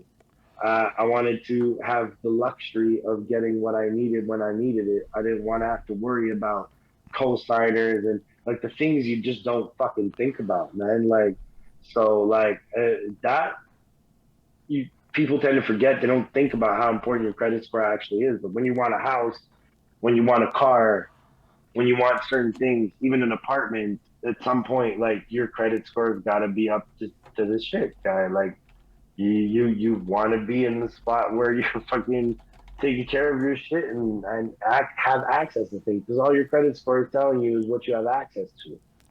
You know what I mean? Yeah, that's where I got focused on revenue, and I said, well, my credit's been fucked for a minute. I made some very bad choices when I was younger and declared bankruptcy, and now it's not shit. It's just not good. It's like middle shit. You know what the trick was for me? I honestly tell people all the time, having about a 30% balance on your credit card and making more than minimum monthly payments and just paying your bills on time. Honestly, you do those simple things, your credit score will be in the 750, 760. We was doing nice until COVID went ahead and fucked up fiscally. Speaking the stability of the home arrangements, I might, but like the income values were not the same, but the expenses went up because, as they say in life, when you have things going, you should probably not worry about the house and just get her done, which is what I feel like my life is right now. I can't be stressing about too much about that right now, but it's inevitable. It's inevitable. But it's not. You don't worry about inevitable shit. But like at the same time, it's on my mind. So now it's like, okay, we've been doing this for a minute. Let's spend the next few months strategizing how we can create monetizable rev streams so that at least we can Because if you can't reduce expenses, you can increase revenues. And there are always ways to be creative to make money. Like somebody did offer me, and it didn't actually come to fruition, but they offered me $100 to do a 6-part short ass fucking you answer these questions interview, and I would chop it up for them. I'm like, my God, that sounds like an hour's worth of work, like 2 hours tops for 100. Like, what the fuck? You know, like you start thinking and you're like, there's money out there. And that's something. Yeah, when you're able to learn your value as part of, so, you know, earlier to the pricing conversation, right? It comes back to that same thing, right? So when somebody offers you $100 and you think to yourself, it's an hour of work. Sure. But you deserve that because there's the experience and the time you spent learning how to do what you do. Like, you know, a lot of rappers, it's funny, right? So like producers will talk about, and this is something nobody ever talks about because rappers don't have the balls, but producers talk all the time about rappers that don't pay or rappers that don't buy beats, right? And that's a big fact.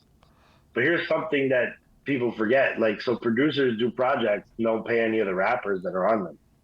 When a producer does that, it's, I'm giving you a shot.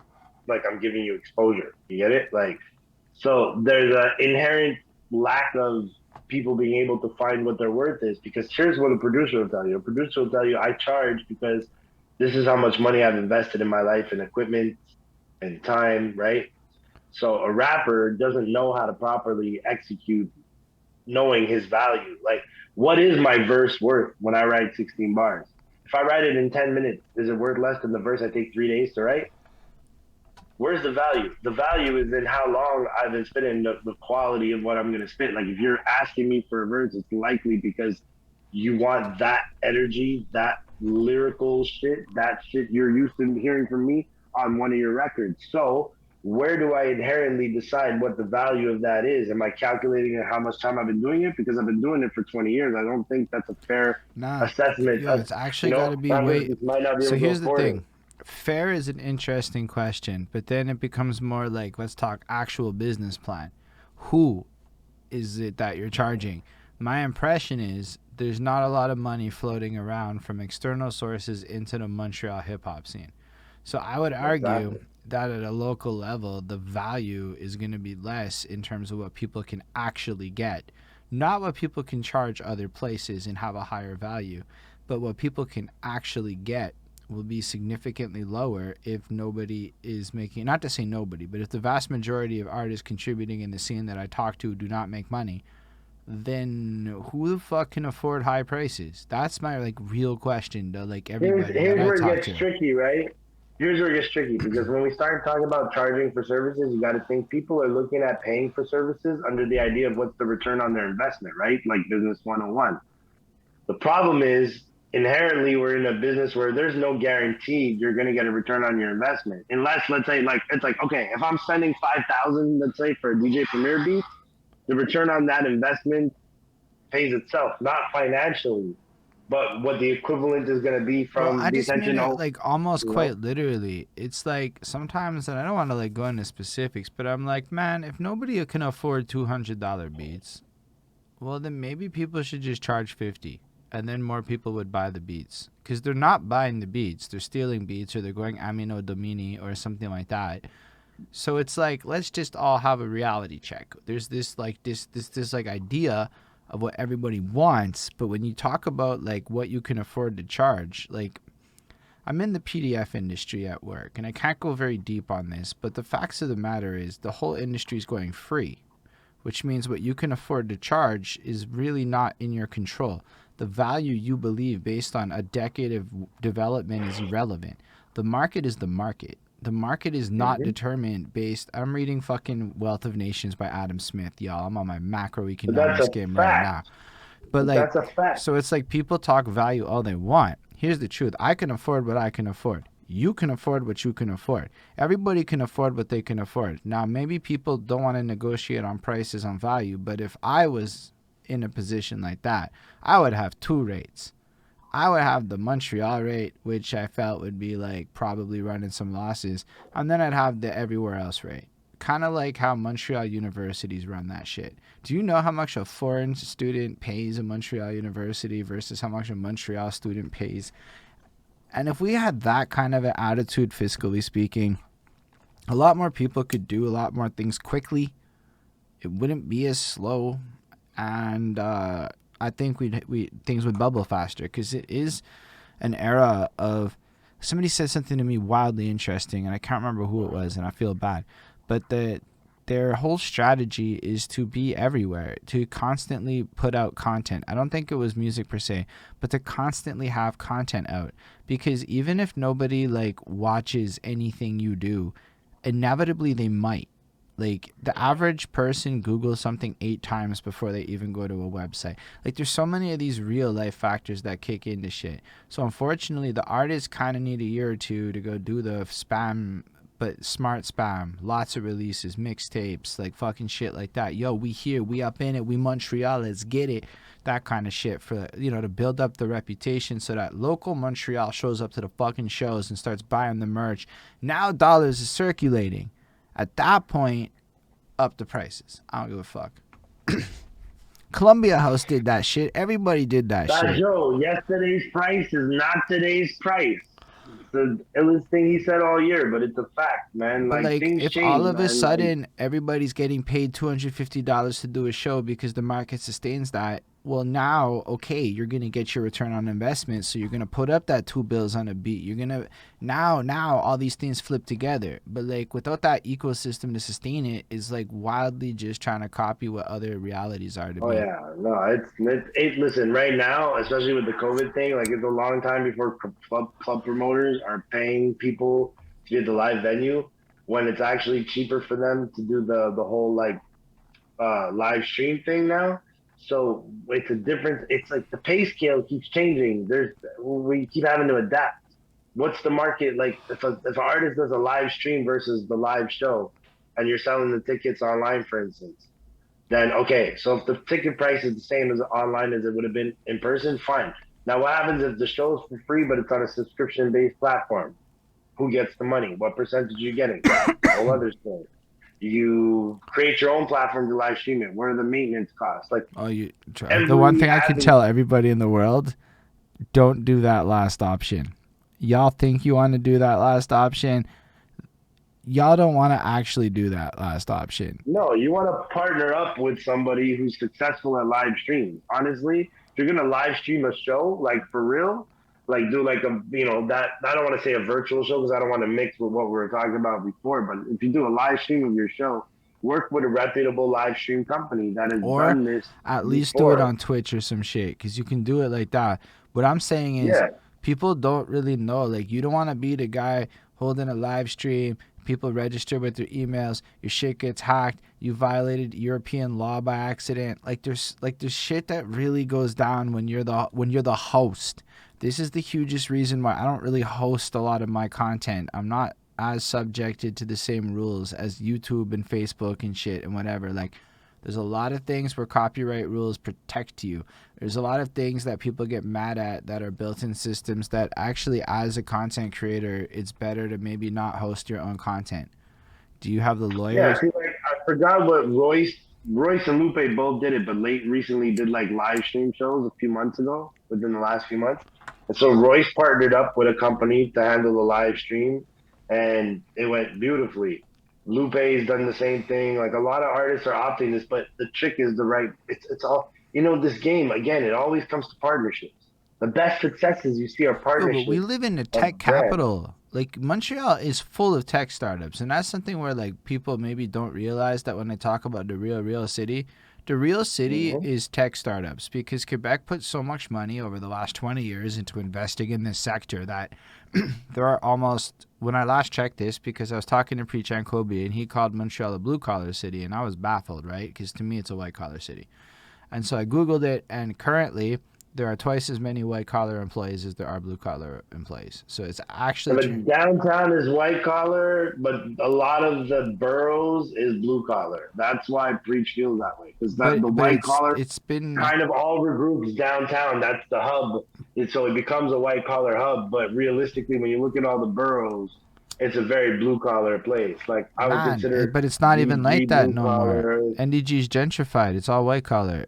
St. Henri's gentrified. It's all white-collar. Pick a hood. gentrified. It's at least a mix, You're not 50-50. wrong. The gentrification is definitely playing on those numbers. I will not No, lie. but it's That's played for on sure. those numbers so heavily that we can. But I'm saying the essence, like I mean, I don't want to speak No, for preach, right? no, So shout out he my boy was Preach, not but I wrong. mean, like the essence He's not of wrong. these boroughs are blue collar. Like it's the But gentrification bro, changes the things, so what's but the wild is essence of like those neighborhoods. I come from like Côte Saint Luc across the street, right? Not like rich Côte Saint Luc, just like I just was there and I went to like Wager and shit. I move out. When I come back, I'm an active gentrifier by this point. Think about it. Like I'm a middle class dude on salary, and like I come in and I cop the cheap apartment in the hood that's not being. Whoa, like that's the reality of the situation, and that was years ago, so many years ago. Like we were doing this shit in 2012 with NEG, so by now, nah, like the hood flip, the hood like it's real different now. It's real different. Not to say that there isn't still stuff, of course, but like the Oh, sure. demographics have shifted heavily. That I would argue that there's a safe. Montreal's a lot more white collar than it ever used to be across. Of course. Yeah, yeah. No, listen, the gentrification definitely plays a fact. I would say the essence of a lot of these neighborhoods are still blue collar, but the actual demographics that are present right now, So the that's money. like you said, the gentrification is the gentrification. And when rent goes up everywhere, people are looking for the cheapest rent. That it's not even just gentrification. It's even just people of the middle class being moved out of their neighborhoods because it's too expensive for them to live. And then so by default, where do you end up? Like wherever you can find the cheapest apartment. Like it's crazy. Even like rent in Chamonix, like the apartment, the duplex I grew up in, it's like 3 bedrooms. It was like 500 a month. Now it would be 1,050. Like the prices. I went to visit an apartment on my old street. So there's two sides of the street. One side is a little bit more ghetto than the other. And I visited this shit, and it's fucking 975 for the 4.5. But I'm telling you, like this was the ugliest, littlest, worst placed 4.5. Man, You're fucking horrible. Like you're paying a fortune for fucking the shittiest places. So the good places are starting to be like 11, 12, 1300. It's very tough, even on a fucking good salary these days. If you live alone in a 4.5, that's some rough budgeting, man. No matter how much money you make, unless you're in the 35 an hour and up or beyond that, like you're not necessarily having a rough time, but you're not bro, balling. You know all what I I could mean? say is that if I had to live alone, I would have to compromise a lot on lifestyle that I'm not down to compromise on. And that's a fact Trust of me, it. I feel you. I live in a 4.5 that's affordable. Like it's a good price 4.5. Like we can't move right now is what I'm saying. I have too much space. I was thinking about it today. I could have an elliptical in my living room. Like too much space to move. Like I can this shit would cost me 17 now if I really were to like think about it. Not because of location. If it was here, maybe not. But like equitable anywhere else, it's like it's wild. Like I live on Fielding, not far from Lockley. Motherfucker was telling me that the 3.5s are going for $12.50. That's like yo, like it's not what it was, and so like, Dude, I'm in a 4.5 in the hood right now for 950. yo, that's Like, serious. I mean that's Laval yeah. though, so we can't. I don't know that rental prices of Laval and Montreal compare so like directly. Is the truth of the Well, situation. Chamonix prices have skyrocketed, like because it's a sought after neighborhood. Like people are moving from Montreal to Laval. Ever since the metro, people are moving from Montreal to Laval, like in droves. Is Like that so, real? it's driving up the price. Yeah, yeah, and it's driving up the price. Families move from Montreal to go. They keep, they go further out. The thing is, the further out you go, the cheaper it is. Like if you want to go to Mirabel, you might get crazy prices on a house compared to if you're gonna get it. But like a house in Chamonix right now is like easily asking price 400, and after the bidding war you're gonna pay 600 for this fucking house that might really, in reality, pre-COVID, pre the market blowing up, be like 350,000. Like the housing, the apartment prices are skyrocketing because the prices of the houses are going up. So landlords know people are needing an apartment. Like they don't, there's no wiggle room there. They don't have to charge cheap because everybody needs it. Like they don't have trouble. Nobody has trouble renting any fucking apartment. Like Nah, you it's landlords, if they put an apartment up, it's getting rented. Like it's I mean, not even there's a question. caveats to your area, but I would agree that in certain places, yeah, you're right. Especially these days, yo, it's bleak. Like this is one of those topics where it's like I think about it and I'm like, man, it's bleak. Can't move. That's what I learned. I Well, dude, can't move. I'll give you an example. My boy bought a house a few years ago, paid a certain price. Now he could sell it for potentially almost triple what he paid. You know what the downside is? Imagine being able to do that, but realizing now that you've sold it at that price, any house you go to buy is going to cost you everything you made because the bidding wars on the houses are crazy. So like he might make 400 grand profit off it, but the new house that he bids on that'll be like 400 grand minimum because you can't find a $200,000 house anymore. Like it's gonna cost him after the bidding war 600. So at the end of the day, the house you just made a big bundle on, you just got a house the same size, no improvements for the same fucking price of what you sold it for. So the market is shit right now to buy a house. Like it's the worst fucking possible time. I was saving for a house I gave up. Honestly, I'm started from scratch and spent it on something else. Like because it's just not the fucking time. Like buying a house right now, like Well, unless you want to go to Mirabel or one of them yeah, places. or far off places. Yeah, the further you go from the city, the cheaper it's gonna get. Rapatini is cheaper. You know what I mean? There's a lot of places like that. You're For gonna me, pay a it's lot less. like but then there's the car tax. That was the other side of it, right? Like, yo, like this now it's work from home. I mean, this isn't necessarily true for Bonnie, but like I don't really have to stay in Montreal to do my job. Like they would I mean, I have no desire to leave, don't get me wrong. But Yeah, like from a home ownership perspective, I think being in the middle of fucking nowhere sounds kind of nicer than being in the middle of Montreal when it comes down to shit like weed and wild ass parties. that's the thing, man. I've moved away from Chamonix enough times, but I always end up moving back. I'm good where I'm at. Like there's something about being where you want to be versus where you have to be. Like Mm. I could work from anywhere too. Like it doesn't matter. I could fucking move as far as I want and fucking work from home. I do all my shit from home. But there's something about like still being in the area where I'm comfortable with, where I can roam the streets, where I know where everything is. There's a comfort level there, and I can only enjoy it now because I fucking like shit picked up with my friends and moved across fucking country on a whim, like years ago. I fucking went to BC, drove back to Alberta, got to Banff. We had $300 between us. That's it. No other money, no food. It was middle of winter, slept in a fucking car, got jobs, got an apartment, like fucking struggled from the ground up, but I did it other places far from my comfort zone. And that made me okay with like, okay, now I can come home and I lived in Park X, I lived in a couple of places, but like home is home, man. Like there's nothing grows in the comfort zone unless your comfort zone you allow it to be specific. Like for me, the comfort zone of being in Chamonix is like, okay, I got everything close to me, I know where everything's at. But I'm never like, oh, I'll never leave Chamonix. I can go wherever the fuck I want. Like I'm not restrained by that same comfort zone that I've created for myself.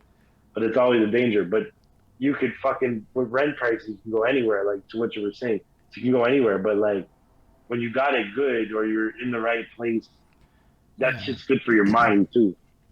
Well, I mean, Consistency.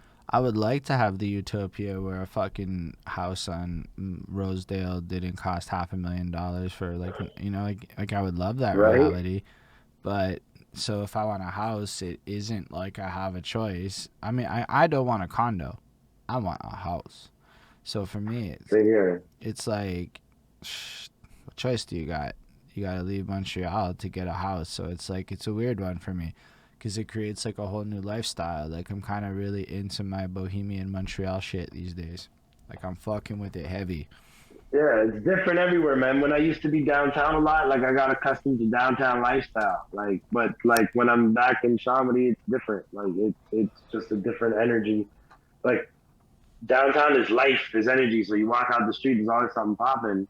I'm in Chamonix. I mean, it's just popping, but you might see like a fucking like a crackhead or something or a bum or like just a regular person, but it's not like oh an exciting energy, bro. Like I live next to a fucking high school where is by the water, so people go and pop fireworks at night.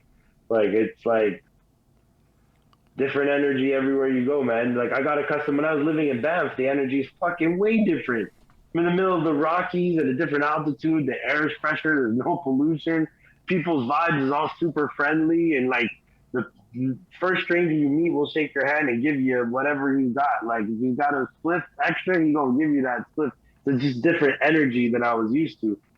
But I find you can get accustomed to pretty much anything if you open your mind to it. Like I don't believe in because like I could easily be like the dude that's like I'm the rapper. This is uncool for rappers to do. Like you know you can have that fucking mentality, or I'm the street kid. Like I'm a city kid, so I don't like the country, or like whatever. We put ourselves in these boxes. I don't like the But at the bugs end of in the the day, country. no, I feel you. Listen, there's a downside for everything. But honestly, like I'm a city boy. I love fucking camping. Yeah, camping is Camping is the shit.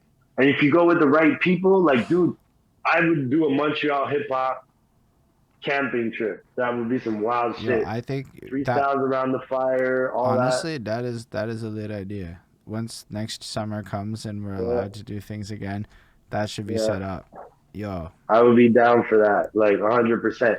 But it's like you don't learn new shit hanging around your own element all the fucking time. So like when I was in Banff, man, the thing about Banff, right, is it's a touristic village, so people come in and out.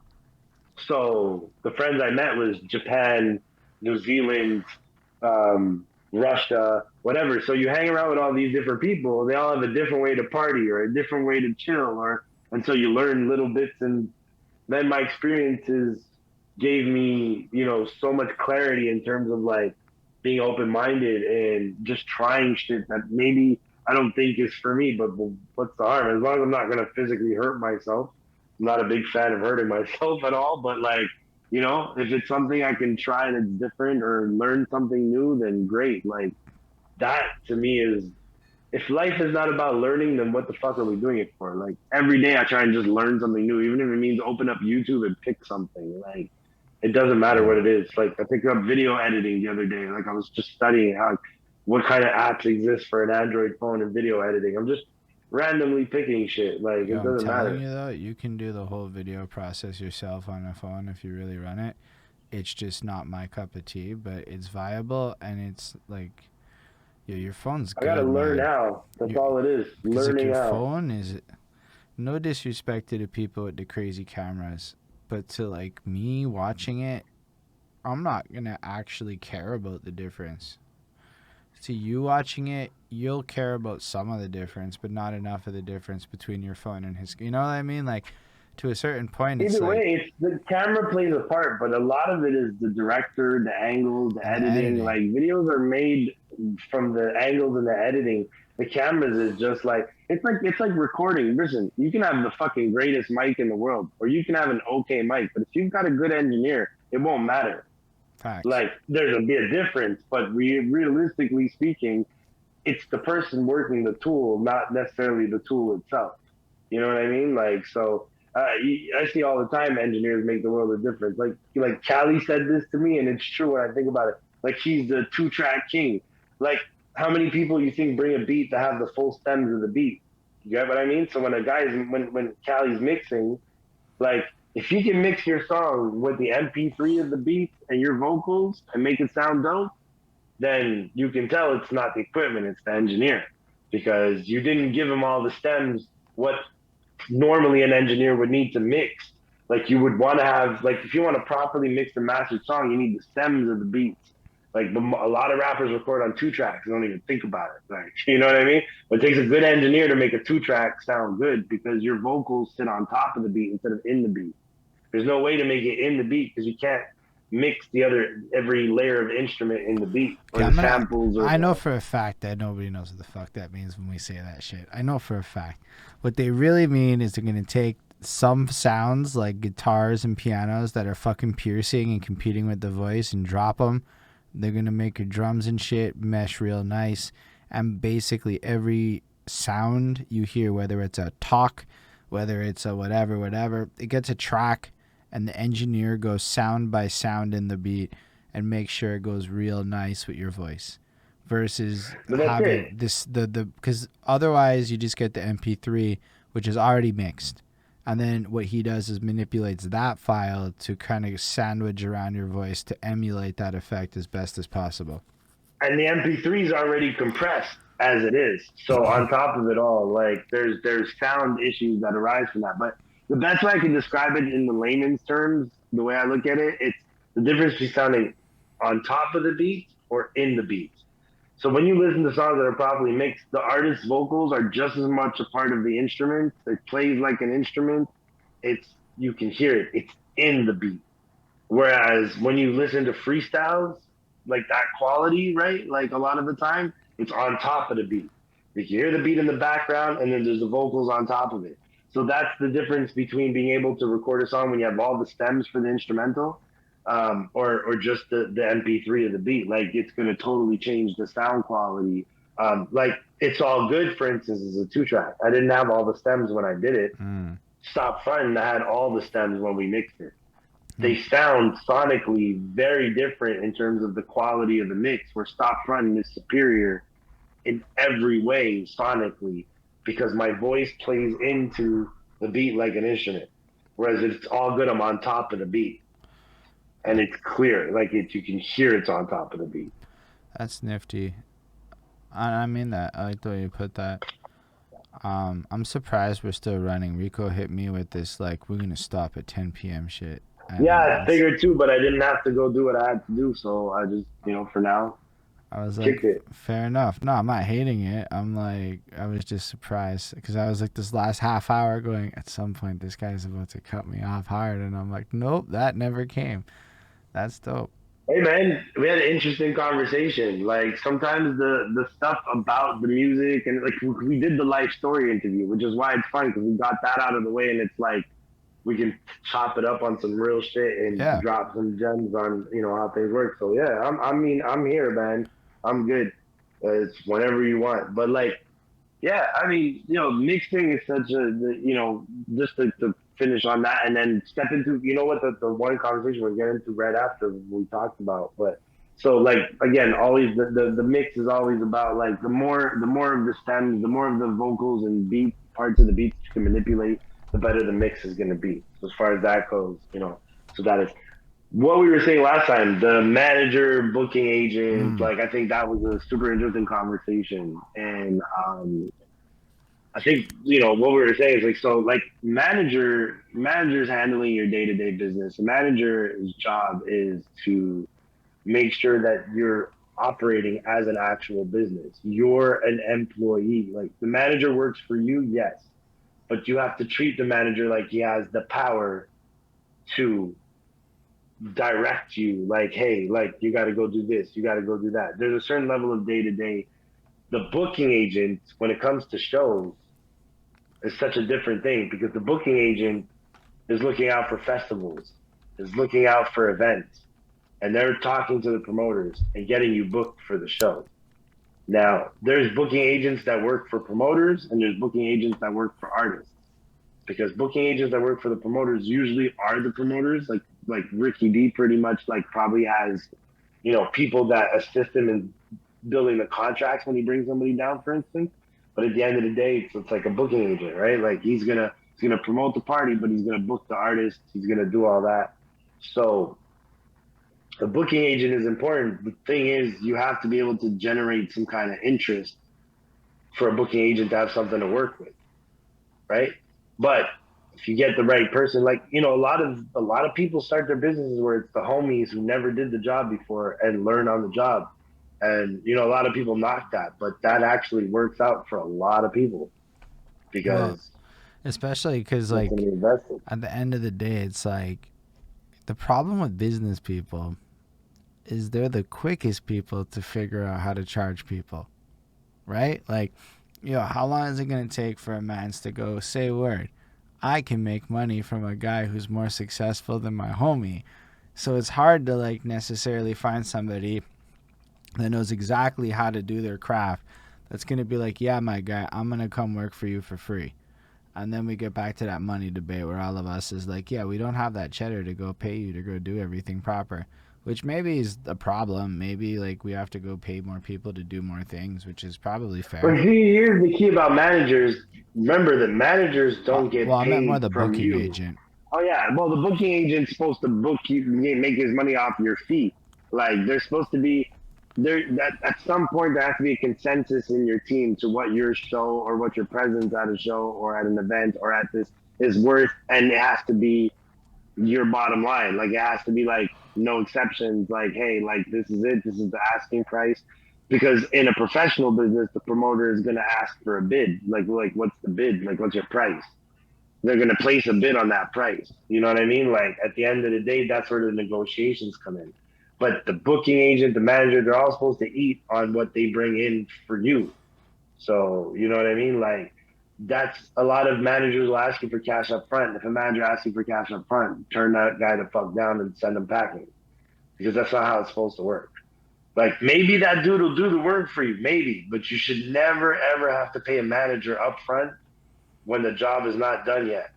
Like there's supposed to be an agent, a manager, no matter how you break the verbiage, we're talking about, 10, 20%, whatever the fee is, but they're taking that from what they're earning you. So got to close contracts, got to get money. The promoter's job is once your show is booked, it's his job to get everybody knowing that the event is that day, get the most eyes on it possible, draw the most attention possible to it. So you have these three very important elements to what would make an artist be able to function as a business. And a producer is just as important, but not every artist has an in-house producer. So that's tricky, but you should always have that. I'd argue that most people I talk to that I know do not have in-house marketing teams and in-house promotion. I'm like, who can afford it? I don't know, but it's also, I don't know that I don't want to say this in a rude way, but I don't know that a lot of people would know good marketing if it slapped them in the face. There you go. And it's like, but that's a fact. It's like promotion is a thing that I'm pretty bad at, and it could be argued that my promo game is trash. Fair. But my marketing's on point because I'm really good at marketing. I'm not good at a lot of other things, but like really understanding trends and numbers and the relationships between people and the micro and the macro, and like, taking myself out of the equation and like, just scheming. Like this shit's fun for me. But even knowing the difference between those two things is important. The fact that, hey, I'm not that great at promotion, but marketing is my thing. The fact that you understand that there's a difference between the two is the big step up there. So, you know what I mean? Just to like kind of break it down, promotion, like you were saying before, is really just putting eyes on shit. Like that's almost all promotion is to put eyes on things. And a lot marketing gives the promotion the material to promote. Like that's how the chain works. Yeah. So even in a major corporation, if you look at it from a major corporation standpoint, right, the marketing team makes all these decisions, and then the next level, the salespeople or the promo team hand out this for lack of a better term, the propaganda. Like you get it, like the promoter is the spreader of the propaganda. Team will like marketing creates it. Or like think about it from a website world, right? A lot of people sign up for shit. The marketing team is gonna make the website. They're gonna run the. They're gonna come up with the branding, like the slogans, the shit like that. The promo teams are probably gonna be the ones that run the email campaigns and the pop-ups and the things like that come across that. They're separate teams. Promo's job is to figure out ways to put information in front of your eyes. Marketing is the information. Like behind Yeah, that suit is a concept. Like everything I do is come up with concepts and then find ways to execute these like universes and plans and cohesive things that kind of build into each other, and they're meant to tap into certain demographics and certain angles, and like all of that shit's marketing. It's really just like, how do I fit into a puzzle? And how do I fit into a puzzle in a way that's not boring? It's basically what you were saying earlier with, I don't want to just come up with any show. My show got to be fly. Marketing is effectively how to be fly in a more corporate sense. And then, exactly. Listen, marketing makes decisions like back to even the corporate thing. Like, so if you think about like in the hierarchy of from speak from experience that I know, like so in the hierarchy of a telemarketing, not a telemarketing, a telecom company. So if you look at it, and or for lack of a better, like a cell phone company, right? Like if you think about it, so what happens is marketing is sitting there deciding what plans they need to be selling, what promotions should we be having. Marketing decides all that, and then once they decide what it is, they come up with the plan and how it needs to be released, and hand that to promotions in some cases. In some cases, it will be directly to the sales force, right? yeah, so But sales that's would be where like, sales is basically any operation where you literally have people selling shit to people. And it could be like the storefront, but that's where it gets tricky, where like honestly it becomes like the promo team could also be your sales team if it's online. But that's exactly where it is. Promo team is effective. Team one where even if they're not directly collecting the cash as a salesperson or making the physical sale, like they're taking all the marketing materials and they're selling to Yeah. the world. So like marketing is effectively what takes the product. So let's say the product is your song. Marketing is what takes your, because like a product is a product. You make a PDF editor, you make a song, you make a podcast, you make a whatever. Marketing is the packaging that makes your shit more than what it is. So it's like a good example is Travis Bryant, where he isn't just a guy making some teddy bears and pop stars thing. It's the Dua Lipa obsession. It's all those other pieces of the puzzle that when you hear the song, you're like, you know what? This shit just makes sense. That's good Shout out to marketing. Travis, man. Yeah, but that's it. It is the he created a marketing material with all the teddy bear stuff, the like you said, the Dua Lipa, all of that is branding. But even then, see, that's where we can kind of divert to even the difference between the marketing and the branding. That's So fair. what I'm he's pretty good actually at been doing branding. is branding. More than I would argue, I'm more better at branding in the world of marketing than I am at all marketing shit. Because you could. That's what Travis, like his branding is on point and consistent, and that's one thing that's really working well. The music is coming out dope too, like, so that's important. But what I'm saying is, like, in terms of the branding, like when he decided to go the teddy bear route, like he stuck with it through the themes of the projects that he's been consistent with the branding, and that is super important. If your branding changes, like a lot of artists like to reinvent themselves, and that's cool, but your branding still has to be to a certain degree consistent.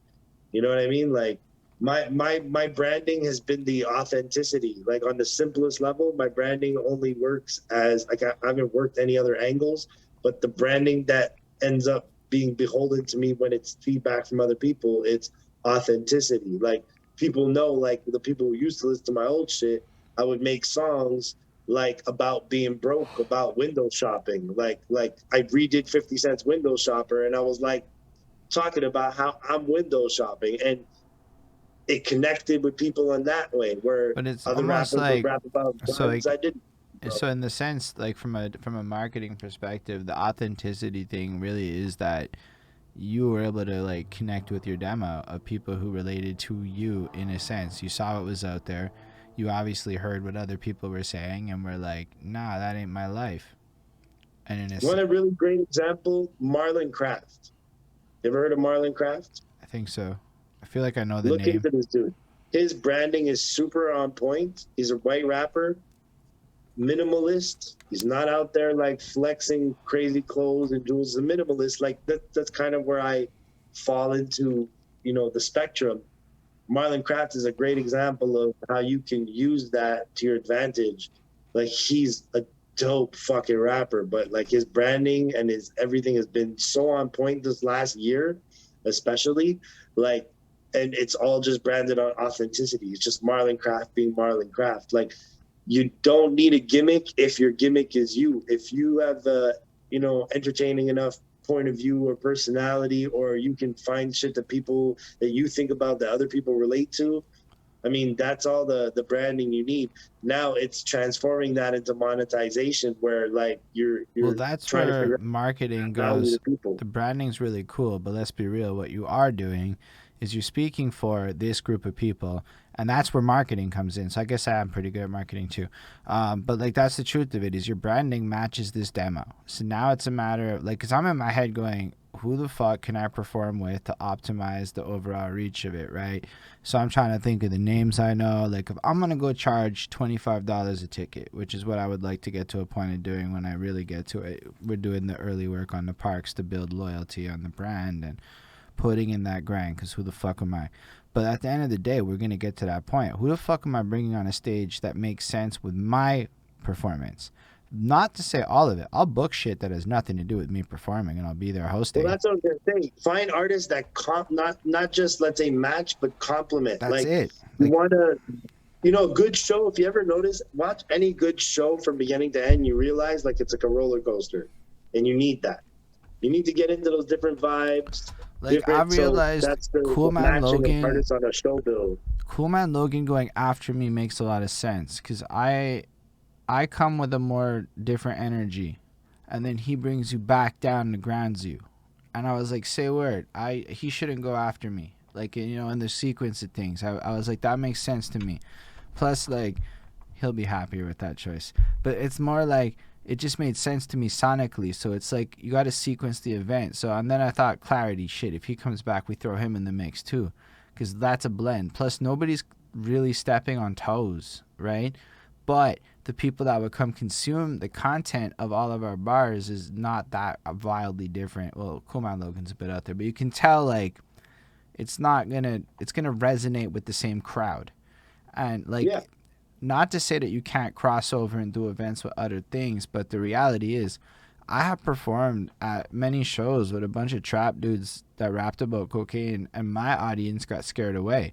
And I'm not trying to say that I got scared away. I'm trying to say that my audience got scared away, and I don't know how to work around that issue. Yeah. It's a tricky one. Like, dude, I've been that dude where my singles were very different than the street shit that was out. You know what I mean? So like, I've been that. You know what I mean? So the question is winning people over. Like when I do a show, I can remember the Master Ace show. When I do a show, like I put in so much energy into it and crowd interaction. So the biggest mistake rappers forget to do is to interact with the crowd. Like you could have the illest song in the world, but if you didn't communicate with the crowd, get them involved, they're gonna just stand there with their arms crossed and maybe bob their head. But if you can do the good call and react, like I learned shows from watching Run DMC videos, like Run DMC live performances. Dude, illest story ever, right? If you think about it, you can look this up. So Run DMC does Madison Square Garden, right? This is during the time of my Adidas. So they had everybody rocking Adidas, right? So Run stops the show and he tells everybody to take off their Adidas and throw it in the air. So the whole Madison Square Garden is holding up their Adidas in the fucking air. Run had them eating out the palm of his hand the rest of the fucking night, because if you can get everybody to fucking take off their one shoe and put it in the fucking air, it's crowd control. And it only fucking shows, watch Busta Rhymes, watch the great performers. People tend to forget to watch the people who really meth, red, like these are performers.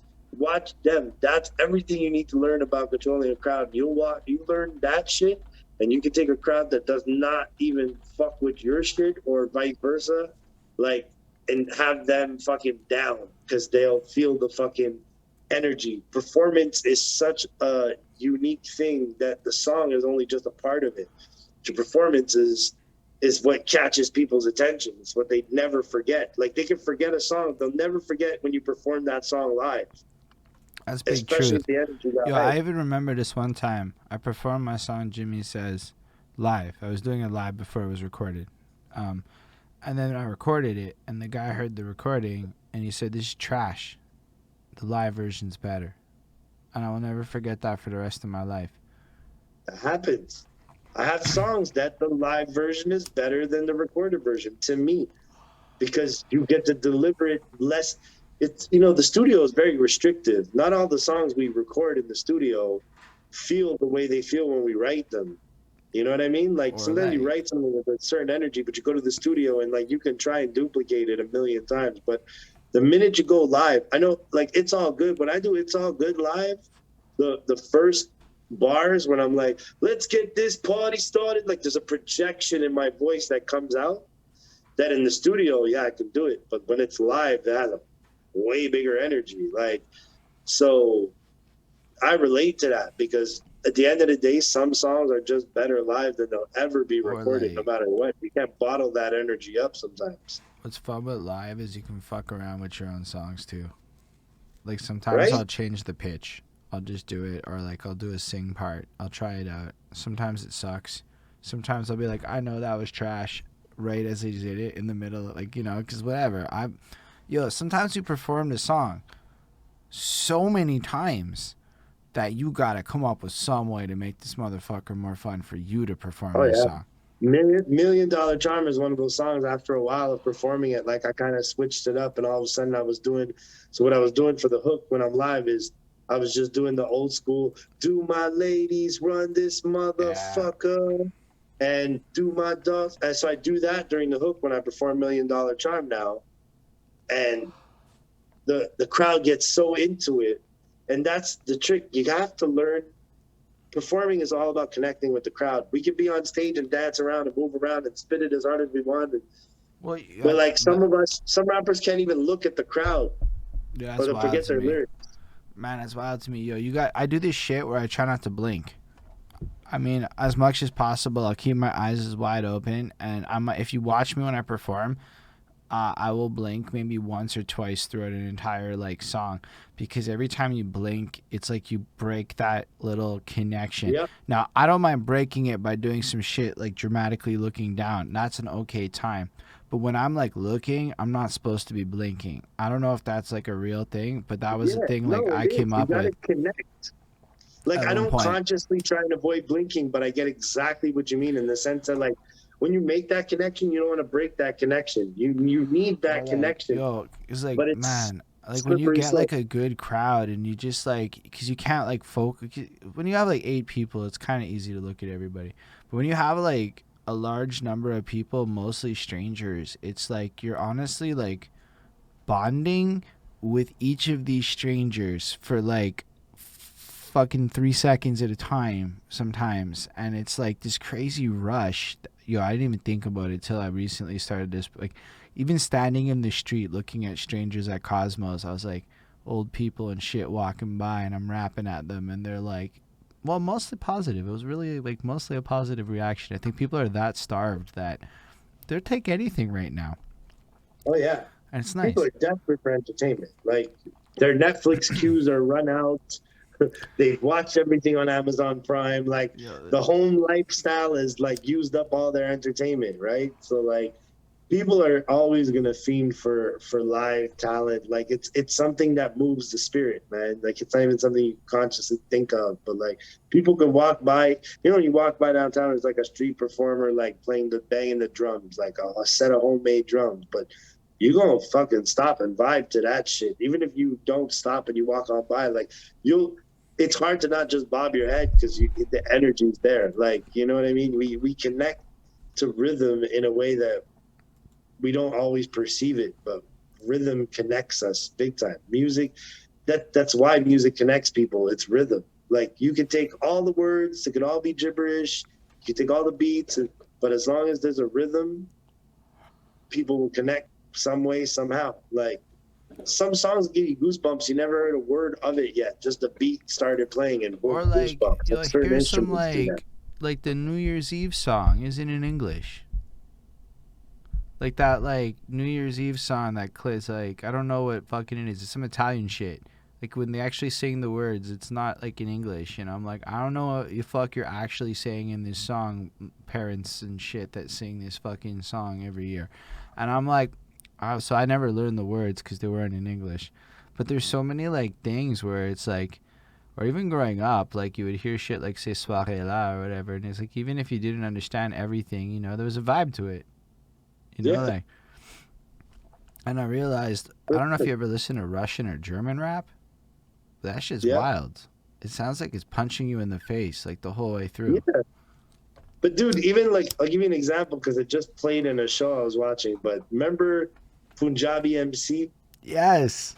Did that shit with Jay-Z, right? Yes. But if you think about it, yo, motherfuckers was jamming out to that. They didn't have a word. They didn't know a word that motherfucker was saying until Jay-Z rapped. They didn't understand a goddamn word. But trust me, motherfuckers was in the club and wilding out. Like, you connected to it anyways. I mean, like, so when I went to Pakistan, right, I got to hear, like, every now and again some local shit. Yo, you don't need to understand it. It's just vibes. Or if you're in Israel and somebody's fucking singing some Hebrew shit at you, I don't fucking know Hebrew. I've gone to a bunch of synagogue shit though where they did all the Hebrew shit. So like you realize that a motherfucker praising God in Hebrew sounds like a motherfucker praising God in English, and it's like at the end of the day, like I don't know. Language communicates a lot. Like you know when the happy time is, you know when the sad time is. You don't necessarily need the words, which is why like I find it like when we talk about like I like how you specify your preference for bars and shit in hip hop is what it is, because like yo sometimes like some of what these people criticize are doing is wildly like emotionally expressive, while word wise maybe simple, but the delivery to me comes off like an instrument to a lot. Like there's so many things that can like be done that are like if it was just another language and you didn't know, you just like totally accept it. You know, like. But you see, when it's rap, I love bars, right? But I love R&B. Yo, I listen to Fleetwood fucking Mac. That's Like, good, but they're good. People have no idea what, like, my playlist is so varied. Like, I can never just do. But when I listen to rap, like the rappers I really like, it's not even, and it's never just that lyrical shit. It's like they got to be saying some shit. Like, I want to hear some fucking intelligent shit, but I want it to be said creatively.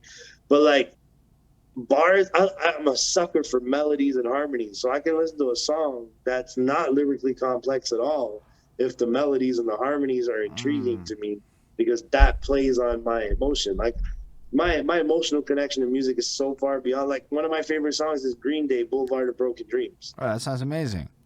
Another one of my favorite songs is Nirvana, Smells Like Teen Spirit, or Nirvana, Come As You Are. Like Come As You Are from Nirvana is one of my fucking favorite songs. That As You Are, that's too good. I learned to play that on the bass one time. I want you to be. Yo, that's like, yo, Kurt Cobain was a genius, man. Like, yo, but the expression, I don't really get wrapped up in the way, box, yo, when somebody can take like a note, be like, memory. Like when you can do that shit, I'm like, yo, you're not even saying a word. Like with the song I did with Meticulous, I did that shit at the end. I just fucking belted out like the longest note in my career because he said he could fix it. I'm not pretending. My delivery was amazing. The one of my 2 singles that's gonna come out eventually, one of them's called My Baby, and I put like a little preview in the reels or whatever at some point. But like, dude, I was in the studio with Callie. I knew I was gonna sing on the song, but then when I did the hook, there was a part I was gonna do melody on, so I did the melody, and then I was like, I wanted to add more harmony, you know? And like, Callie was like, yo, just let loose, you know, do whatever. Don't worry about like, you know, missing a note or whatever. And we'll take care of it, you know? And in the end, we did do some like auto-tune on it. It was almost not necessary. The sound that I wanted to get, I got out of it just because I believed in it enough to do it. Like, yeah, you know what I mean? Like you do some uncomfortable shit, but like sometimes like, even like famous people get pitch corrected. Like it's like like to that point, or like they like autotune has a stigma because like people be mad worried that like motherfuckers will be coming in with this nasal ass trash ass vocals and come out sounding like an angel. But like honestly, like when my engineer used autotune on me without my permission and it sounded blessed, so we just ran it.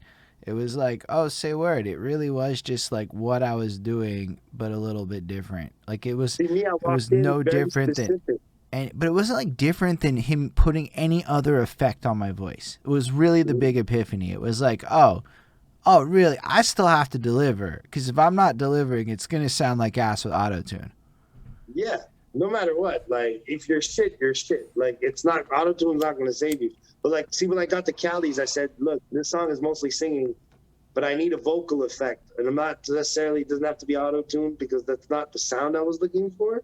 So I had a Kanye West joint called The Streets, and the vocal effect he used on it, and I was really into that. So we found a way to not necessarily replicate that, but it was like a way to auto-tune without it being like a big, obvious, digitized voice where it still sounded natural. Like, but experimentation, like this whole project, this whole EP I'm doing with Leon Stone, it's all experimentation. Rico, even if you came at it with the hard, have you heard what Carleon Brown did with auto-tune? He's a great example of how, honestly, it just makes you sound saucy and you still sound like you sound. Yeah, but it has to, for me, it just has to fit the sound of the song I'm trying to do, like sonically. So that song didn't require it. But if there's a song that I'm going to do that I feel like it would sound doper, like with that effect on it, but to make it like obvious, like a really like digitize the call voice. It saucy. That's what the kids call it. Saucy, Rico. Yeah, I would definitely throw some sauce on it, man. Like, so. Yo, this Afro beat joint I'm doing is gonna be some sauce on it. I'm talking to this kid though, and he's like, "Bro, like I throw some sauce on it, and the girls like it more." And then he has like simultaneously tracks that are really rough on his vocals, and I understand where he's coming from. I could see how when he doesn't sauce it up, it isn't as appealing to both genders.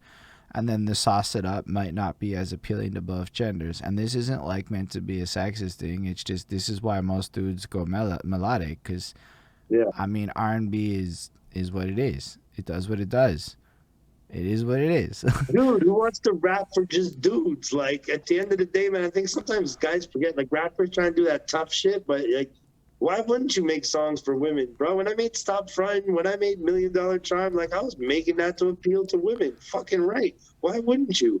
Like, don't you want to get pussy, guy? Like, like, who bitches giving you pussy off the rapidy rap lyrical part? Yo, like, it's facts.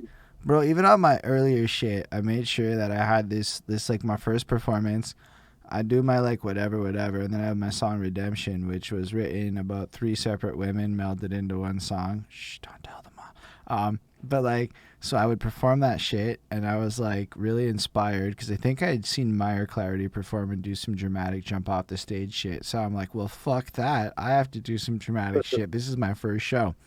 So at the end of it, I get off stage, and I get into stage, and I just fucking kiss her right at the fucking end of it. It was lit. It worked. Everybody turned up in the room. It was like the right kind of drama. I don't know that that was the highlight of my showmanship of terms of my own music. I'm like, and whatever. But like, it made me realize, like, yo, like, nah, like, and then, so recently, I'm doing all my rapidy rap shit. I went down this phase where I wanted to like rap, and I made some shit. And Bonnie's like, I don't like any of it. Not that she doesn't like it, but she doesn't like it. But she doesn't want to listen to it. Fair enough.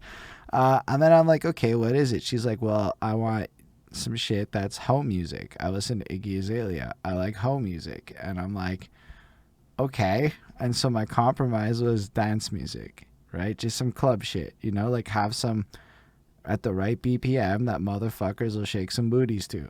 That's what, you know, like I kind of was like, my whole catalog doesn't have this. This is wild. See, you're lucky though. At least your girl understands your shit. My girl doesn't speak English, so my girl has seen me rap and knows I have rhythm, but still has no idea how dope I actually fucking am. You gotta write some French bars. You just gotta write some French bars. You know, I tried that once in my life. That's not my forte, man. No, I wouldn't do it in French. French is so, I give so much credit to French rappers because good French rappers are better lyricists than almost anybody. Like, to really be a good French rapper, you have to be a master of words. Like, a master. Because the French language is so much more complex.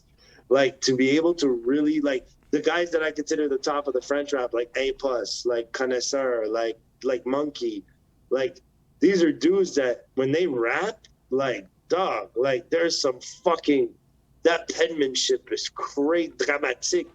Like I just thought about fucking verb conjugation in hip hop. I just pictured the fucking Becherel and applied it to hip hop. It was Manel. I've never cared more about French fucking scene in my life than when I considered how hard it would be to write. Then I thought about it. Let's go one step further. There is easily 3 to 4 times as many words in English as there are in French. Sure, but like I know the English language like almost like a dictionary, and still I find French rap to be way more complex. But like what I mean is you have less words and more grammar. So to be like pristine, you have less words to pull from and a harder rule set. That's legitimately a fucking challenge to stand the fuck out in. Oh yeah, man. Like for real. Like honestly, like I tip my hat to French rappers all the time. Especially like like Monkey when he freestyles in French, bro, like that's something like I could never understand how good he is at that fucking shit. Could not either. Like I could never come up with that kind of conjugation on the fly. Like, I don't understand it. I'll be honest with you. Like I hear people rap and I'm like, I can do like a small sense of French expressions, but mostly I can do business French and conversational French. And like if the province separated, I probably don't have to move French. Like that's where I'm at with it. Like I don't have to. It would suck though.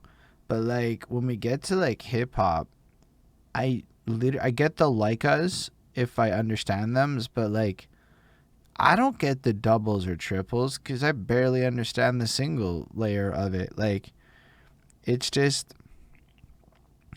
really like hard to like fucking pick out the brilliance in it.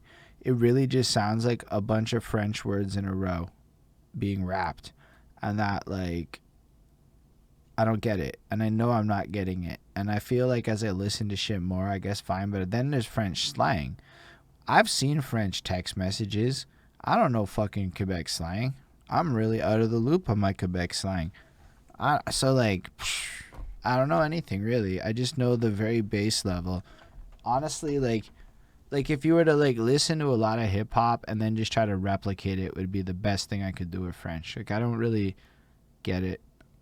And I don't get the language well enough to like I don't speak French well enough to fully comprehend the nuance without somebody literally bar by bar breaking down like every fucking thing for like a while. Oh yeah, well, expressions for me in French are articulating. Like I speak good French, but there's certain expressions where I'm like, what the fuck? Like, I still get like I hear things. My girl will say an expression to me, and I'll be like, what the fuck does that mean? Like I have no fucking idea. Nice. And like even the translation and tone. My girl's from Quebec, like real Quebec City, Quebec. Like there's expressions that have a tone that you're like, it sounds rude as fuck, and it's not rude to them at all.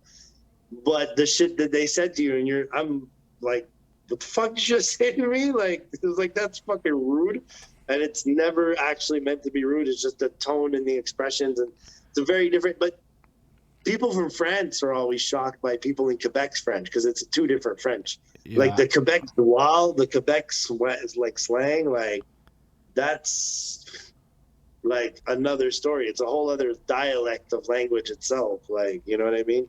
But there's things I can't stand. Like I have certain French friends that when they write shout out, they write shout out, like SHALLOUT, and I'm like, that grinds my fucking gears so bad. So fucking bad. Like, oh my god. Like sometimes there's little translations, like I'm like I have French friends that when they say LOL it's a loy. Like I'm like, it's not a one word, it's an acronym. Like how do you not like it? So there's definitely I like to say lol translation things that are like fucked up. No, I hear you. I appreciate that. Yo, Rico, I don't know how much longer I can push this. You wanted to go longer. Man, you wanted to break a record. Man. I just didn't want to cut the vibe, but I'm ready whenever you are. I think we're at like the end of this if we're debating. the what grinds my gears on the grammatical choices of French friends is definitely an era where I think we pushed it in today. But I think we broke 5 hours, and depending on how much actually gets cut from the pee break, you may now you're very neck and neck with Olivier Brault as the longest fucking episode on this shit, which is I think something you secretly was really hoping for with one of your Facebook posts.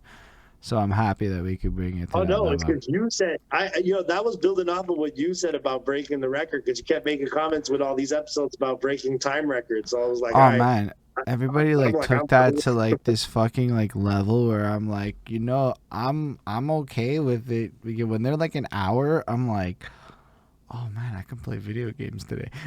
Trust me, yo, I feel you. But like, man, we good. on the Definitely, other man. hand, if it flows this long and like people are there and people are watching and people fucks with it, like for me, a lot of it's the comments. If I know people are, even if it's one or two people, but if like somebody like Zalmanel's clearly there for like 5 hours, that's dope.